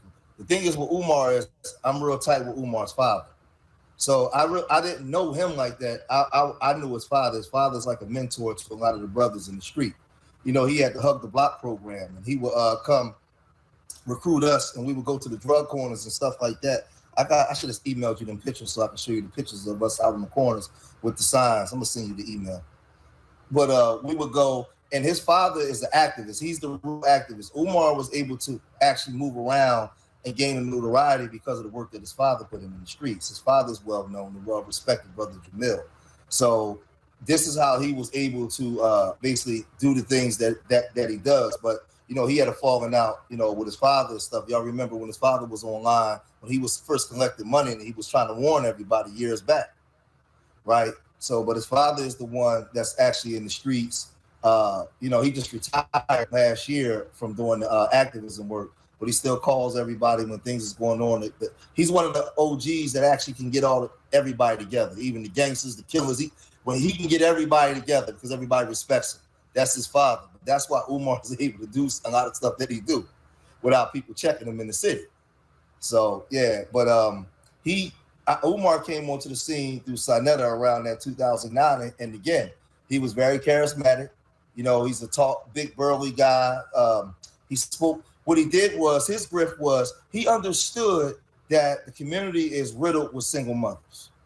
And he had a form of education where he can make love with words to the ears of single mothers that have issues raising their boys. So he specialized in talking about the Ritalin and the medicine, the ADHD and the special ed classes in school, and how the state allocates more money to the schools. And he was bringing remedy to some of these single mothers' problems. And he understood that, but he was a wolf in sheep's clothing, because the thing is, the things that when he started to garner his audience, the things that he promised, he never delivered. But again, when you solving certain problems for a lot of these single moms, they latch on and they support them. The ship is leaking oil now, but it's been like 15 years. It's been like 15 years. Just think about it. In the Black community, we have a lot of single moms. There's a Brother Polite did it. A lot of these pastors, not all, but a lot of these pastors do it. They look and they peep the weakness in the game, and they understand that a lot of the families are traumatized, and a lot of them being ran by single moms. So what they do is they bring certain remedies to these mothers to help them, and that's how they lock them in. And then when you fast forward 10 years later, a lot of these women are disgruntled. They're upset with him because now his fangs that came out, and he done showed you who he really was. He didn't produce nothing. There's no school. There's nothing. When last time you ever seen him with any kids doing anything with any children? Right? But he's supposed to be the child psychologist. But these are the way. This is how they get in. And the thing is, it's an uncomfortable truth. But we got to tell the truth in order to fix the problem, man. And we gotta analyze how these men get in the door. They don't get in. What do you say? Black queens forever, snow bunnies never. Black women love when they hear that. Of course, they love when they hear that. But he has an ulterior motive when he does that. He's not doing that for black women. He's doing that for his own gain. He's taking advantage. And so now when brothers like us come on and we pro-black, and hey, I am been married to the same black woman for 25 years, right? Got 4 kids, 6 grandchildren. We don't get respected because of this dude. This dude. I'm trying my best to do the right thing. This guy come in and say black queens forever, and all the women run over there and throw all their purses at him, and then now look. But that's our community, and we gotta stop it. We gotta start having high expectations. People say, I used to think years ago, I used to think that people that had high expectations feel was uppity. Oh man, you over there with them uppity Negroes. But as I'm getting older, I'm learning that just because you black with high expectations don't mean that you uppity. That just means that you tired of the nigga stuff. And at what point is our community going to get tired of the nigga stuff and have high expectations? Phil? Just is what it's. I said this earlier. I said that you know, when people get in certain positions, you have to have a certain moral compass. Okay, you can't be a degenerate. You understand? And because we have enough degenerates, you know, you got enough degenerates right here in Houston. They got them in Philly. They got them all over the country. We don't need more degenerates. Ones, like I said earlier, that just got a degree or who can speak very well. Or we don't need no predators in the midst. But the issue is, you mentioned that we have low expectations, and we could talk about, you know, those gentlemen all day. But George, what is it about us that keep on? Because the issue I mentioned earlier is that I've called out Umar in particular 10 years ago. And when I called him out 10 years ago, matter of fact, before I fully called him out, when he had that conscious stripper situation, I had interviewed that lady, right? And she read him, and I said, okay. Then I reached out to him and said, hey, you want to respond to any of this? He didn't come, or whatever. Okay. He didn't like the idea. I gave him a little bit. The women, I remember the women at the time that called that show when that woman was on there, George, and say, oh, well, we got a business plan coming out next month. And, you know, the date of the school, George, this was 10 years ago at 2015, George. I have the video that I really called him out 10 years ago on my app. And everything I said, I was accurate 10 years ago. It's crazy that, you know what I'm saying? But what is it about us that will sit up here and allow that to go on? Because if it was white folks, we would sit up there and put up with it from them.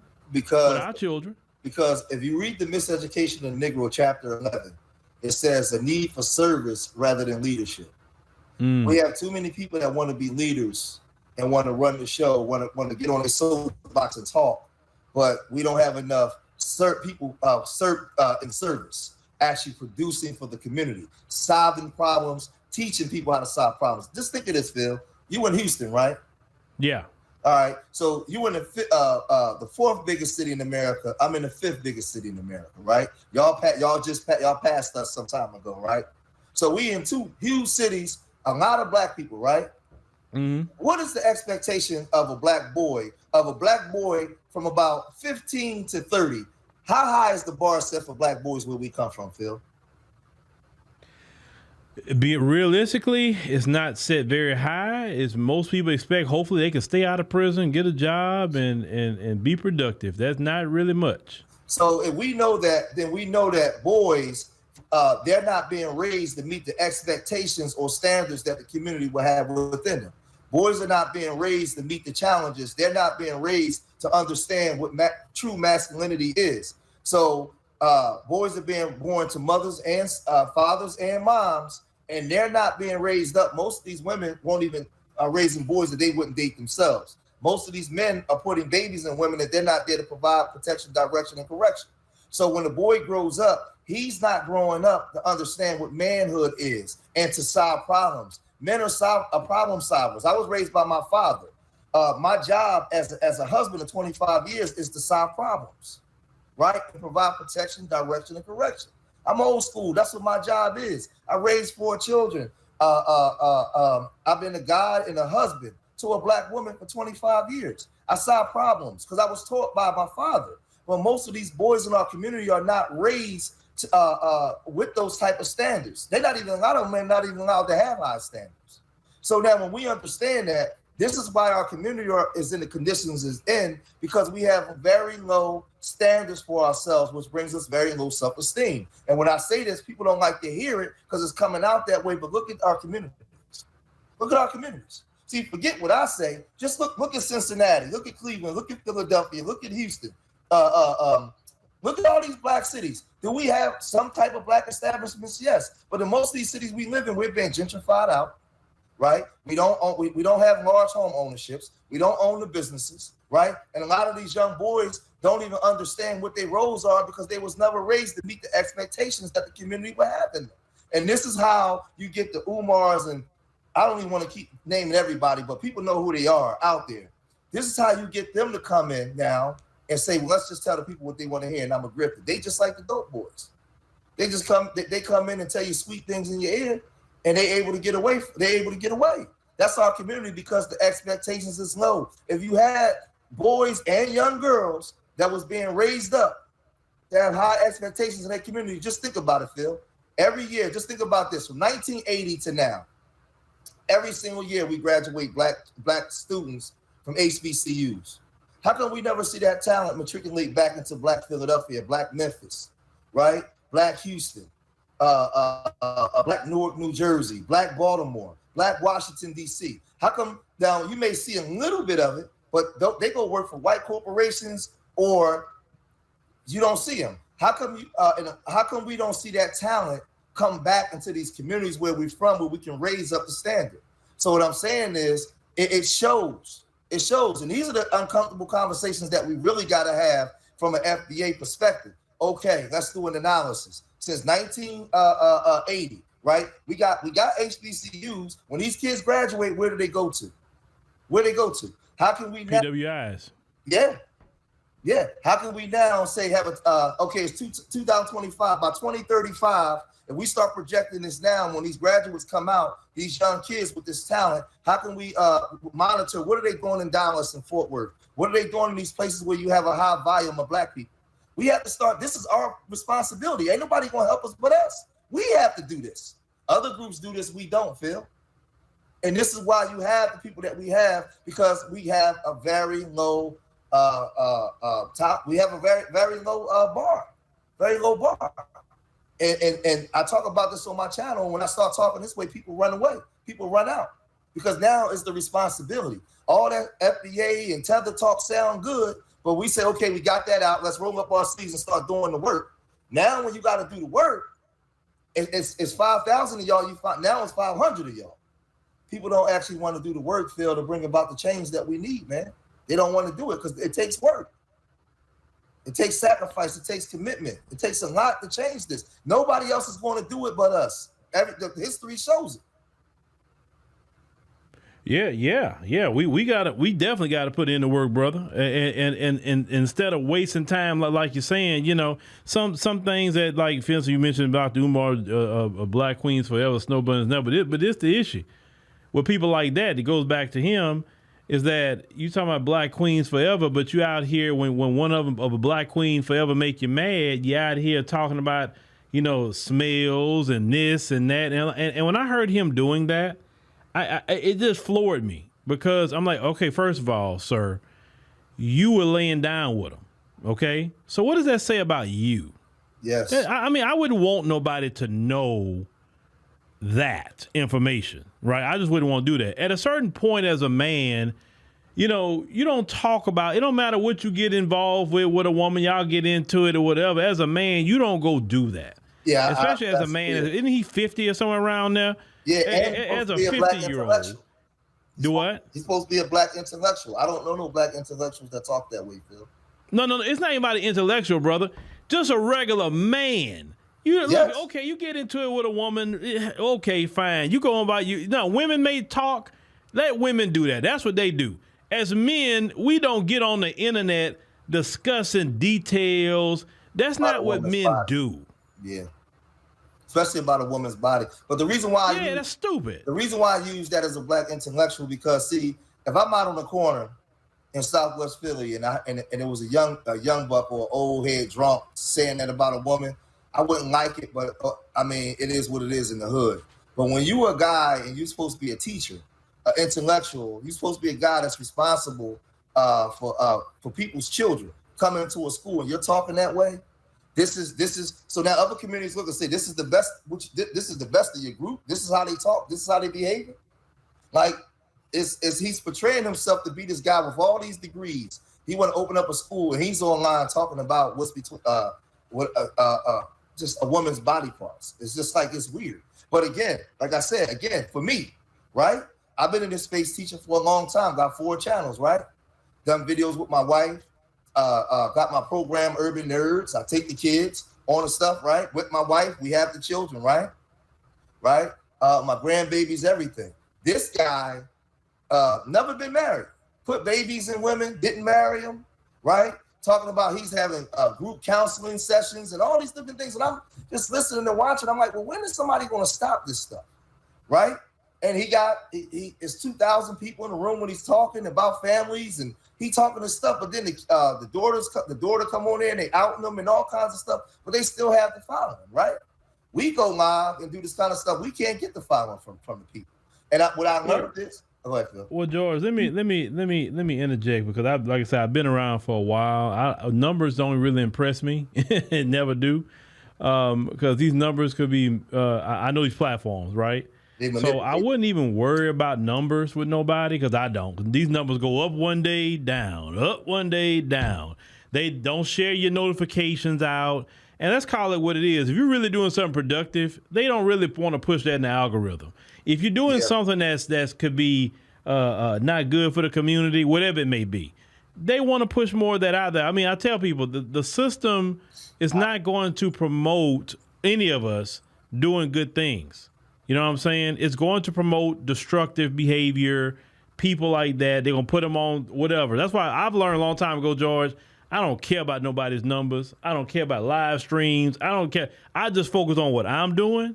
And what I learned in the end is sometimes, George, just that slow and steady that wins the race. It's not that quick numbers, quick this, quick that, because in the end, your legacy matter, right? So in the end, when you look at your legacy, people gonna say, okay, George did this, this, and this. He working with the kids. He hollering at the brothers on the block. They got respect for him, and this and that and the third. And your name is good. When you have a person, you got all these numbers, and nobody's accusing you of scamming. Nobody's accusing you, talking about you talking crazy about women's bodies and hygiene and all kind of other things when you engage in behavior with them. You know, I believe your legacy is more important than anything. Because when you gone, when I'm gone, our legacy is what's going to talk about us, right?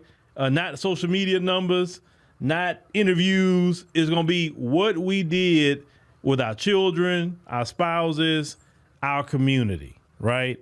And to me, that's way more important than any social media number. I just tell you that's where I'm at with it. And the crazy thing is, I never even, before I was so-called woke or out, even when I was in the streets, I never even said nothing like that about I never even talked like that, publicly about a woman, something like that.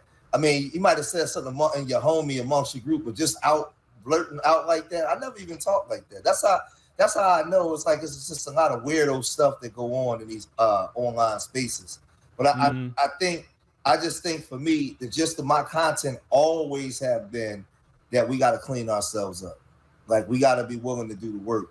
To get to the things that we say we want in the Black community amongst FBA culture, it actually takes work. Doing what you do, Phil, it takes work. I'm in these social media spaces. I do content. I know it takes you doing this all day, every day. It's work. Like it ain't too many breaks like that. Like you doing work. So in order to fix up the things that we need to fix up, clean up, it's going to take work. And I just think that people got to be willing to do the work, man. And a lot of times in our spaces, a lot of people not really ready or willing to do the work that it is to bring change. I emailed you pictures of me and Umar Johnson dad out on the street. We had the Hug the Block program, and we would go out to all the major drug corners, or let's just say it was a major shooting on those corners. We would go take the corners over, right? Got shot at a couple times off. But we would go out there and take over the corners, all in the hot spots where people don't want to go. We was going into them, and we would go take over all four parts of the corners and just sit on those corners for days until things calm down and stuff like that. So it was a thing called Hug the Block, and we was, we was doing that. And the thing is, we trying to get it restarted again because he retired, man. And a lot of guys are scared to go out there now. But Brother Jamil, he would be everywhere. South Philly, North Philly, Germantown. He was all over. And like I said, Umar wasn't out there. Umar wasn't doing none of that kind of stuff, man. Going there and working with the babies and just trying to be the example of the things that we talk about. The things that we talk about, you got to be the example. But I just think that the Black community, wherever we at, whoever watching this, wherever we at, we got to raise our standards. We got to have higher standards for ourselves, man. Like they got this thing now where they're talking, what they calling it, Black fatigue and ghetto culture, but they're attributing all of that to Black people, Phil. all this black fatigue. We tired of black people. We tired of black culture, right? And if they keep telling you this stuff over and over and over again, you believe it, and you start to perpetuate the behavior that's not even your culture. That's not even you. But they told you was this. Well, George, listen, George. I got to interject now. George, listen. I am not listening to no group of people that don't know how to take a bath. Talking about they tired of me. Yes. I'm tired of you stinking, okay? I'm tired of your lice. I'm tired of your mass shootings. I'm tired of a whole lot. And they on the decline. So I'm really not even paying attention to them at this point, George. So I would tell my people, if you still listening to them in 2025, that's a you problem. That's not a us problem, right? Yeah. Because like I said, I make no qualms, George, about them folks. I don't want to hear nothing they talking about in relation to my people. Nothing. They got a whole lot they need to be dealing with. I tell them, you don't like black folk in Philly, you don't like black folk in Houston. Go with them white folks in the Appalachian Mountains up there. They got that town. Go up there with them, and y'all can go have all the hills have eyes children y'all want and stay over there with them. Don't be over here in Philly. Don't be over here in Houston with the other black folk. That's why I'm at with it, George. I tell them, George, also, you tired of black people? Okay, cool. They got a big, beautiful continent called Europe. Get you a European Union passport and go over there with the European motherland and try to fix Europe. That's what I tell them, George. They can't tell me nothing about being tired of black people. See, for me, we in agreement. But see, I go into these prisons twice a month, right? I go into these youth prisons and we talk to these young people, right? So I created the shirts Nerds Over Niggas, right? We also got the shirts Urban Nerds, Not Urban Shooters, right? So we go in and I got a video where we're talking to the governor, the state senator. We're talking about these kids in juvenile in the Pennsylvania juvenile system. They were getting sentenced for long years, but they was never giving these kids psych evaluations and stuff like that. They were just throwing our kids away. So our organization, we was going into these courtrooms, and I'm going into the prisons with my Nerds Over Niggas and telling them, listen, stop subscribing to something that you're not, and explaining to them everything you said. Like, listen, forget what them people telling you. These people are the original pirates. You know what I'm saying? But they do this mind control, and they conditioning our children to believe that there's something. So for me, I'm on the streets. I'm in these prisons. I'm talking to these babies. We got the bounce back program where when these kids are coming out, we're getting them in trade schools. Some of them are going to the military. They're coming in through Urban Nerds, and then we're getting them in these programs. So I'm sitting there with these children all the time, and that's why I sit in the man-to-man program at our Fathership Foundation, and I hear them talk. So everything that you said, I'm on board. My challenge is when I'm out there in the streets is to get the kids to understand what we're talking about, because a lot of them are conditioned to see themselves as real niggas, right? And I'm trying to get that real nigga mind. That's why I had the series Death to the Real Nigga.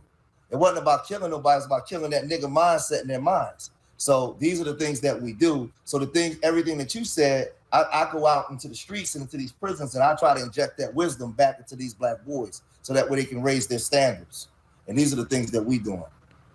Yeah, yes, sir. Yes, sir. Well, Brother George, we got to wrap up. Let people know how to get to your channel. That way they can catch more with you, brother. Yeah, you guys can reach me at Street Media TV. You go over there, Street Media TV, and also Urban Nerds Worldwide, my Urban Nerds Worldwide channel. That's the channel I got with our nonprofit. We work with inner city youth here in Philadelphia, Delaware, all throughout the Delaware Valley. We're working with, we have a STEM organization and a history organization.